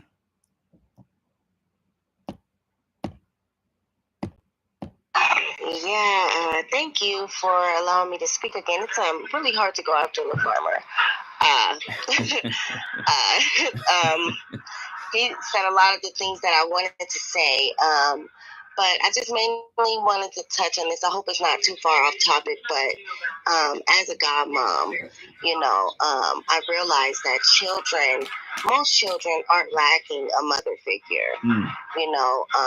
They're lacking a father figure, with my godchildren, and even with like my cousins, they would much rather like be around and hang around my husband, whether it's a little boy or a little girl, they're not lacking a mother figure. So they didn't really want to hang out with me like that. And I was always be like, what is that? I'm way cooler than him. But they have a mom.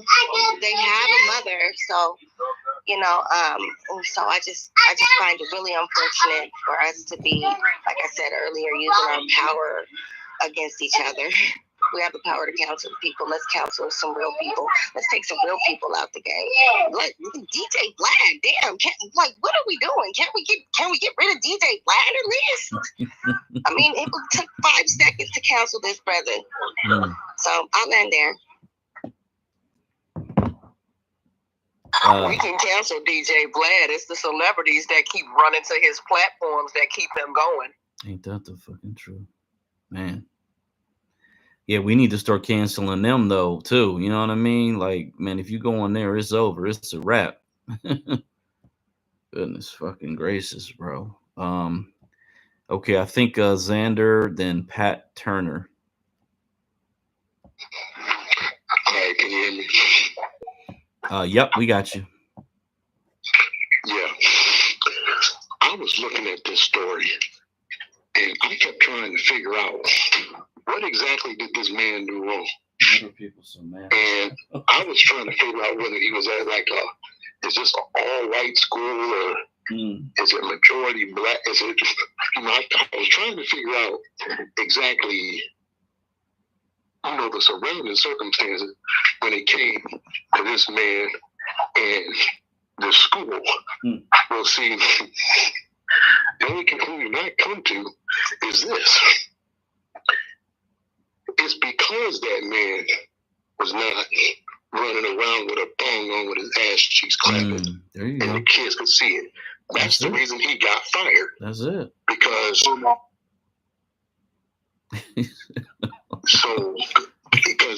look at this. I done been around. One thing about before you become a teacher, they'll do a background check on you whenever you're working around children to usually see what type of background you have, especially if you're a black male. Now, when I was in school, and everything I'm saying is 100% appropriate, I had a black coach, and he was a black gym teacher, and he was, and when it came to things like wrestling and stuff, he didn't hesitate one iota to start wrestling with some of us. Cause see, you get boys when they get about in junior high, they start coming into a lot of manhood. So you have to go out there and have some type of physical contact just to try to prepare them for what they're going to be facing on the mat and in life, and also football. I'm saying some of these things are where you're going to have to, where there's going to be physical contact. But the thing about it is that things like if you were out there on the mat and you didn't wrestle up to a bill you was giving up, he would call you a faggot. Now today they act like they got a problem with that, but he was appropriately calling you a faggot. When if you because I remember when I came to class one time late, this is when I first met him. They had my schedule messed up, and the first thing he did to me, I walked up in there and he said, "Can I help you?" And I said, "Yeah, I'm supposed to be in this class." He said, "No, if you were supposed to be in this class, you'd had your motherfucking ass in here."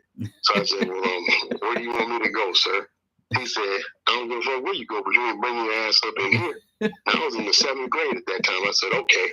So the first thing I did was I turned around, walked down the stairs, and just busted out laughing. Because I said, "This dude, I ain't had a teacher do this before."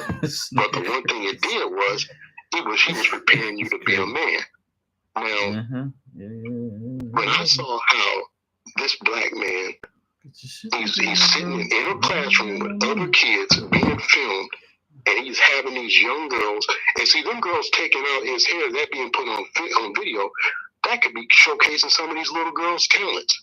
You never know. They might get a little, somebody might say, "Hey, baby, you want to come in and help me do this hair at some salon or something?" They might could get a few dollars for it. So the problem wasn't that this dude did something inappropriate. The fact is, the problem was he wasn't doing something inappropriate. Because just like you said, nowadays they got, you can get a little bitch-ass boy to put a wig on and say that he feels like he's a girl, go in there and body slam some real females, and they'll give him a medal like he done did something. Now, I've never ever been a fan of something. Like if you go and watch a boxing match, you go and watch a wrestling match, they have categories for reasons. You don't want to watch some dude 200 pounds body slam a dude 120. That's anybody, that's not proving anything. You want to go in there and watch somebody do something that you can't do. When I seen how these, when I saw how they hire a bunch of these so-called trans, when transsexual does not exist, it's a non-existent term. They have a bunch of sick motherfuckers who want to put on a wig and pretend like they're some gender that something that they're not. They have no problem giving them these jobs. They'll give them promotions.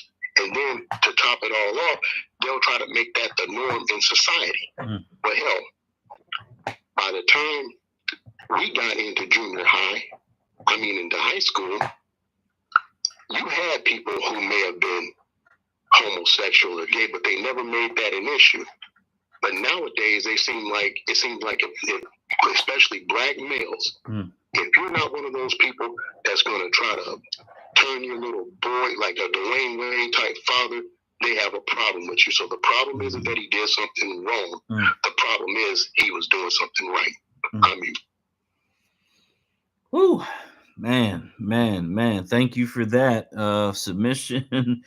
And yeah, people need to hear it that way because, like, there's got to be something more to this story than, I think we're all like, why are people acting so crazy right now? Like, what's going on, man?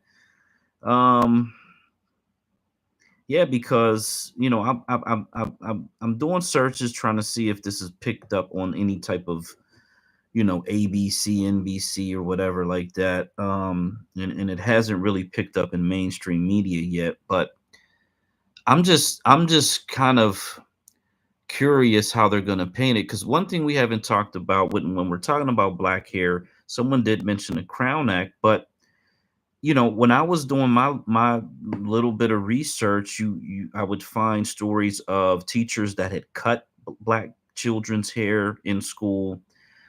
We know about the brother in Texas, the young black man in Texas that was suspended, and I guess his whole thing is going through the court system, even though his hair was done specifically to follow the policy because that Crown Act had just passed. And his hair was not in violation of any of the rules or the laws in the Crown Act in Texas. So they do have this fascination with black hair, the establishment, the mainstream, whatever. And it just felt like for us, and I initially I thought it was all, I got to keep it honest, I thought it was all immigrants that were like just in the comments saying weird things, and maybe that's where the initial push really came from, and then people kind of bought into it. But I just felt like this seems very strange. Brother Black, wait, can I say something real quick? Has anybody started a GoFundMe for this brother yet? And that's a great idea. I think you'd have to get in touch with him and do some background verifications and things of that nature. Hey, your mic muted, bro. Yeah, my bad. They're still trying to paint him as a bad person, and then they don't give bad people GoFundMes. So that's again them trying to do that type of Jew method type of thing on them. But what I was gonna say was what Brother Xander said was damn near prophetic. He's in trouble for not doing anything wrong. And then I was gonna say, Brother Black, there ain't nothing more I think he could have did right besides recording himself for the whole moment to actually be scrutinized. And he still found scrutiny in him. But I will say this part: you do have a point there, and you missed the one thing about the referee or the coach who cut his hair on the wrestling mat. Remember the wrestling mat for the wrestler, the black wrestler, when he was on the mat? They said it. Oh shit! Of course, that thing was already trying to get rid of me. It's already trying to get. All right, here we go. And that is humiliating. That is dehumanizing. But a trans kid can wear a wig that's just like as long as, or even longer than the locks. But he can't wear his real hair. And the part I did want to say to this, though, Brother Black, is you remember Samson and Delilah? Yeah. The cutting of the hair is to cut the spirit off, so you can break the oath, to break the vow, the spiritual essence of us. So when they want him getting his hair taken out is a form of power, and they can't let a Negro be seen in a place of education doing that type of thing, because to them it's a symbol of power more than it is to us. To us, it's just taking the hair out, but to them it's a power position that he could sit there, be under the scrutiny or under the watchful eye of the public, and still put it out there and still not be doing that wrong, which is why I think what Brother Xander said was damn near prophetic. He's in trouble for not doing anything wrong. And I said, holy shit, that actually makes more sense than what the fuck I'm actually watching, is why people is going crazy over this man who they can see his hands, he's looking at the screen the whole time, and the girls are just taking his hair out. And that's just like what we do. That's part of our culture. That's part of us, but it's not a part of them. And so how are we allowing them to scrutinize him? And then what the sister said, well, we ain't canceled Vlad yet. And a lot of people are saving him, but we do need to cancel them too. And we also need to bring back that muscle arm of people who had, like, that was like the bus boycotts, who would try to skip and go to the bus line and go on it. And we checked them. We wasn't checking immigrants and white people getting on the bus. We was checking our own to tell them, you ain't getting on no fucking bus, because we're boycotting the bus because of how they treat us. And then that was effective to make the boycott effective. So I think having that type of check and balance system within our community, to say to the white folk, you don't get to check our teachers, you check your own teachers, you check your own people about your own situations, and if you don't like it, you could go to your own schools. And I think when we start actually talking like that openly, we'll actually get better responses, because then they'll see that we don't even want to be around them.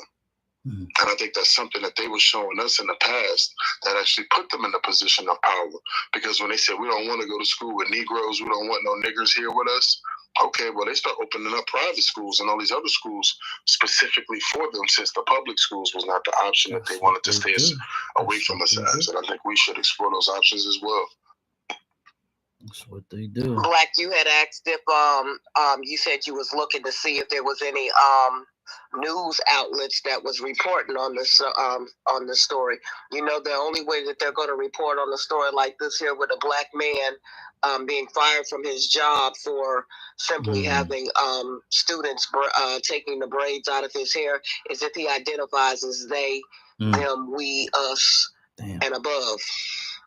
If he would have been a queer black man, that would have been newsworthy to the ABCs and the NBCs and the, the XXXYZs news sites and things. But he's a straight black male, so we're just going to overlook this and sweep it under the rug and hope nobody is paying attention.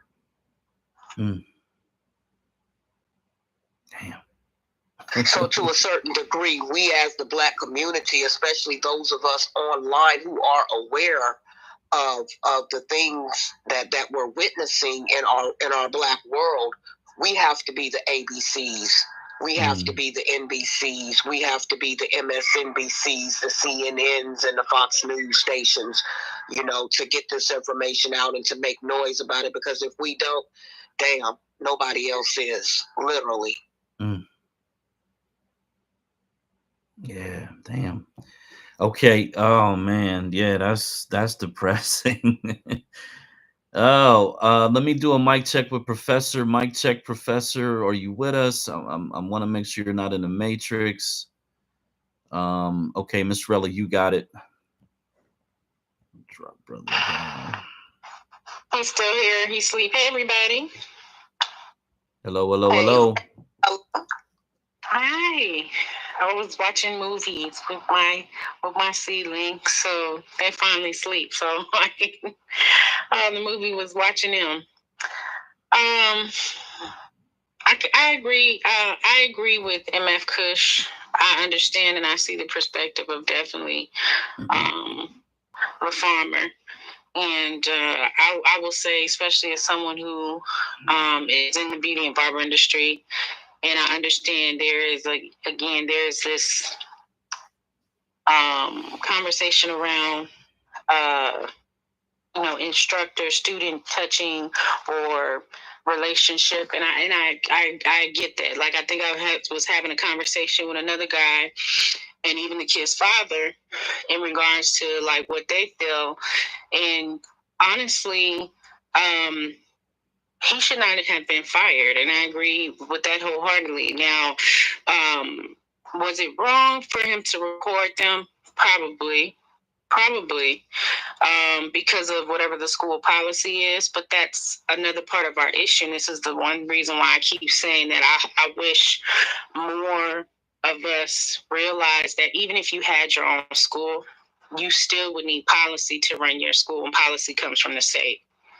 It does not come from the school district. The school districts take their direction from the state. So if there are no laws on the books, there are no protections under legislation on the books for the state that the schools can implement on our behalf, our culture is not going to be protected. And we're going to see what we're having now, because I've seen videos of Black female teachers who got together, and they're putting out videos of children taking their hair down in support of him. And they also agree that he should not have been fired. So at the end of the day, we can have all the conversations in the world about everything that we would think of, I think, as adults who are very protective of their children. I am so much a protective mother because Dad is a protective father. And we have conversations about unwanted touching. We also have conversations about, what is an appropriate relationship to have between, a daughter and father, a mother and son, and also, with other people that you don't know, even your own family members. That has to happen. That is something I think we are now doing even more in this generation or these generations. I think because of that conversation of, you're not supposed to take your family's issues and take them and put them into the street. You keep everything to the desk and amongst the family. And then you come out later and you hear that, someone's been touched, or an uncle or aunt or somebody, a father was doing something, a mother was doing something. But that's part of, we do that. We do have those conversations. Now, is that the culture of others in public school? Probably not. But Black people, Black Americans especially, we're very expressive. And our culture has never been protected in legislation. So we're seeing what we're seeing because, again, it's not because, those kids could get exposure and possibly be looked at to maybe go into the beauty and barber industry. It is really to say, okay, well, our culture is always going to be questioned. What does it look like to have a student-teacher relationship, a healthy one? What does it look like? Even this man is not even at the school. He still has communication with his students on social media. None of the parents are coming out on social media talking about how he can still communicate with teenagers who know how to use computers and social media. Because if he was, I think, a pervert or a pedo, then we would be having another conversation. But that's not what we saw. That's not what we saw in that video. I didn't get, he's trying to do anything to those girls or dominate them or in any kind of way. They were talking to each other while he was working.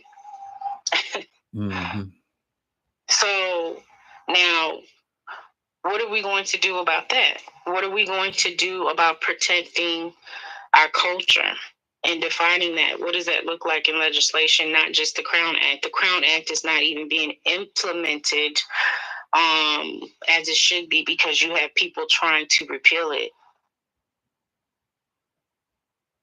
The states, the people who are in the states, county representatives, they're not enforcing it. That means we're not in positions of authority. Do I agree we need our own schools? Yeah, we have HBCUs. And you guys know how we get on to talk about HBCUs. So is it that we need to have more authority in legislation to protect ourselves and to work on collective efforts of finding ways to, be under one umbrella type situation, whether it's our own schools or in the schools that you live in, and figuring out a way to make sure there's a collective effort of people having a conversation. If my school's kids are going to go to a public school, I need to know where majority of the Black kids are going, or who are the teachers of that schools, and do you show up? Do the teachers see your face? Do they know you? Because somebody like him, that male teacher, he would have definitely known my name and my face.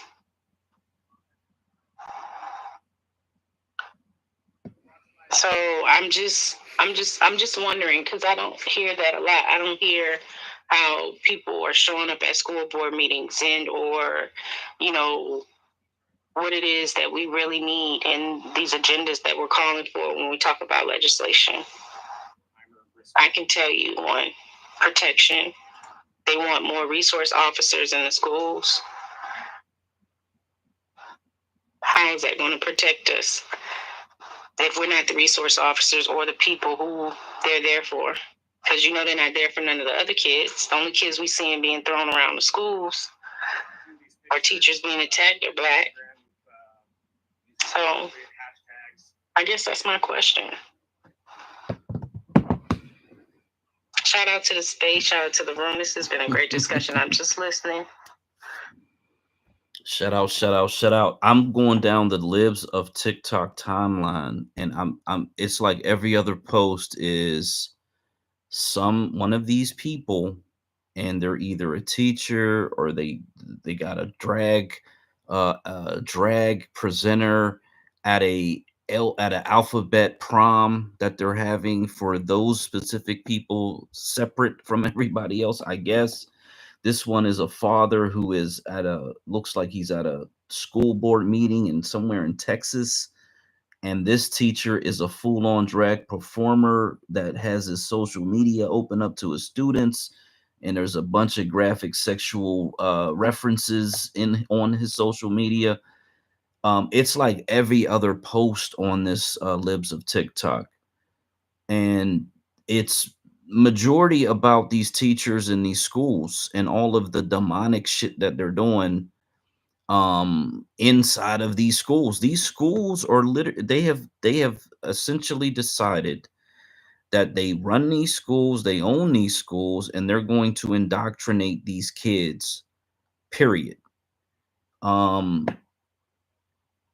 it's like, well, god damn, man, like I just say thank God I don't have any kids right now.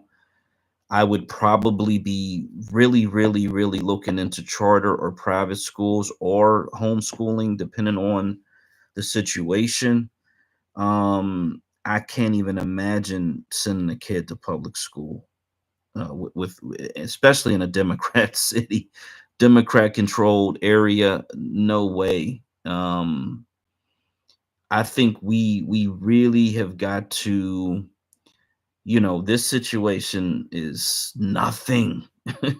It's literally like this guy's just sitting there eating a bowl of Cheerios compared to what's going on this Libs of TikTok timeline. Like, this stuff is insane what's going on over here. And it looks very criminal to me, but no one's complaining because the school board is the one that's seemingly behind all of it. And that makes Xander's point all the more accurate in a sense, because it seems that this is what they want in the schools. They want. Does anybody remember? And I came across an image of the guy. It was a Black male teacher, but he was on the alphabet gang, and he is talking about how the students can't learn in a couple of videos. Then he starts calling them all kinds of names. If you remember that guy, thin Black guy, he still puts out these videos. The last one, he was calling them B's and H's, and talking about how dumb his students are. that guy seemingly is putting out all of this content, really downing his student. I hope to God his students aren't black, but likely they are, unfortunately. And nothing has come, it seemingly nothing has come to this guy when all he does is bash his students on social media. So and it's probably because he is in the alphabet soup that, you know, there's no repercussions for him to just go online and berate and talk bad about the kids that he's in charge and getting paid to educate. um yeah. So, you know, I mean, obviously everyone in this space knows we talk about black majority states, we talk about controlling the curriculum at the state level, we talk about all these things. And it does still require parents to be actively involved. Like the farmer said, he's involved in he knows his teachers knows him, the principal, introducing yourself to the people who really spend more time with your children than you do, for 8 to 10 hours a day, 5 days a week during the school year. Um, yeah. I think that social media is a really good tool, but then also there's times where it shows how destructive of a tool it is. And this is definitely one of those cases, in my opinion, where it just got way out of control, went way overboard. Um, you know, again, I agree with some type of administrative discipline, something you know, in his file where he acknowledges whatever and signs a piece of paper and that disappears in 6 months or whatever, if there's not a pattern of future behavior, whatever. But to be terminated, that's why I'm really hoping there's some type of news story that kind of explains the reason behind the termination. um you know, they're likely to be cowards and say we don't discuss ongoing whatever, yada yada yada. But he definitely needs to get an attorney. He needs to lawyer up and you know, just take it as a learning lesson, I guess. Hopefully he get hired somewhere else, or he can find something that he enjoys. But he's been a teacher for 40 years according to him, you know. So it's like that was his career path, and seemingly it's been derailed because of this situation. So I think that's unfortunate.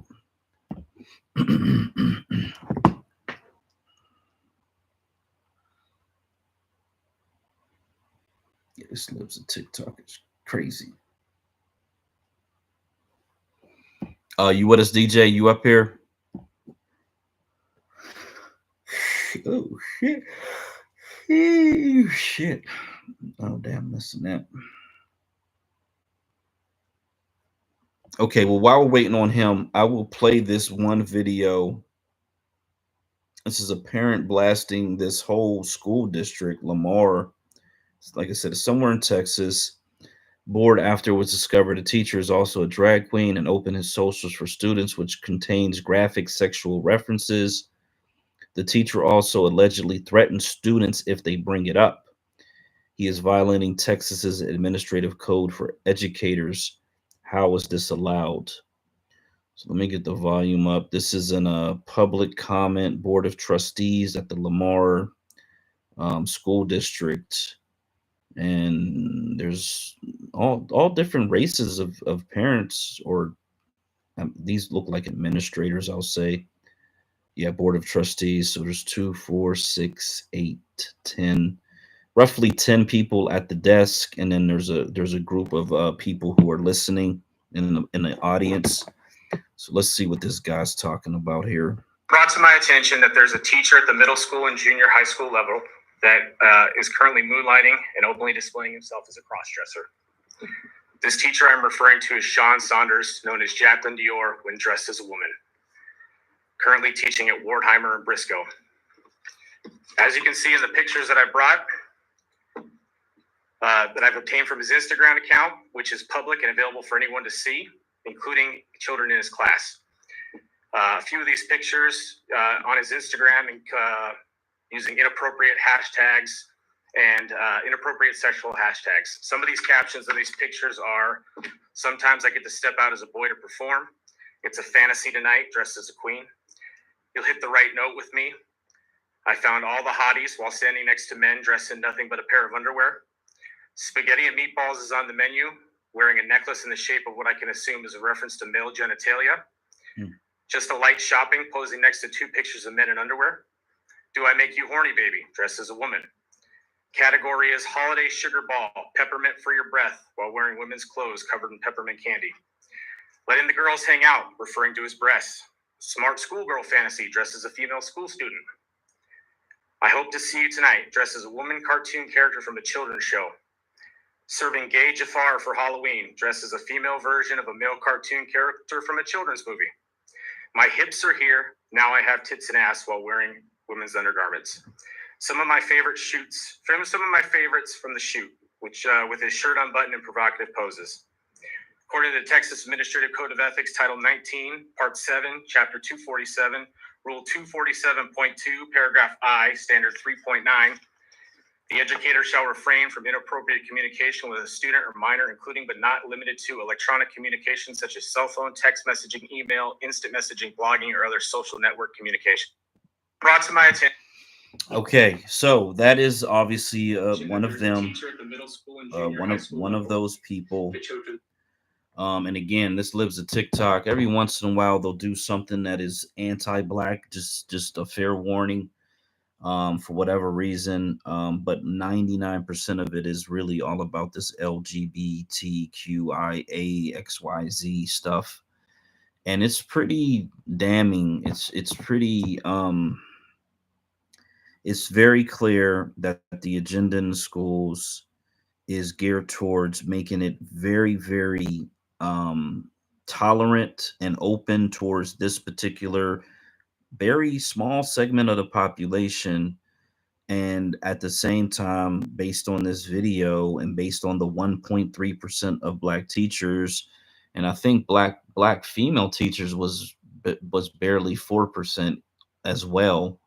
I think they averaged the two numbers together to get to the 2%. So black women are not winning in public education employment either, to be quite honest. That it's just a clear design to keep us out of the educational system in terms of being an authority figure, being a teacher, being an educator, having relationships with our children especially. And it's just something that, it's just another more, like, it's always something, but it's just one more thing to add to the fire of things that are very detrimental to our population going forward. It obviously has already had an effect in some areas of the country. Based on the comments tonight, it's actually been very brutal in some communities, and you can kind of tell by their response to it and some of the policies that we heard tonight. It seems like these are reactionary policies to damage that has been done for a very long time. But moving forward, it looks like it's only going to get worse, obviously. And we have a decision to make as a community, as a people, peoplehood, whatever term people use, as to whether or not we're going to remain scattered across this country with no control over the resources, no control over the politics, no control over the economy, no control of really much of anything, not even have control over the places that we work, the income that we earn, and really just kind of in a really bad situation, or decide to do something radically different and concentrate our population so that we can get control over the system, the politics, the economy, the education, the healthcare, you know, all of the very vital systems that really determine whether or not we're going to have success today, tomorrow, and whether our children's children are going to have health and wealth as well. So, um, yeah, you know, shout out to the brother and the young women, protection for them as well. In this situation, you know, I can't imagine. You know, it's one thing to be, I guess, a middle school student who's had a teacher for 3 years, and then you know you're going to high school at some point. You say your goodbyes, you know, and all of those things, and then you kind of move on to the next stage. Um, but it's probably something a little bit different to have that familiarity relationship, student teacher relationship, just kind of abruptly halted. You know, even though again, I believe the school year is winding down in many parts of the country. um I think it does still kind of sever that relationship in a not a healthy way. And and then who knows what the future holds for him, especially. I mean, I'm sure the students will eventually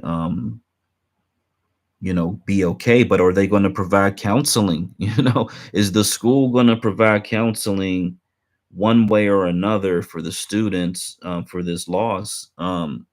Because I got to imagine that they would if it was a Caucasian school or an Asian school or whatever.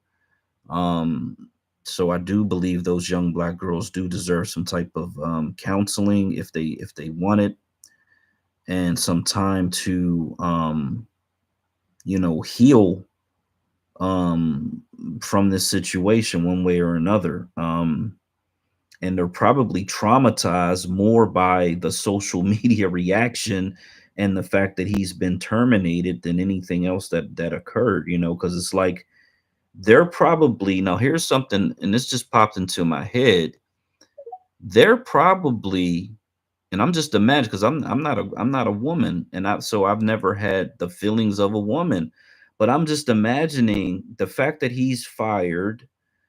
They're probably in some way internalizing it as it's their responsibility or their fault. And then there could be this lingering feeling of they did something wrong because all they really were trying to do was the right thing, and it led to them losing this teacher and this teacher losing his job, and you know, all the other ramifications that come with that. So this may have turned out to be a very traumatic experience for these young women when excuse me, um there's not even a real credible accusation of anything improper on the table. And like Miss Rella said, he's still in communication, which senses that the parents are still comfortable with the communication that they've had. So yeah, I would actually pray more for, you know, these young ladies, these young girls, these young students, and that this experience doesn't like harm them in some way, shape, or form.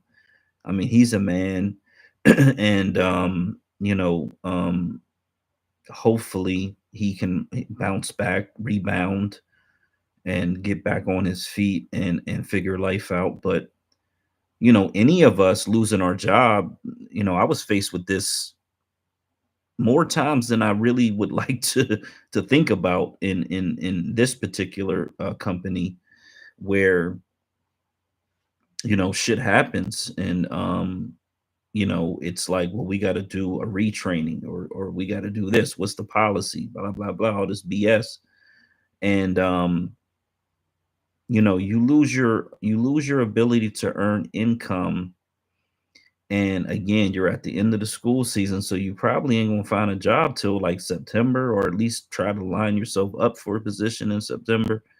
You're talking about months of no income. Hopefully he can get some type of what do they call it, unemployment compensation, but that's usually half or a quarter of what you're usually earn during your employment. So yeah, man, that's just oof. It's a lot. It's a lot involved in this situation. Yeah, unemployment is 70% of your income. That's what you get for unemployment, 70% of your check. Well, see, it depends, because so Pennsylvania, you're maxed out at, I want to say it's like five something a week, and that's definitely not 70. That would have, when I was working 6 days a week, that would have been like 20% of my paycheck, or 25% or something like that. So I guess it depends on the state if they max it out at a certain amount, but and then with these teachers, it's kind of a regular thing, because they know they're still employed, they know they're going back to work. And but he's kind of, if he's out of employment, sometimes they try to dispute those claims, and then that takes months to go through that process. Like, he's really in a fucked up situation financially, unless he can pivot to something else. It could be pretty bad, man. And someone who, he seems like a sensitive guy. I watched one of his videos where he's talking about he's in touch with his feminine energy, and he really was relating it to being clean, like manicured, fingernails and hair, whatever, just a clean. Matter of fact, he talked about a story of men being afraid to say they wiped the crack of their ass because they thought it was gay. And it was just like, bruh, bruh, do what you want, you know what I mean? But like, I'm washing every area of my body every single time, and it ain't got nothing to do with none of that shit. So I don't know what that's about, but yeah. So he seems like he's a little sensitive, and he may spiral into like a depression. You know what I'm saying? But is that wrong? And see, again, this is what bothers me about this whole situation is that one, what does it say about, society having the control over how we, or how Black men are to interact with women, our Black women and our children, or our family, period.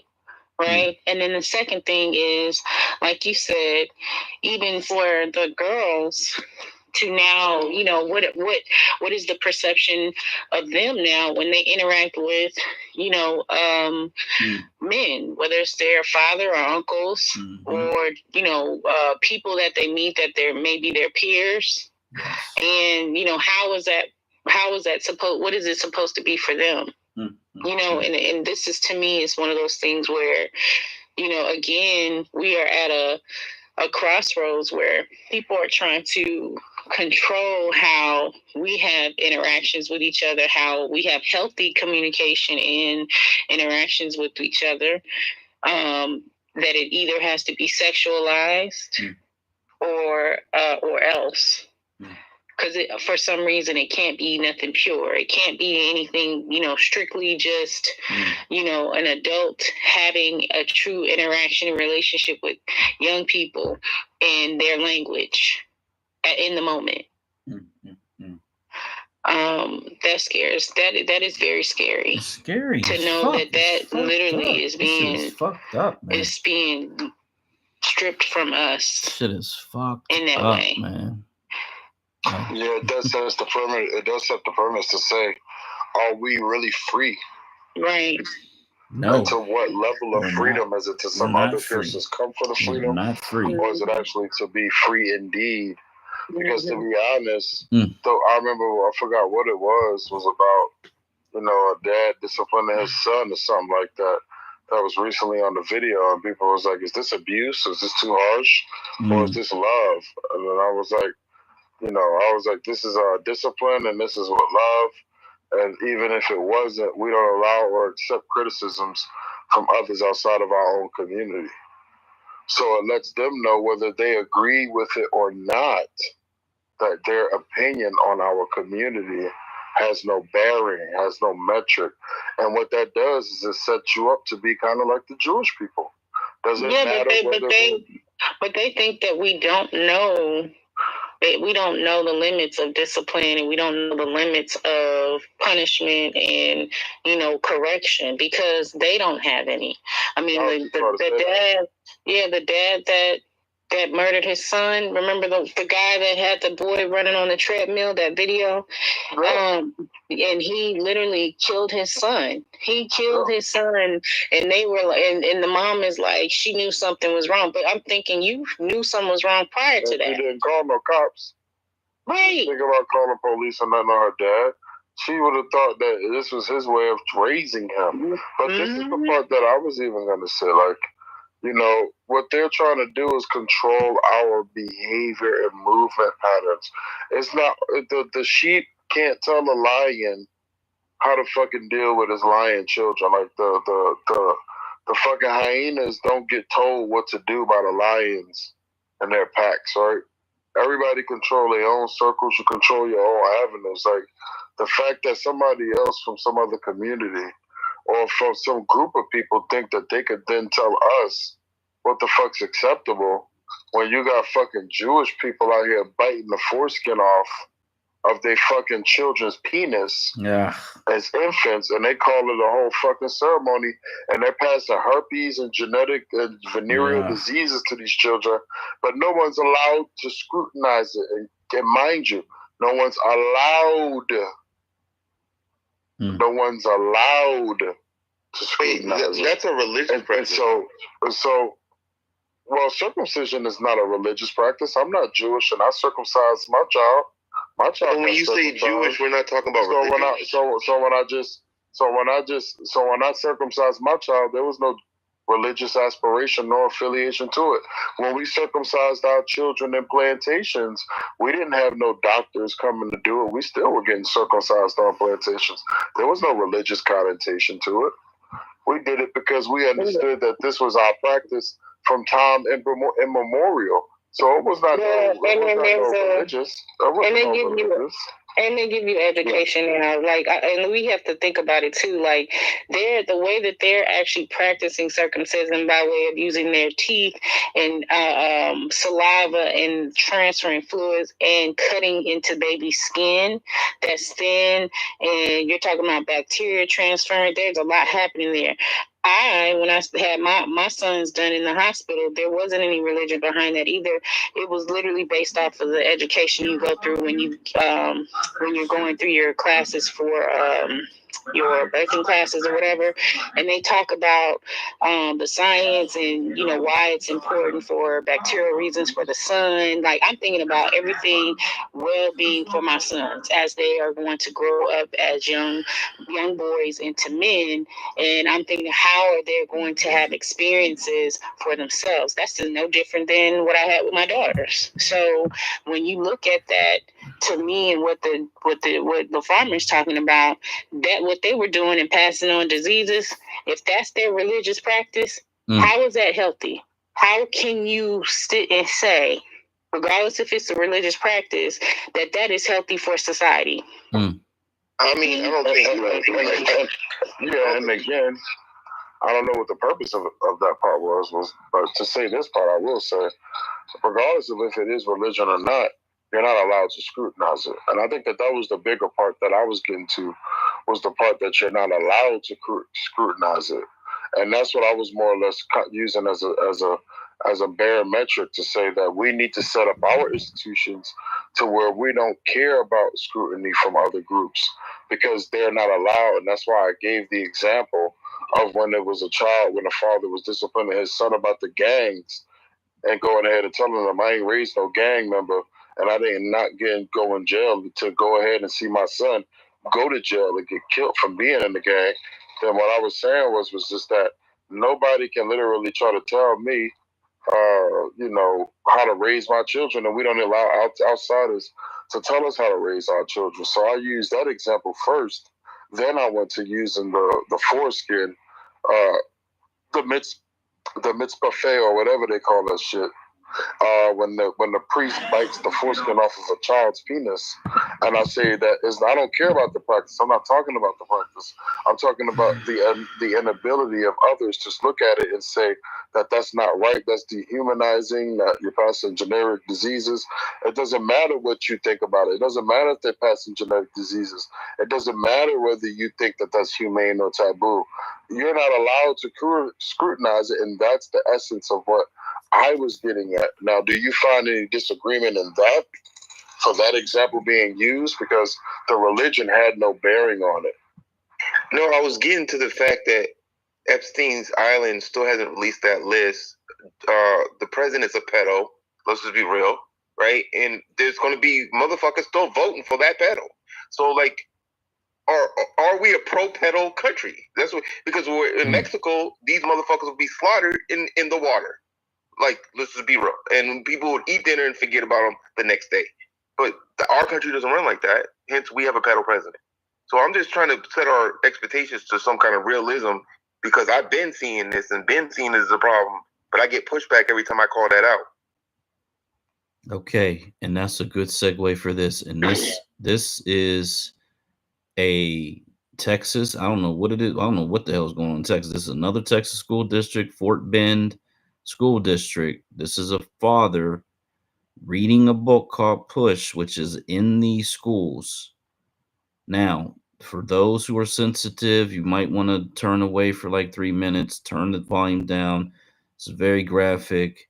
It's disgusting.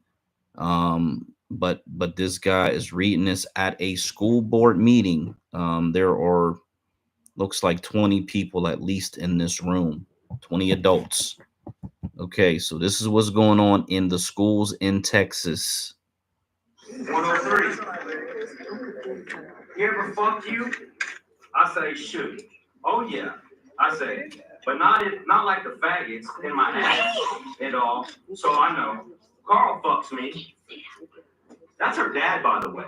This is a 12-year-old girl. This is a 12-year-old girl getting molested by her father. And this is what we're putting in our books in school. And I know tonight you guys got notified by the Penal Code 43.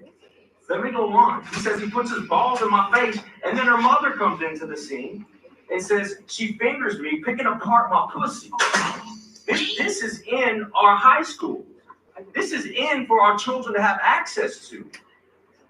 Now, I don't want to read all of it because I think I've done enough. But what I'll tell you is, ass is mentioned 31 times, bitch is mentioned 47 times, cracker is mentioned 11 times, cunt is mentioned 3 times, dick is mentioned 9 times, faggot is mentioned 5 times, fuck is mentioned 83 times, nigger is mentioned 22 times, piss is mentioned twice, pussy 18 times, puta mentioned 4 times, and shit 79 times. That's 314 times it violates the penal code, which means charges can be pressed. Now, all of you guys have a duty. I know that. And I know you're probably unaware of this. But what I do want to let you know is that the community is awake. We understand what's going on. It's not our job to go out and research this stuff. It is your job to protect our kids. That's why you get elected. That's why you guys are holding the positions that you do. Now, what I'll tell you is, if you're a man or woman of faith, what I'll tell you is, in Revelation chapter 21, verse 8 tells us there's a list of people that will burn in the lake of fire. And the one that leads that pack is the cowards. And James 4:17 states that if we know what is right to do and don't do it, it is sin. I hope you don't sin and start getting this junk out of our schools. It doesn't belong. And we're relying on you to do the right things. God bless you.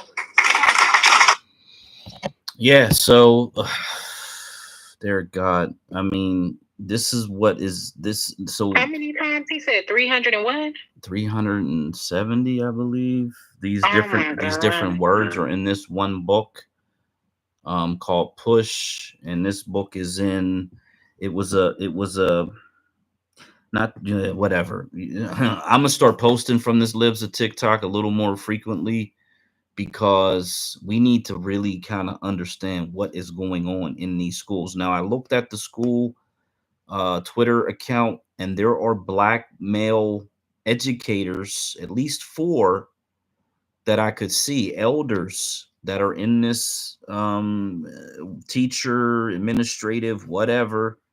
So that leads me to believe that there may be some Black kids in this particular school district.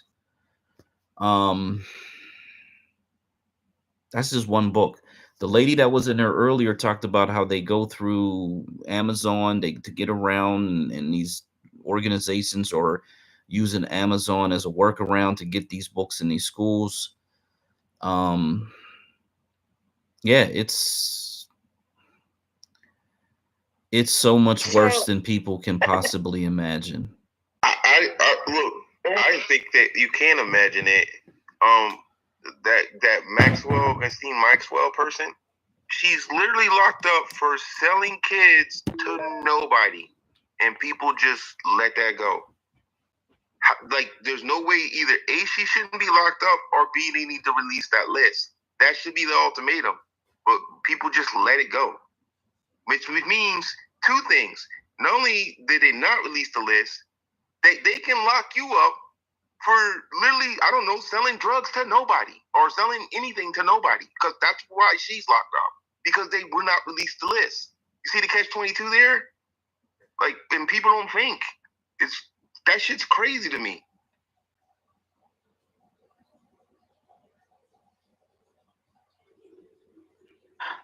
Okay, so I'm looking up. I don't even know how to. I know how to address that, but I really want to. I want to focus on this point right quick. So the book Push is it's an adult book, and it's in regards to I guess it's the woman who co-authored Precious, The Kid, and some other books. Is this the same one written by Sapphire, or is there another book?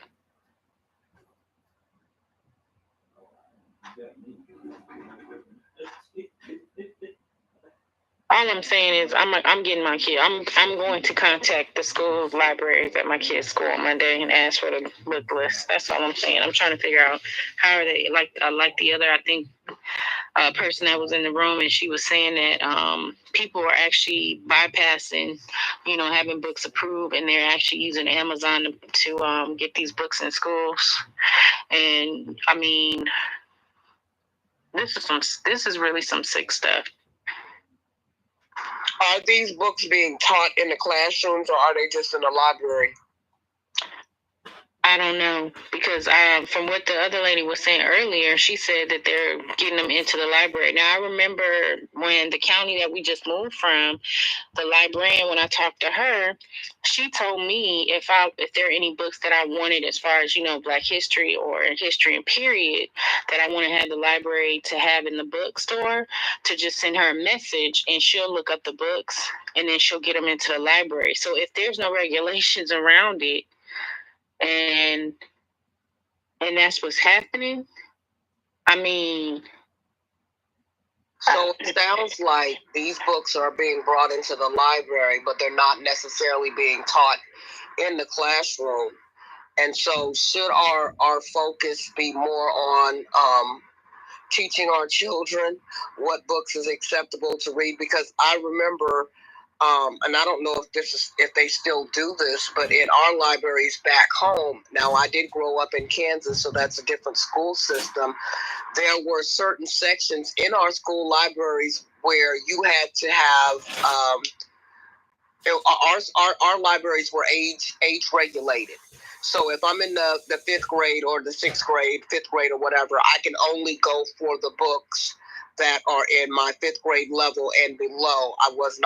We were not allowed to go into the section of books that were in a higher grade, because there's different levels of books for different age groups. So I don't know if they're still doing that in school. My children have never brought any of those type of books home because they understand what books to read and what books not to read. So I don't know. This sounds more like a conversation because we cannot. I don't see being able to regulate every book that comes through the system. That sounds like a fight I don't even want to have. I just rather have conversations with my kids to let them know what's appropriate and what's not appropriate. I specifically remember this because I remember hearing the older kids talk about, and this wasn't in junior high, I think this was in my 9th grade year in high school, and hearing the seniors talk about the Kama Sutra book. Well, being fresh, I want to know what the Kama Sutra book is too. Everybody talking about it, giggling about it, and I'm hearing conversations, but I wasn't, even as a 9th grader, I wasn't able to access it in our high school library, because it wasn't age appropriate. You had to be in the 12th grade in order to be able to access that particular book. So that's what I'm wondering about the school systems nowadays, because I never really even thought about it, because my kids, my boys never came home with, BS like that. And I go through their backpacks and stuff all the time. So I just think, as parents, we have a certain type of a job that we have to do as well. You have to talk to your kids, teach them. You got to go through their backpack, see what they're reading, and just have these conversations. I don't know how far the regulation of certain books is going to go, because I don't know the names of all of these books that talk about, transgender this and transgender that, because it's never really been on my radar. This is a whole different world. That's just a weird. It's just weird. I'm glad my kid's almost out of school, because this is some bullshit.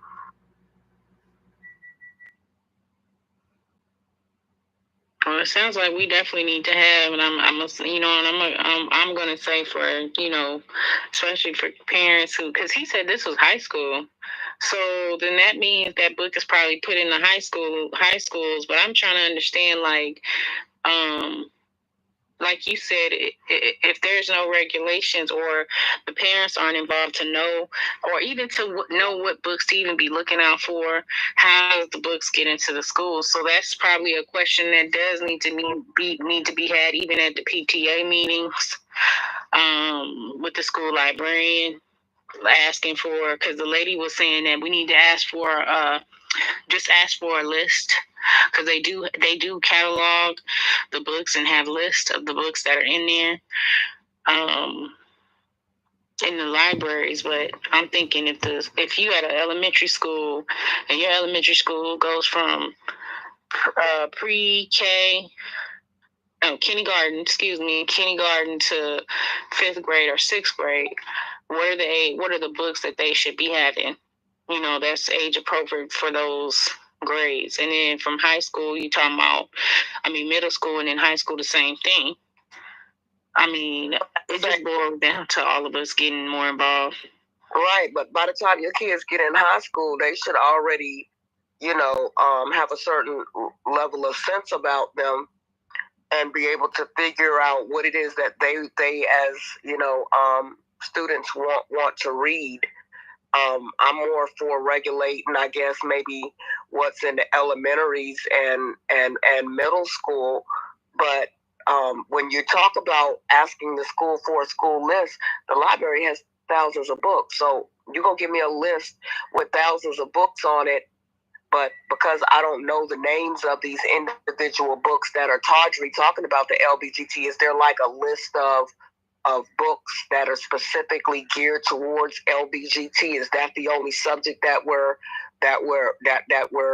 outraged about? Because I'm pretty sure there are many other subjects of books that they have in the library that if you read them, you'd find something in them that was outrage worthy. Yeah, because that book Push that he was talking about in the high school, that has to do with the movie Precious. So you already know how vulgar the movie was. So the book is going to be even worse. Yeah, I heard you say that. So this book was written by a Black woman. She says she wrote it in 1996, and she's all upset that they're, trying to keep it out of all these freaking schools. Like, what is wrong with this person, man? Yeah, Sapphire. Her name was Sapphire or something. Sarah. No, what is her name? Yeah, Sapphire. Yep. Yeah. That's what the movie Precious was very traumatic. And so I can imagine if it's a spinoff of this book, and you're having this in the library. Story that was a story based off a white woman in Canada. Look it up. But why Monique and Gabrielle Sidibe played them characters? So I'm saying I'm looking at the book Push, and it talks about it says Push is a debut novel of American author Sapphire 13 years after its release in 1996. The novel was made into a 2009 film Precious, which won numerous accolades, including 2 Academy Awards. So at the end of the day, the movie was traumatic. So, and I'm pretty sure it did not go into detail as much as probably the book would have. And you're asking high schoolers who are still learning how they're evolving into adults to, if this is on the shelf and they're having to read this, to come to some processing sense cognitively to want to have a conversation about a father brutally raping his daughter and a mother who also was sexually abusing and selling the daughter. So all I'm saying is that's a lie, and that should not be in the school. No. Now here's my question. Now, they want to push some shit like this into a school. Why don't they just teach real history about white folks if they want to talk about shit like this? Stop trying to fantasize it and borderline turn normal kids into faggots and dykes and shit like that. All they got to do is sit there and teach real history. Just say, here's what George Washington did. And he described everything in that damn book when it comes to his history. Same way with Thomas Jefferson. So if they're so interested in trying to push some type of sick-ass imagery into somebody's head, just tell the truth about the people that they memorialize and make heroes out of. Not mute. Yeah, I think this woman, unfortunately, is really a part of the agenda. And, she's trying to use that. They're banning people of color books and all of that. See, that's really demonic, is when you use the pain and suffering that our ancestors went through to try to force this. Really, it's not even filtered trash. It's like Satanism into these school libraries and hope that you get a victim. Because I mean, any child that reads that, that's like emo or whatever, that's into empathy and all the whatever. There's for whatever reason, I used to listen to a guy. Because again, being a truck driver traveling across the country, you can only listen to songs so many times before you start to lose your mind. And so I tried to listen to as much talk radio as I could. And there was a guy, I can't remember his name. He was a white guy, but he had this late night talk show, and it was nationwide. and teenagers would call in that were going through whatever, like all kind of traumatic shit. I mean, very traumatic, like insane trauma.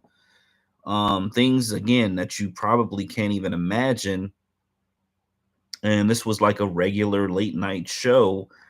I found them online once in the past, but again, I can't remember the guy's name.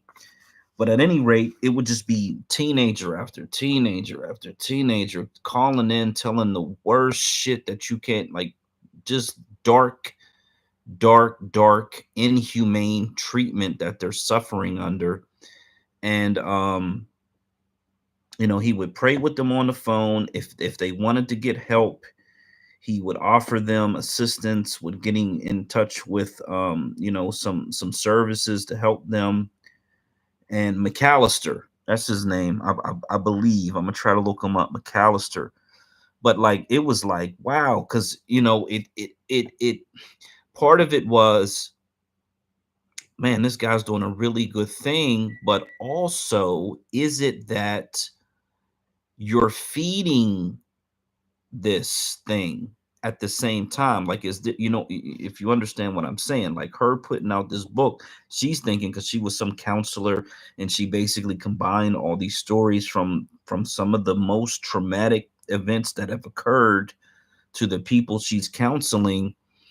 But are you also feeding somebody who may not have had those experiences, but they're susceptible to it, and then they feed into that energy, and now they're starting to cut themselves and all these other things, and then they start falling down this spiral of darkness, because you kind of opened up the door, to that, for a very young mind. So, um, yeah, I think the guy's name was Deuce McAllister or something like that. But I swear to God, some of those nights driving, I'm in the middle of nowhere on the highway all by myself, and I'm just listening to some of the darkest things I've ever heard in life. It's, man, people have no idea, um, really, really how bad it can get. And these are all like kids basically calling in. So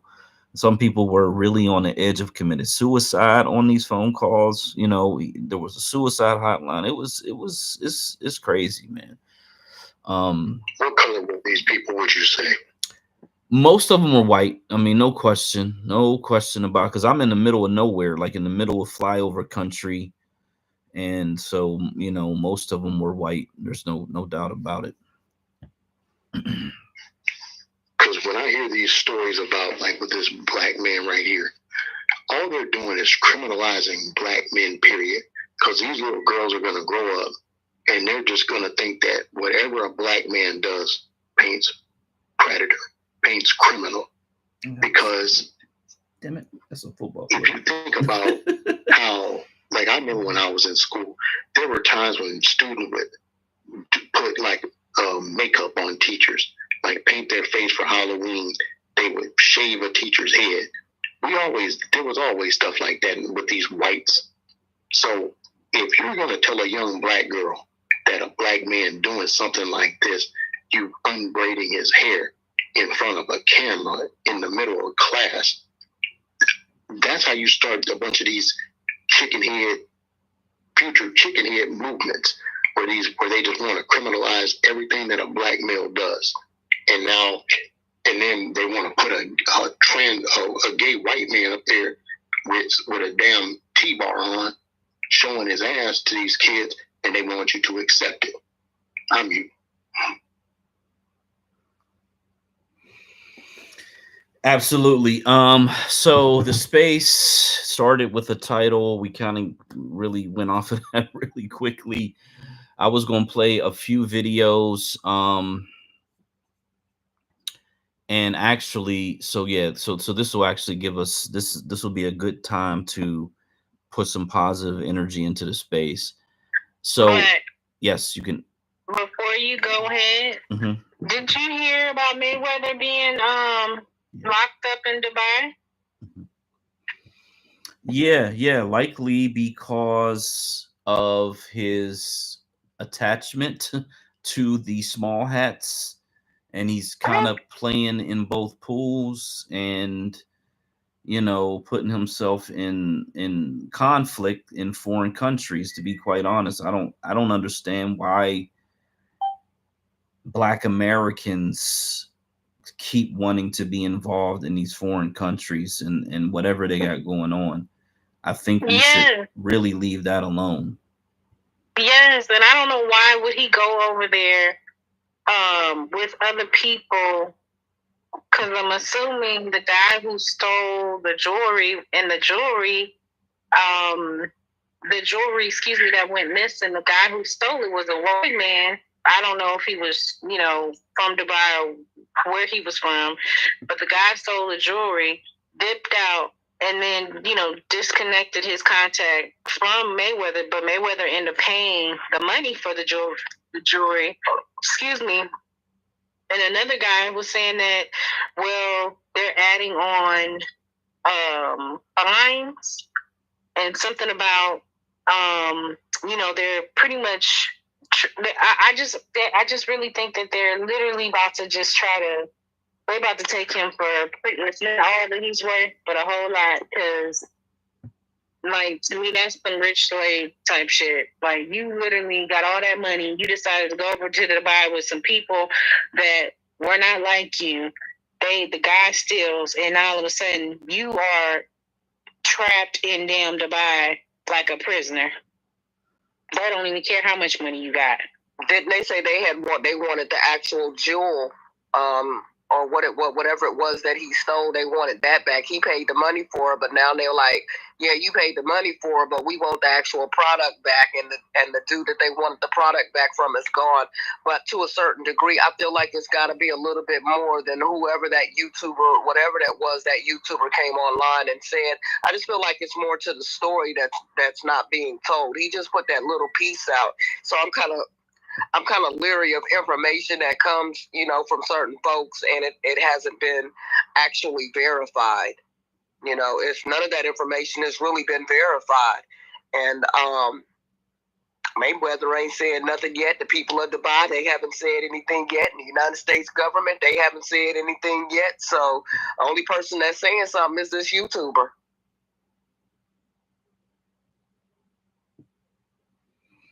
That's true. Mm-hmm. Yeah, I mean, I don't wish any harm on him at all. I think he's trying to set up another fight. So salute to him and all of his business dealings and everything. But I think he's, maybe he's suffering from some type of CTE. I don't know, but he just doesn't seem to be smart with his money, from my opinion. And he made it. He can do whatever he want, yada yada yada, all that BS. But he could do so much more. There's no question about that. And again, sticking your nose in these people's business, this foreign shit, man, we gotta leave that shit alone. Especially when you have the ability to fly around the planet Earth, and you're not a part of the United States government. You're not a part of a black majority state government, and you're just some individual entertainer. You really run the risk of putting yourself on the line for either an assassination attempt, a character assassination, or some other allegations. Because just as easily as they did this thing with this jewelry, it could have been women that made allegations against him. And over there, they do not play about like sexual crimes over there. It's very different, than it is over here. I don't know why you would go somewhere where their criminal system is so aggressive, to say the least. And so yeah, I mean, I hope he gets out of it, and hopefully he never returns. I mean, that's like the best advice I could give. If you get out of it, never go back there, because obviously the people in charge don't think of as highly of you as you think of yourself. You know what I'm saying? God damn, bro. Wasn't Dubai that country where the little black girl went over there and got loud with a man, or loud with the Uber driver or something, and got arrested? Like, people don't know the lands that they going to.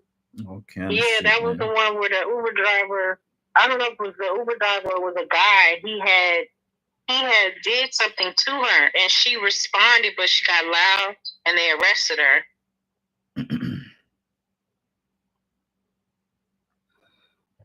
Yeah, I mean, it don't take much. I think women who dress a certain way, they can get arrested. All kind of shit goes on over there. I mean, there's all kind of stories of women, because there's like a whole what do they call it, escort thing that they got going on over there. So women from all around the planet go over there, and some of them get caught up because they're not either they're not obeying the rules or they don't know the rules or whatever. I think she may have touched the guy. I think that was like the big thing.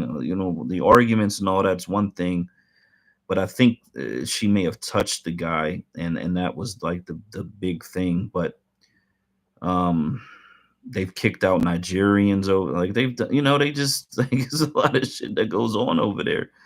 Again, I don't know what the draw is. It's like whatever they got over there, as far as I could tell, we've got it here too. Like either in a U.S. territory or somewhere where the U.S. has major influence, and they're not going to hold a U.S. citizen like Russia with Brittany Griner and other places where they may have held U.S. citizens, without the State Department intervening.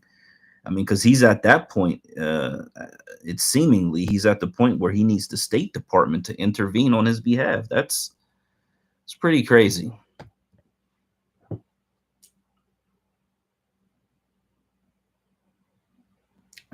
These people better stop letting these Pan-Africans trick them into going to the motherland. You better stop going over there because their rules are so much different than our rules and our laws, and everything is so much different. And you're right, the people over there do not think as highly of you as you think of yourself. Over here, your money and your status, makes you a big thing with a lot of folks. But over there, they got princes and all kind of stuff that, your money don't match their money. They got gold bars, so they're looking at you like you're nothing. You're a small thing to a big giant, so I don't understand why other people don't understand before you go over there. You need to check yourself just a little bit. Stop going to these people's lands. Take a picture, do some virtual reality stuff, and vacation through virtual reality. That's all I can tell you. You know what I realized, Trouble? We don't travel enough throughout our own country. There you go. Like people will go all outside of the world and take pictures all outside of the world, but you don't see them taking pictures of new places that they visit in our own country. And there's wonderful, beautiful places that, our land has to offer, no different than outside of the world. And people aren't traveling within these halls, these wells. There it goes. But go outside another country and get locked up. What's that show, Locked Up Abroad? Nope. Yeah, after watching that reporter, wow, I forgot what his name was. It was on the tip of my tongue just now. But after watching that reporter go over there and then come up missing in action, and they was like he got beheaded, the prince did something to him, and then they covered all of that up, and there wasn't nothing nobody over here in the United States could do about it. Jamal Khashoggi or whatever his name was, and I know I just messed that man's name all the way up, but he went over there, and he came up missing, and then there was talks about him being dismembered, so folks better know what they're doing. They better know what they're doing. And I believe he was originally from those lands. He just, was here in the United States for however long him and his family was here. And a reporter for the government, so a reporter for a Huffington Post or something like that. So just got to know what you're doing. Hey, so I found this guy. It turns out he's from my general area, which is actually pretty wild. Dawson McAllister, and it was Sunday nights. He got 500,000 listeners a week on that show, and he was like sort of like a pastor. It was called the Hope Line, and he passed away in 2020. So that could have been COVID related. Ain't no telling. He was much older than I thought he was. But yeah, man, this is like pre-internet, really. So I wonder if any of those shows are archived or if anybody's taken up that mantle, because that was a huge void. I got to assume a huge void left if he's getting 500,000 listeners every week. For all these, like, again, all this trauma that people experience. But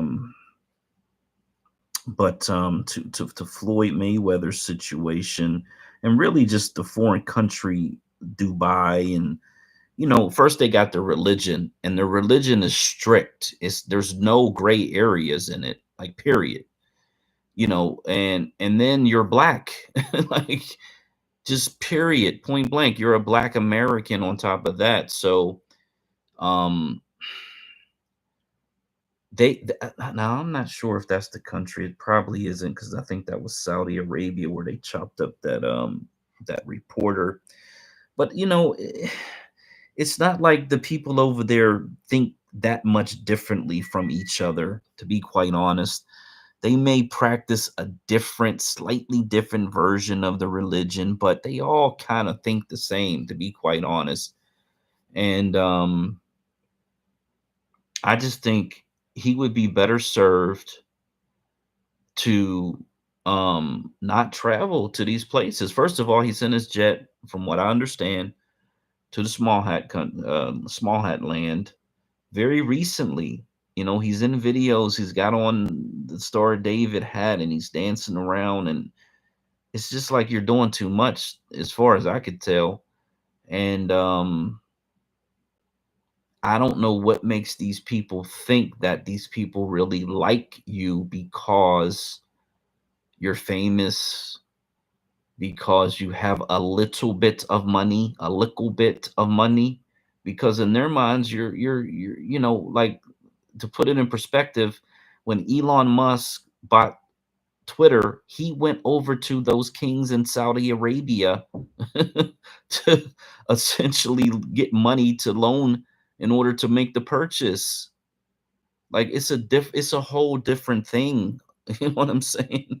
And I understand someone who feels like they've reached a certain position in life, and they feel like, they got enough money that they can compete, or they can play in that Shark Tank.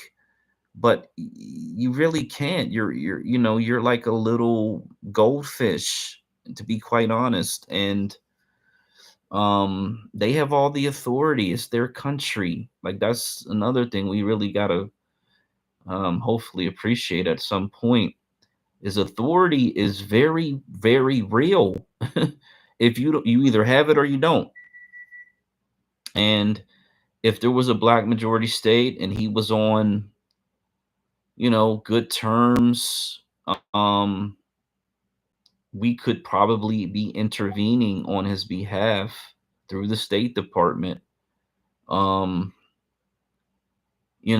as we sit today, he buys ridiculous amounts of European bullshit, material bullshit, flaunts it as much and as often as he possibly can, and does very little, if anything, for Black American communities, as far as I can tell.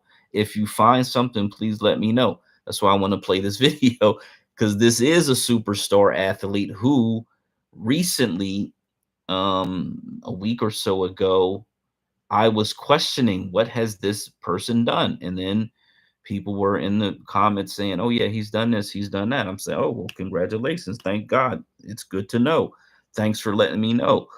Because some of these guys and women, they do things and they don't want people to know about it. They try to be, what's the word? Not secretive, but they don't want to make a big show out of it. They do things on the down low. Probably because they don't want the attention, and they really don't, they don't necessarily want people praising them for doing something that they feel like they wanted to do out of the goodness of their heart, or for the goodness of humanity, whatever. So I've never heard of him doing anything philanthropic other than sending his plane to the small hats. Then they don't need your fucking plane. They don't need anything from you, bro. They're getting billions of dollars from the United States government. So I don't even understand what that's about. But you know, it is what it is. But yeah.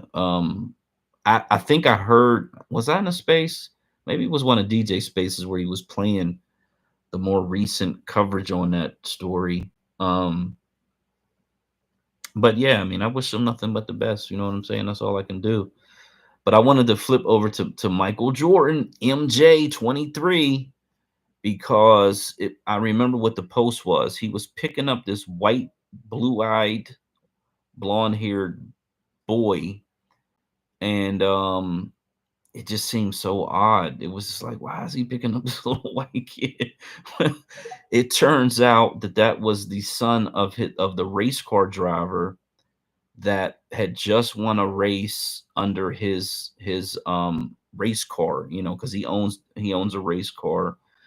And so I guess a win means you win money, but also, you know, that this whole situation that he's been invested in for years is finally starting to pay off. I just thought it was weird though, because I'm like, where do I ever see him picking up little black kids? You know what I mean? Ever. And then it just was a whole back and forth with a bunch of people. But people were like, no, he does this, he does that. I'm like, man, that's awesome. I'm glad to see it because you don't see enough of it.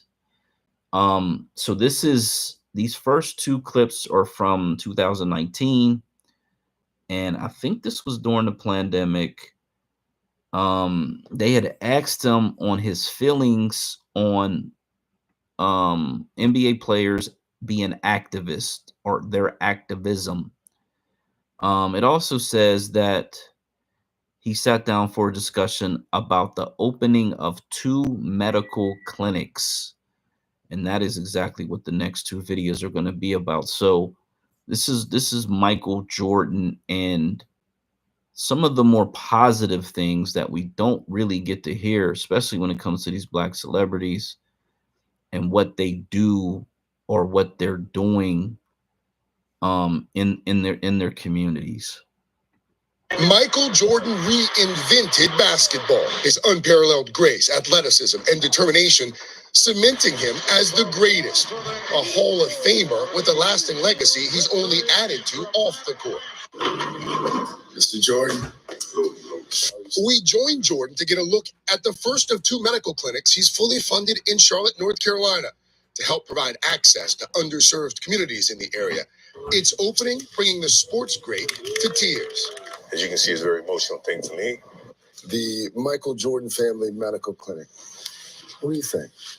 I'm very proud of it. I mean, the Michael Jordan aspect of things is okay. It is what it is. I think what drives me is that I know this clinic is needed within the community and it's going to provide a certain service. Want to learn? Giving back and also using his voice for change. A reversal from his days on the court. You developed a reputation for being, shall we say, apolitical, not wading into a lot of the waters of social issues. Over the last few years, though, I've noticed that you've spoken out on unarmed Black people being shot. You've talked about the causes and effects of poverty. You've talked about healthcare disparities. Sure. What changed? Why are you more outspoken now than you used to be? You know, when I was playing, my vision and my tunnel vision was my craft. I was a professional basketball player, and I tried to do that the best I could. Now I have more time to understand things around me, understand causes, understand, issues and, problems, and commit, my voice, my financial support too. Looking back on your playing days, do you wish that perhaps you had been more vocal about certain things? I never look back and change things for whatever reason. He has stayed close to the sport. Jordan is now the majority owner of the Charlotte Hornets. What do you think about professional sports players now who use their platforms for activism? I think it's great if they understand the causes. Obviously, if they feel their voice matters, great. And I support that. But speaking out has recently created controversy in the NBA. LeBron James facing criticism for weighing in on the feud between the league and China over the protests in Hong Kong. Jordan declining to comment on the topic, citing pending litigation first starting in 2012, over the improper use of his name in the country. The legend also weighing in on college athletes being paid to play, a bill just signed into law in California, with other states following suit. Do you think they should be paid? I think they should be paid some portion of money so that their basic needs are taken care of. There's some complexity there that I think the NCAA is going to have to figure out. Are they entitled to some compensation? Yes. What is that number? I don't think anyone knows. Okay, so that is that one. And then let me get to the next one, because that was just him basically supporting athletes' ability to, you know, have a voice, be activists. He's getting older. He says, okay, I want to play a role here in terms of having a voice, being able to, you know, speak out, if you will. So this is a really short one here. I chose Wix for... I gotta wait till that ad gets by. So he ends up opening up 2 clinics in his in North Carolina. Michael Jordan cut the ribbon to mark the grand opening of the Michael Jordan Family Medical Clinic, a state-of-the-art facility built on Charlotte's West Side, thanks to a $7 million donation from Jordan himself. The money's not the issue for me. It's the commitment to be able to make a difference and make an impact to a community that we look in the future is going to make an impact back to the city of Charlotte. The clinic is equipped with 12 exam rooms, an x-ray room, and a physical therapy space. It was built on Freedom Drive because a needs assessment showed there was a lack of primary care providers there. But Novant Health executives say it's about more than the physical health of people living in West Charlotte. CARE is helping to improve other drivers of health, like access to food, housing, education, and employment, what we call social determinants of health. A social services worker will be staffed at the clinic to connect patients to other resources that serve the under and uninsured. If you don't have enough food on the table, if you don't have reliable transportation, if you don't have a safe house to go to, it's extremely difficult, if not impossible, to stay healthy. Sherelle Blake is a patient at the clinic. It's really great when you don't have insurance and you don't know what you're going to do. So for me, this is a major blessing. Jordan says this is just the beginning of what his partnership with Novant Health will bring to Charlotte. I think we've set the blueprint that this is going to outlive us all. Okay, so man, shout out to Jordan. That was 4 years ago, and that is one. I'm in the Matrix. Damn it. Okay. Yeah, all right, let me pop in and pop out because I got one more I want to play.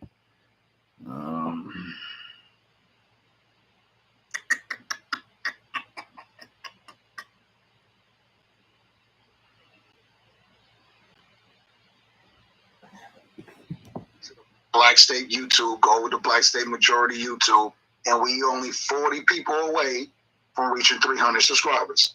So it's 50 people in here. Take your butts over there real quick, hit the subscribe button, hit the notification bell, and come right back over here or chill out over there for a minute. So we 40 people shy. It's 50 people in this room. Everybody go to Black State Majority those. Go to his profile, click his YouTube. The YouTube should be in the Jumbotron. It should be in the chat. It's the same title as this space. Just go subscribe, y'all. We're 40 people away from 300. Let's go. Let's go. Absolutely. And so that was 4 years ago. They talked about 2 on the one interview. So I see that one. That was the first one. Now, this was just 3 days ago. So I'm not sure if this is the third one, but it's either 2 or 3 that he's got going on. So let's see. Cracked windshield on your new car. Yeah, these little commercials on this one is a little annoying. Here we go. All right, here we go. Let me get it up here. Michael Jordan back in the city of Wilmington. Jordan returned to his hometown to help open a new community health clinic in his name. WECT's Emma Dollenmayer is live at the clinic along Greenfield Street. Emma, his presence at that ribbon cutting sure seemed to mean a lot to the members of the community there. John, just a couple hours ago, this area was filled with community leaders and people excited to hear from the world's greatest athlete. Everyone saw firsthand how Michael Jordan is giving back to the Wilmington community. Jordan returned to the port city today with his mom, Dolores. Both gave emotional speeches about what it means to provide health care to those who need it most. The Novant Health Michael Jordan Family Medical Clinic along Greenfield Street is one of 2 clinics Jordan will help open in town. Jordan donated $10 million to make the project a reality. He has already opened clinics in other parts of the state, but wanted his legacy to live on in Wilmington as well. We did it in Charlotte, and now we're going to do it here in Wilmington, which makes it even more special because this is where I came from. And no matter how you see Michael Jordan, this is where I started. This is where I'm always going to be a part of. The clinic will serve the area of Houston more, while the second clinic to open will open near Creekwood South. Community leaders say the need is great in these areas. Live in Wilmington, Emma Dolomere, WECT News. Yeah, so shout out to Michael Jordan for going back home. He built a couple, it sounds like, in Charlotte, where the Charlotte Hornets play. He's connected to the hospital system in the state of North Carolina. And then he went back to his hometown of Wilmington, North Carolina. And that's the first of several of these clinics that they're going to build in partnership with the statewide medical system. So, you know, like, that's all I ever asked for. That's what I wrote in my book about these celebrities. Like, are you going to actually do something for the community? Not for Africa or whatever, some fucking far off land, but are you going to do something for the community here? And, you know, it sounds like he's intending to do this all across the state. And I gotta salute it, you know what I mean? Because we really don't get often opportunities to really say, hey, you know, these celebrities are doing something. This past week, employees from these celebrities are doing something for Black America. They're doing something for the community. Now, is this going to benefit other people? I'm sure it will. I don't think this is wholly for Black Americans. Like, no, white people, you're... Go ahead. Yeah, I wanted to say, because I was actually pulling the population statics, so the stats. So Wilmington, North Carolina, I'm assuming that's where the clinics will be opened up, right? Yeah, North Carolina, yep. Mm-hmm. So Wilmington, the city, is about 74% white and 16%, a little over 16%, Black American. And then they have the breakdown. And shout out to you for definitely giving us you and Black American Homeland for giving us kind of like the pattern of what to look for, and as far as the ratios and the percentages. And so when I look at this, and I think, again, it's great, but it also, again, it pulls me into like who Jordan is, not just the basketball player, but even kind of his politics and maybe what he's trying to do to expand into different areas. But also, you know, I see him doing stuff where he's trying to be set apart to be someone who's not just trying to do stuff for specifically Black people. And sometimes I kind of cringe because it makes me think that, you know, well,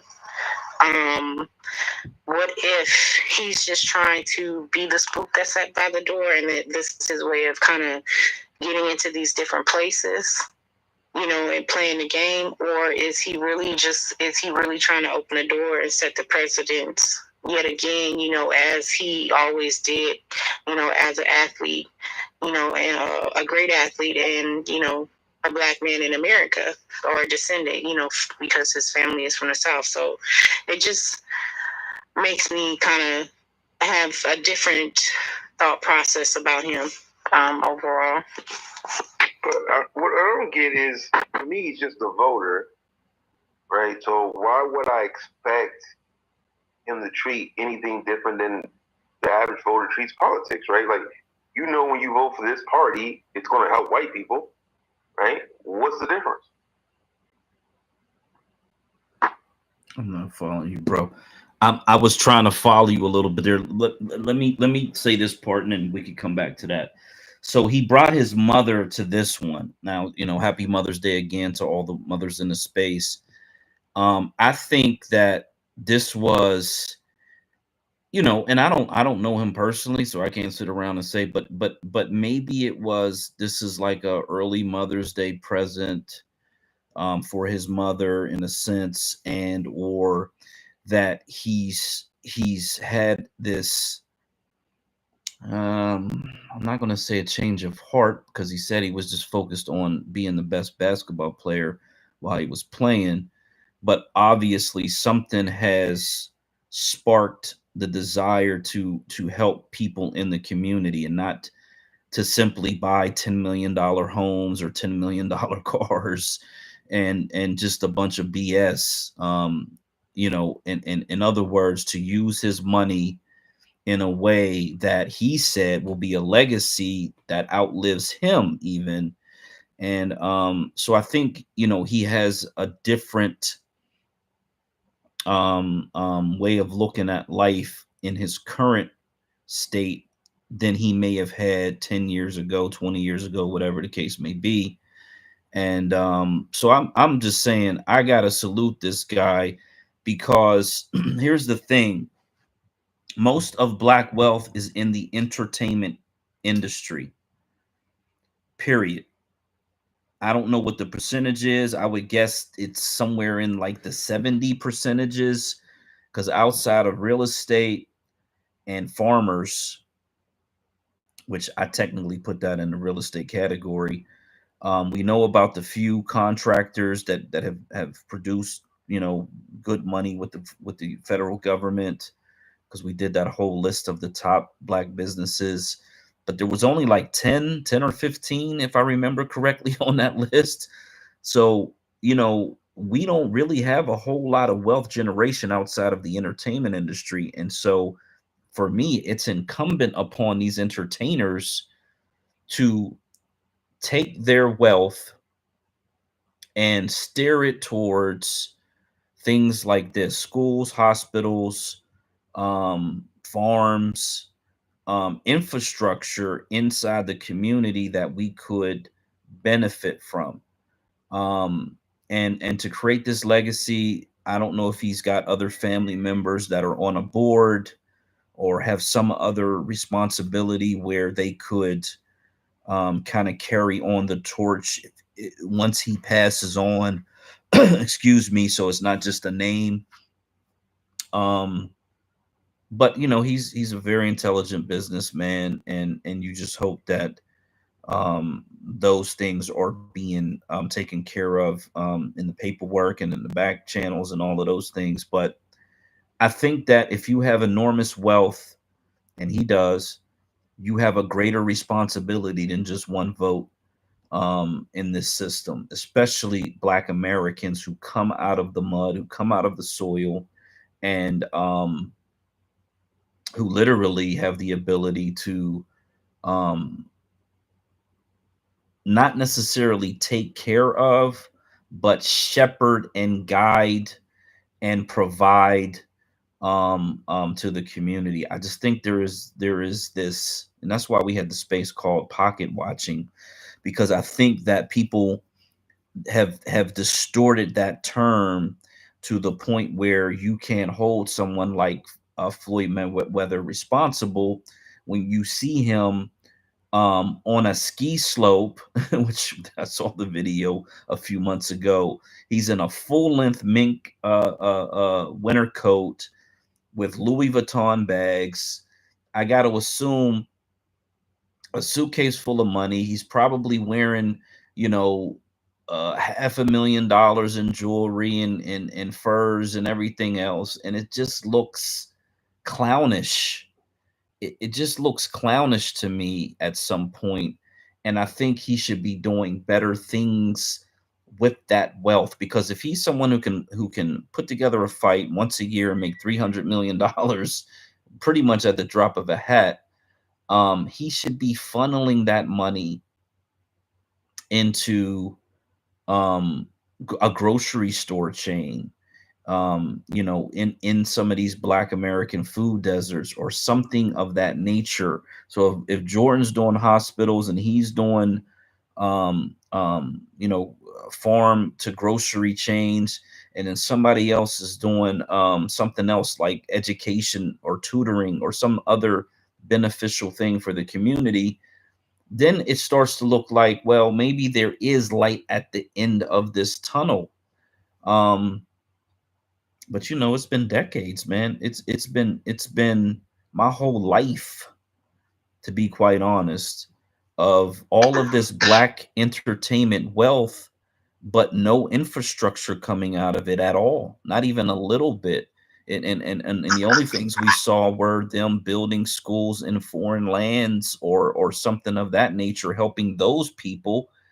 And whether they appreciate it or not, I don't know, but it didn't really do anything for the people over here that are poor, impoverished, and struggling and starving and living from one paycheck to another, or from one government service to another. So I want to salute the guy for doing the right thing. I do want to push back a little bit on some of the, for one, entertainment. The number one billionaire in America is Robert Smith, and he's in finance. Number That two is is one. David. Hold up. Stop. Slow down. Slow down. Slow down. Slow down. So when you say that's Slow one, there's down. many Slow more I down. listed Slow off. down. Slow down. Slow down. I said by percentage. So unless you're going to quote a percentage of people in business and finance that exceed the entertainers, you're just kind of not even in the same conversation. Because I said by percentage, Black entertainers the wealth is created in America, and that is by design. Okay, so can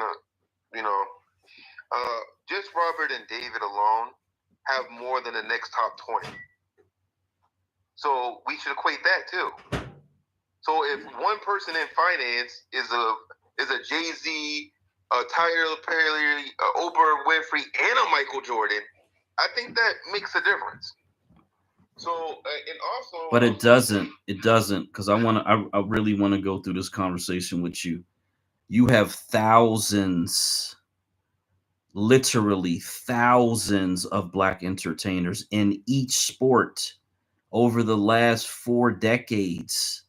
You have thousands of entertainers in movies and in music and in television over the last 4 decades. I'm telling you that you cannot compare a few tech or federal contractors or whatever in finance to the decades long history of Black wealth being created in the entertainment industry. Most of it has been squandered, and that is the problem.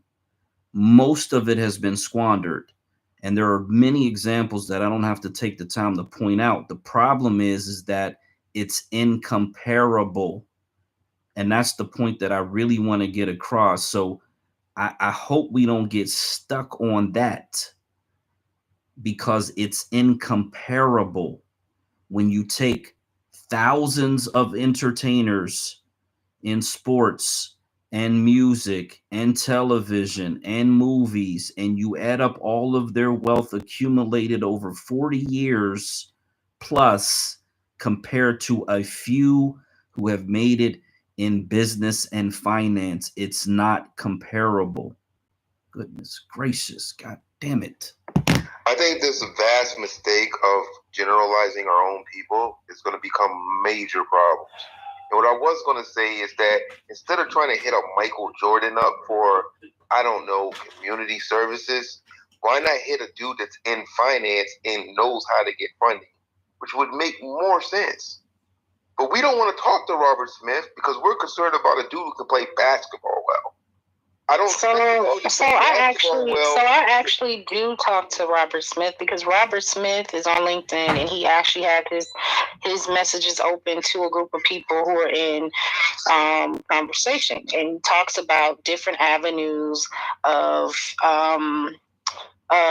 building different foundations in tech and finance and agriculture. He's actually talking about those things. But at the same time, if someone is in finance and he knows how to get money and he's in a community, then that person needs to be putting himself and gathering up the people in his community and doing those things, not necessarily having to be someone you have to go seek out, meaning that I'm saying be that beacon. Like, be that beacon. Go to county meetings, host a county meeting, host a community meeting, and say, I'm in finance and I know how to get money for our community and I want to build certain things. I get what you guys are saying. That's not happening. Okay, but I get what you're saying.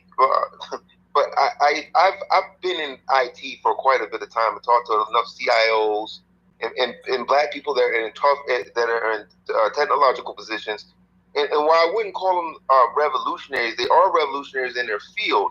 And if they were to, I don't know, make schools that put out black people at X amount of rate, or even if you had lawyers do the same thing, they would be killed. And not in a collective. Let me end this real quick. And so, and I feel like our community doesn't embrace these people into some kind of the level of a Michael Jordan or a Jay-Z or even a Kendrick Lamar. And so what ends up happening is that what are they going to push for it? Because Art. Let me land this one point. Yeah. Even in the music field, if you remember, MC Hammer went bankrupt helping his community. So, like, even within that field, but that's beside the fact when you go into more taboo fields where it's probably harder to push the needle.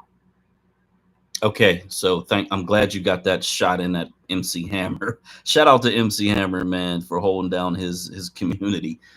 What percentage of Black Americans are in the tech industry at the highest levels?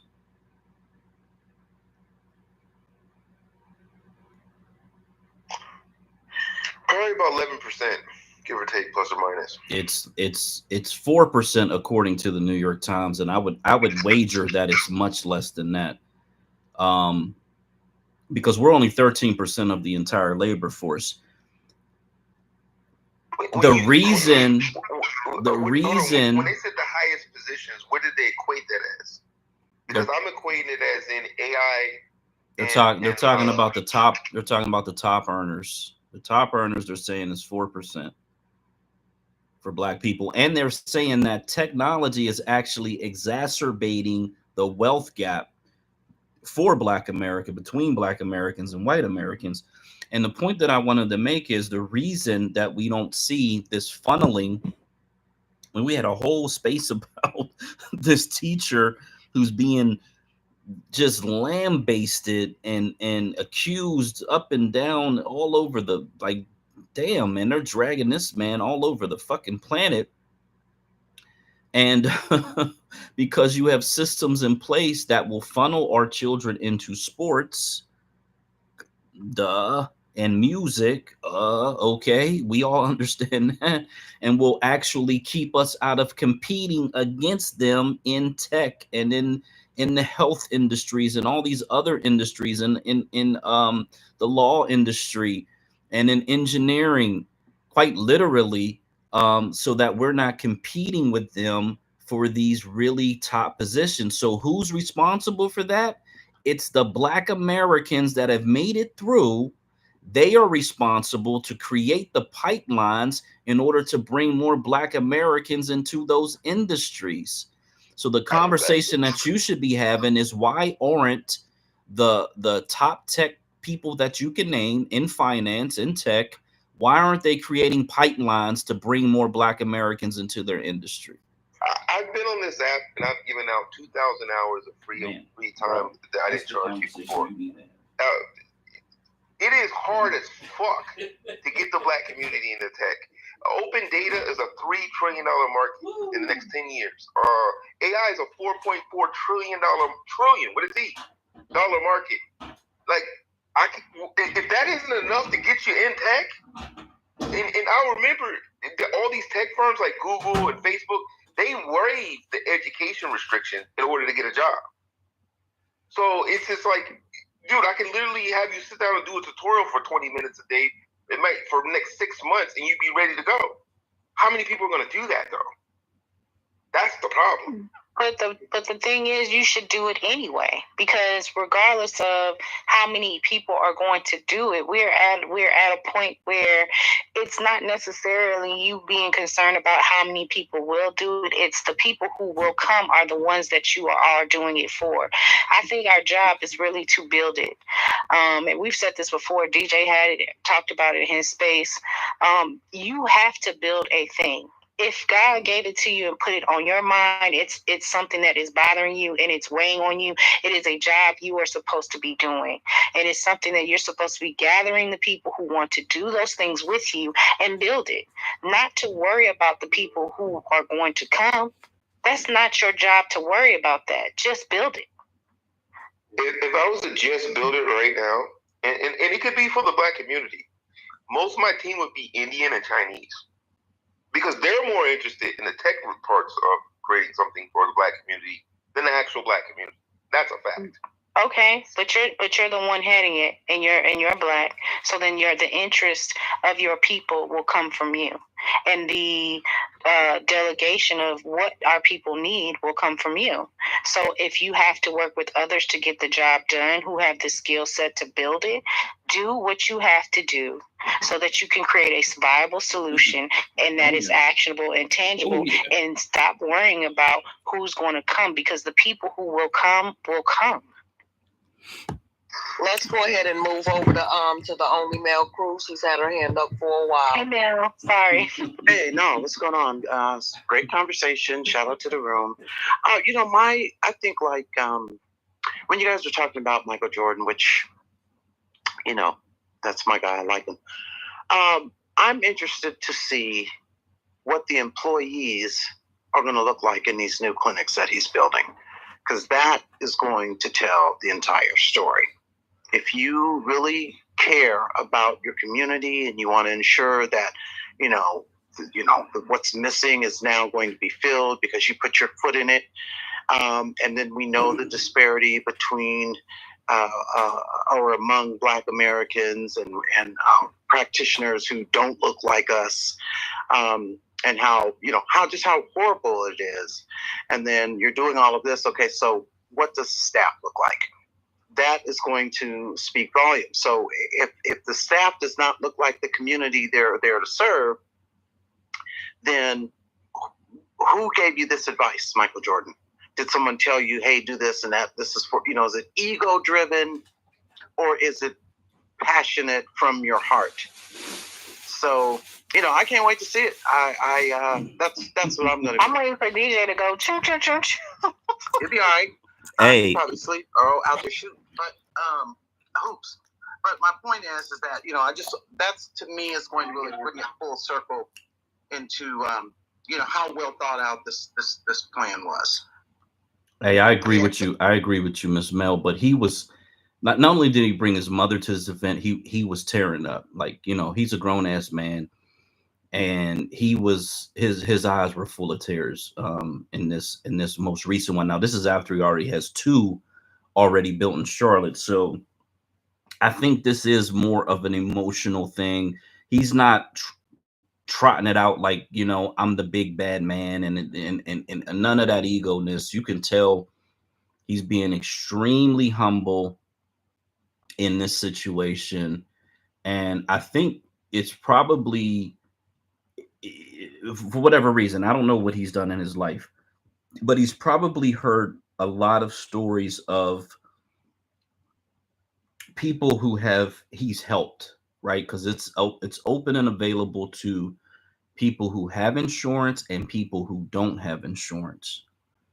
And so I think that in that part of it, and I agree with you with the staffing and people who are in charge of it and all of that. I totally agree with that. But the fact that it's helping people who don't have insurance, and I hope to God that the people who look like us understand that and are taking advantage of it. I think there is this built-in desire to help the people who need the most help. So I hope that's what it's about, because I know for a long time a lot of people have been giving LeBron James the status of the GOAT, not so much because they might think he plays better than Jordan or he's better than Jordan, but because of what he's done for his community. And I think because that conversation has been being had for so long, Jordan has got to have this information, and he's got to know that, you know, a lot of times that people are referencing King James and calling him King James, you know, more so because of what you can see him doing for his community. Now, we don't know what Jordan has done outside of the media attention for his people. You've got to think or feel like maybe he has done a lot as well, but as far as doing things specifically in the limelight, that's something that we can all see, there hasn't really been much. So when he's talking about the legacy that he's leaving behind, you know, I can see at this stage in his life him sitting back now and really kind of considering it and saying, you know, what does my actual legacy look like beyond basketball? I mean, you know, I appreciate him. I feel like, you know, he's paid his dues. I mean, he went out, he did the work, he earned the money, he earned this shit for real. You know what I mean? And then he led by example in a lot of other ways too, like trying to go out and play baseball, not being as successful in that, as, you know, and still being a man about it, you know. So, but my whole point is that, and I think his intention to make sure that this underserved and uninsured population has, you know, a lifeline in there is all well and good. But whoever is coaching him or directing him or guiding him in this particular endeavor, because we know he's not of the medical community, whoever's doing that, did they also include that component of, you know, if we're serving Black Americans, let's make sure, you know, did they bring up that disparity? Because that is not a secret among all of us. And then the one piece in there where they talked about how there's going to be like a social worker, social services person there to help give referrals.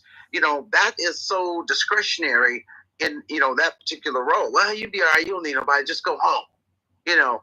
I agree with that, Mel. You know I agree with you on that one. Yeah, because recruiters and social workers, in the lens of housing and anything having to do with programs, to me, I feel like they're the gatekeeper, because you can't get into none of the programs if the social worker doesn't submit your information. And then recruiters, you can't get the job if the recruiter does not put your resume in front of the hiring manager. Or doesn't even tell you about it. And that's what I'm getting at is, and I don't know what this demographic looks like. I'm going to presume it's Black Americans. I presume, you know, but I mean, so anyway, whatever he's doing, you know, shout out to Michael Jordan. Holla. My whole thing is that once we are able to see who ends up, you know, the workforce inside these two facilities, that's what's going to tell the story, nothing less. Well, I'll tell you what, Magic Johnson, Magic Johnson, you know, is who he is in LA, not because of, you know, his basketball, not just because of him playing basketball, but it is because of the things that he's done outside of the limelight. And when he did create the Magic Johnson studios, theaters, and he hired everybody there, they were Black young kids coming out of the community. He was pulling people out of the community, going to the schools, hosting business seminars and getting people hired. So to me, that type of work should be commended and should be definitely honored. And to Art's point also is that, again, if you are a person who has the ability to do something, but you are not an entertainer or have, you know, a high level of influence to be known, do it anyway, because your community is going to recognize you. And that, to me, that's a reward that no social media influencer or, recognition could ever replace. The more and more your community recognize you for the work that you've done, not necessarily for just you boasting, but it's just to say, hey, you are in the community, that people know you and you're making a change. That's next to gold to me. And a lot of the stuff that when I typically get pushed back with some of these numbers when I'm talking to some of the more data types that are, I would say, racist, if you will, is that the NFL makes up 70% of black people. So the NFL is 70% black. NBA is 81% black. Mm-hmm. And so it's hard to like have the conversation about other fields unless you're going to complain that that's too dominant in that field, all right? So, like, especially when you equate it to the amount of population black people make up in this country. So, that's how they get away with it, honestly. They get away with it because of those two brackets, particularly in the NFL and the NBA. And it doesn't, I mean, it schools a little bit, but even in media at all, it's not drastic in some areas, but it is in some areas. Media as a whole, we're overrepresented. So, I mean, I still kind of think it's more of we have to push back in those issues to get the responses we're going to want. It's because, like I said, a Google that only hires 2.8% black people, it's not going to, like, I mean, they could do all the diversity and inclusion they want. If black people are not going to show up, they're not going to show up. You know what I mean? They're clearly interested in other things, if you will. So that's all I'm getting at. And with we missed the Y2K boom because, you know, shit happened in the 90s. It's going to be very sad if we missed the Web3 boom because there really won't be a good reason, to be honest. But I'll end it there. Okay, 10-4. I wanted to say to Miss Mel Cruz that baseball run was predicated by the loss of his father. And it was sort of like him, you know, he needed a change of venue is really what it boils down to. He needed to get away. And I think it was therapeutic for him to do something that he always loved and to challenge himself and take his mind off of, you know, losing his father. I mean, you know, so he's blessed to have had that relationship. I never really had that in my life, and there are other black men, I'm sure, who haven't had that. So I can't imagine what that would be like to be at the top of your sport, at the top of your career, really on top of the world, and then have something as tragic as that to occur. But, you know, and again, I believe from me watching these videos, especially this one where he brought his mother there and he's really tearing up at the podium. You can see the sincerity in his face in terms of what he wants to happen. Now, does that look like the most ideal situation, which would be in a black majority state where, you know, there's a really high percentage of black Americans, and it's very likely that the majority of the patients would be us, and the majority of the staff would be us. That's not the case in this particular location. This is his hometown. In terms of Wilmington, I want to say in Charlotte that he did place those in the areas of most need based on the report. Again, does that mean it's a black area? I don't know. I guess we could all Google map and try to figure out where it's at and try to figure out the demographics of the neighborhood. He seems to be in love with that with North Carolina. That's his home state. So he's probably going to die there is what it looks like.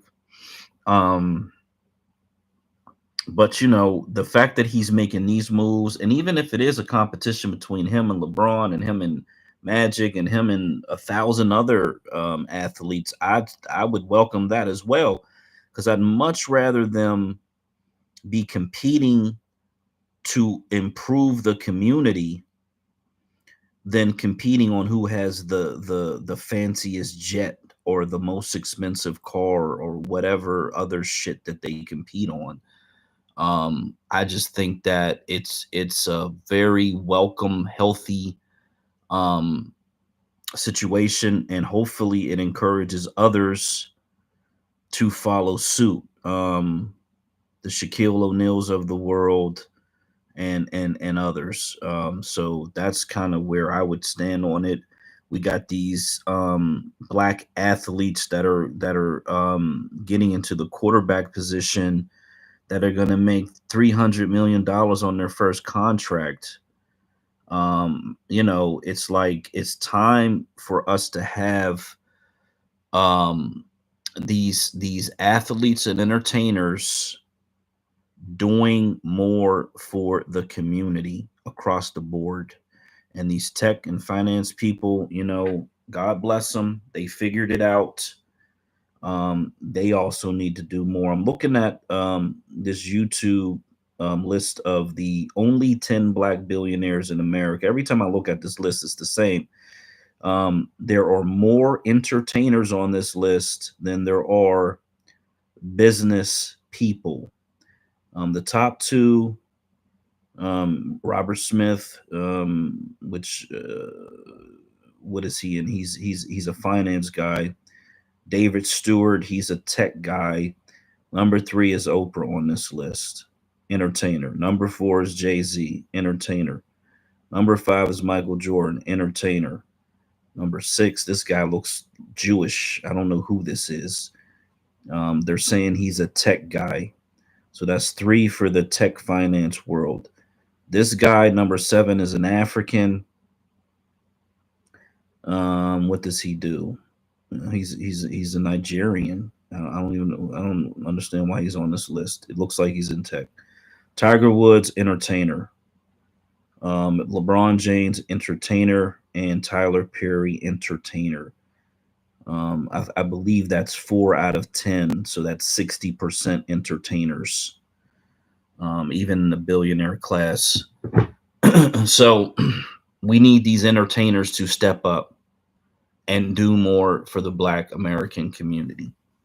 And if they don't, and we get in position of authority, we'll use our state attorney general to force them to bend the fucking knee in one way or another, because that's what they need. If they're not going to do it voluntarily, they need to be made to do it at some point. That's where I stand on that. I kind of disagree with that, because I don't want Michael Jordan coming in my community not doing that as a living. Because now, if he wants to train them to play basketball, rock out. He needs to do that. He wants to make basketball courts all across America. Yeah, rock out. He needs to do that. But certain things, I don't want these guys coming in and intervening with it. You know what I mean? Like Tyler I disagree, because you got the football player who is literally he's a engineer at MIT. Yeah. And so to think that athletes are one-dimensional, I believe that they can do multiple things because they have gone to college and they have degrees in certain areas that aren't just in the sport that they play. I think we need to push and demand, because they have access to capital, that they create circular investor moves in ways that we also can benefit, so we can move the way we need to, and not limit them into one box. Well, you say not limit them. He limited himself, right? Like he did this. But he didn't know. What else did he do? What did Michael Jordan do besides? I mean, the man's 70, 60, 70 now, right? Like Like, yeah, but he so, literally, as much as we not, we saw what happened with Nike He's an and entrepreneur. Kanye. Michael Jordan has a hand in Nike. Yeah. He also has an influence that also helped build Nike's foundation to what it is today. The other thing of it is now imagine if he would say, we don't support Nike no more. Do you know how much money Nike would lose?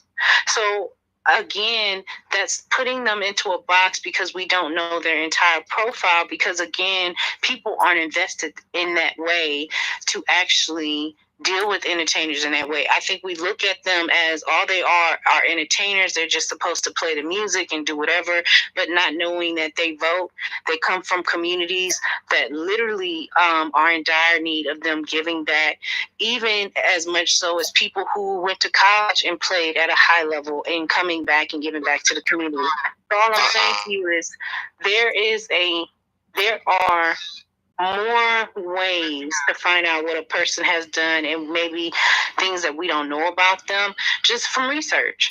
And we can answer all those questions. I get the consensus, but that's an exception, not the rule. And this, it's not even just in the black community. Nobody goes around talking about, oh, Katy Perry is going to do blah, blah, blah, or Taylor Swift is going to do blah, blah. Nobody does that. When I say this, I say it in humanism in general. Nobody expects, you know what I mean? You're not going to sit at the table and get worked on in surgery by a lawyer, a known lawyer. But no other community is bottom casted, so why would they? They don't have to do that because Katy Perry and Taylor Swift does shit in their community. They literally post this stuff online all the time. All I'm saying to you is, it goes to the black humanity piece, right? If we're talking about what is our black humanity look like in the lens of how we're protected and what ways that we also can get and start to create our own protections, that is economics, legislation, even culture, and how we are communicating and working around and with each other, then we have to address all those things. I don't agree with ostracizing anyone who has made large amounts of money in our community. I do believe that they should be literally pulled into the communication of what it is that we need, because they have access to investors, other black people, and they have meetings and they're doing stuff just like we're doing, but on a high level with their own people that they talk to. But how do we actually now circumvent that money into our movement, because we're actually the grassroots? Do you understand what I'm saying? I think that the show and prove is the individual's intention, because and Black said he saw him, and Michael Jordan was tearing up and whatnot and very emotional, and I'm shout out to him, and the I brought up his baseball situation because that took a real man to say, hey, I'm gonna go out here and do something that I've never done before or that I've always wanted to do. And that was courage. That was, hey, I'm gonna do it. And if it doesn't work, then shit, it is what it is. I'm still the man. You know what I'm saying? Mm-hmm. So, and you can't get most men to switch up shit because ego and pride and all this other crap. So he gets kudos all the way around the board. My point in this stage is we're intentionally looking out for us. If we were going to compare Michael Jordan and Kyrie Irving, I believe that's his last name, Kyrie would get the points because he's shelling out $20,000 and $50,000, and it's a complete total Black American strangers because he gets it. He understands the assignment. I would like to say that Michael Jordan has funded healthcare centers. I believe it's 2 in Charlotte in Black neighborhoods. Yeah, no. So I'm not. So he is, he is doing something. Yeah, no, that's what I was saying. That's what I was saying. I'm gonna get off this microphone because I don't know. the point I'm making is that you better not get off that microphone. Go on ahead, burn it up. The point I'm trying to make is, and thank you, the point I'm trying to make is that shout out to Michael Jordan. Shout out to him. It's going to be very clear how well he was advised or how knowledgeable he is about our plight. And it's okay if you say, well, I just want to help these people over here. Well and good. You know, hey, right on. But any Black American that chooses to do a major investment and make a major contribution to any other community except for the Black American community first, then, you know, that shit, I don't know. You can't get all my, you know, kudos because we're still struggling. But for him, nobody else is going to do that shit. So, and I think as a community, we need to expect, how you going to do this over there, but you see us over here still hungry. You know, and I'm not saying that that's his situation. I'm just saying that, you know, hopefully there's Black people are going to get jobs out of this, and Black people are going to be the ones giving the guidance and the counseling, if that's the community that is going to be served by that. If not, hell, who gives a damn? I hope I'm clear. And North Carolina is on. North Carolina is one of the states. North Carolina is one of the Black majority states. So I would demand that Jordan definitely do more. Especially since he's from North Carolina, and I don't have an issue with it. And I think that we should, like Mel said, we should be able to see the fruits of your labor. I want to see and demand the fruits of your labor because we haven't been seeing it. Yeah, I mean, you know, if Michael Jordan opened up basketball courts, like super nice basketball courts, all across America, no restrictions, just all across America, would you be mad? I would be proud of him personally, but so I just want to know. That's not the point. I don't want, you know. Let me land. No, because man, that's degrading. That's degrading, bro. That's degrading to say that he can only open up basketball. Come on, bro. That's insane. That's literally insane. Why is it insane?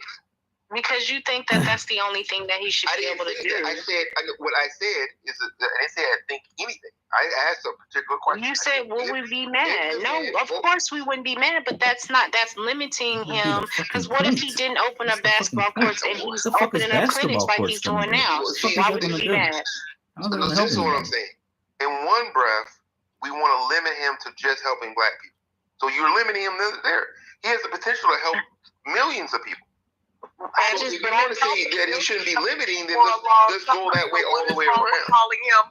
What is wrong with calling on him to do something specifically for the Black community when the most things that we've seen from Jordan in the media over the years have been for him doing for everybody? Because you have higher expectations. Or, excuse me, Art, for the white community. Do you come into the spaces, baby, to be contrary and play devil advocate? No, I like logic.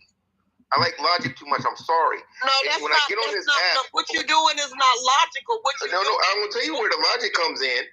When I get on this app, spell logic. When I get on this app and I see people push back on Black billionaires, I push back because they're politicians whose actually job is supposed to be to fix the problem. You're pushing back. You don't have them do Black only agendas. You don't give ultimatums to them. But again, you're comparing apples to oranges.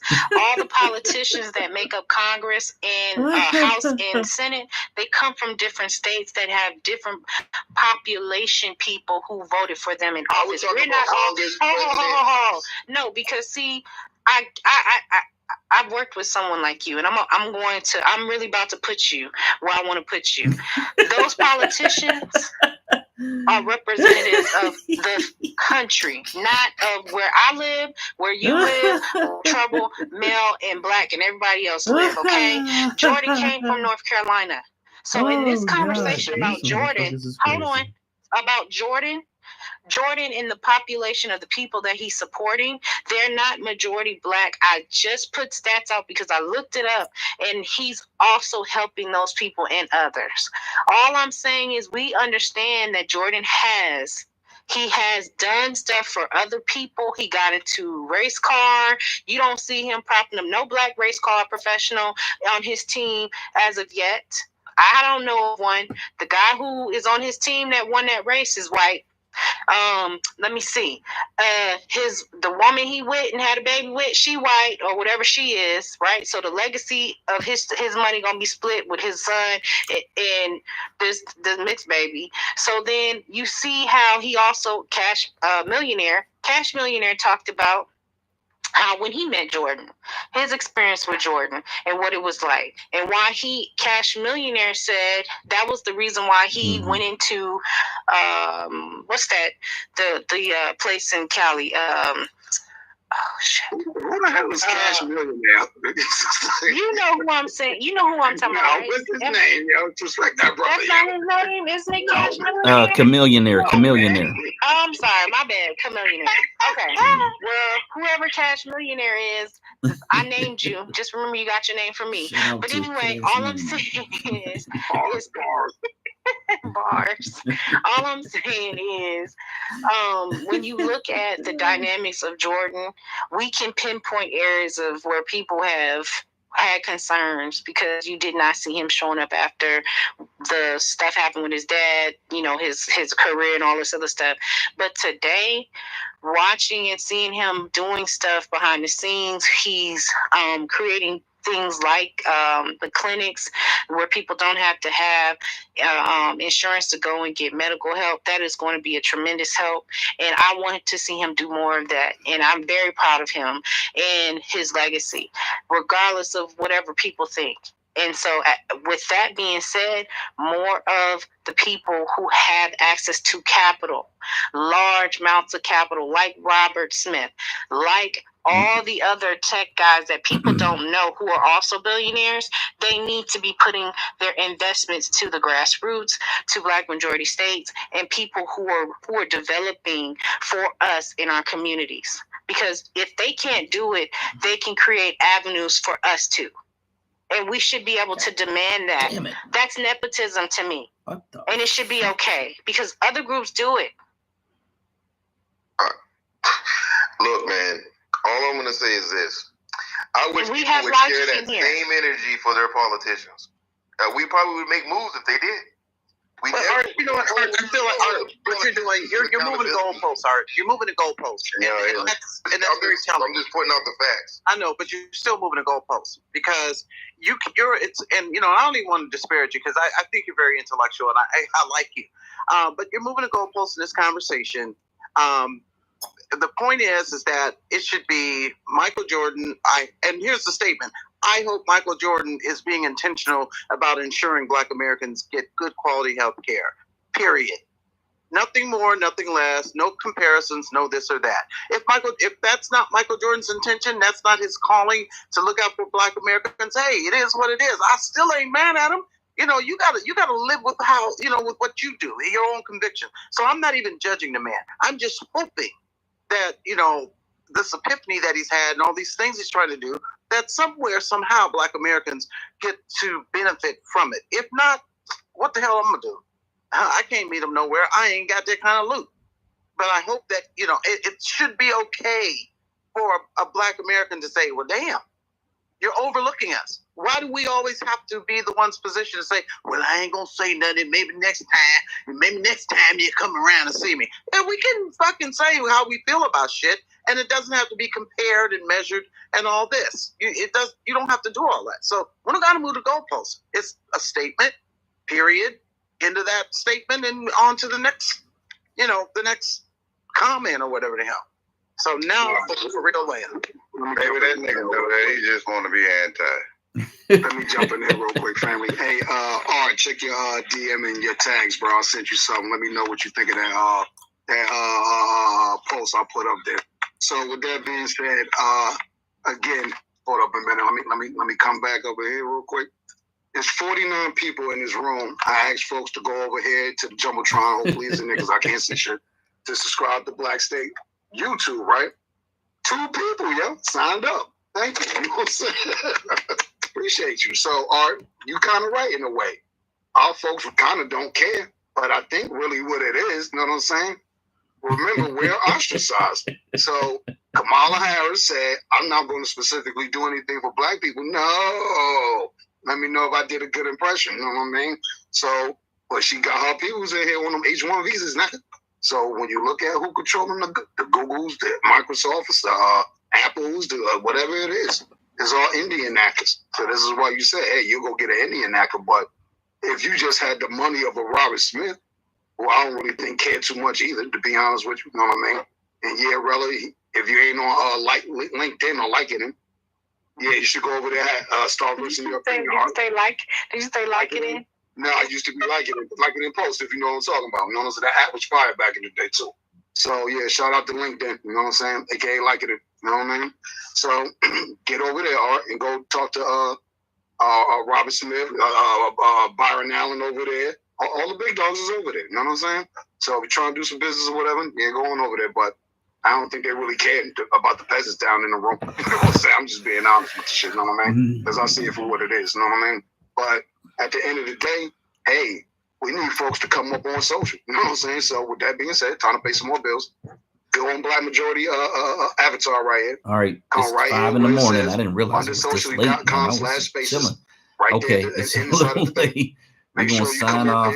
Peace, love. See you next Saturday. We still doing Saturdays. You know what I'm saying? Until the bar opens, then I'm going to do something different. But like that. You know what I'm saying? Appreciate you. So shout out to that. Hey, if you're not supporting that, happy Mother's Day. Have a great week. It is we complaining about right now. Black Majority State. The infrastructure, or at least the foundation, has already been up and running for over about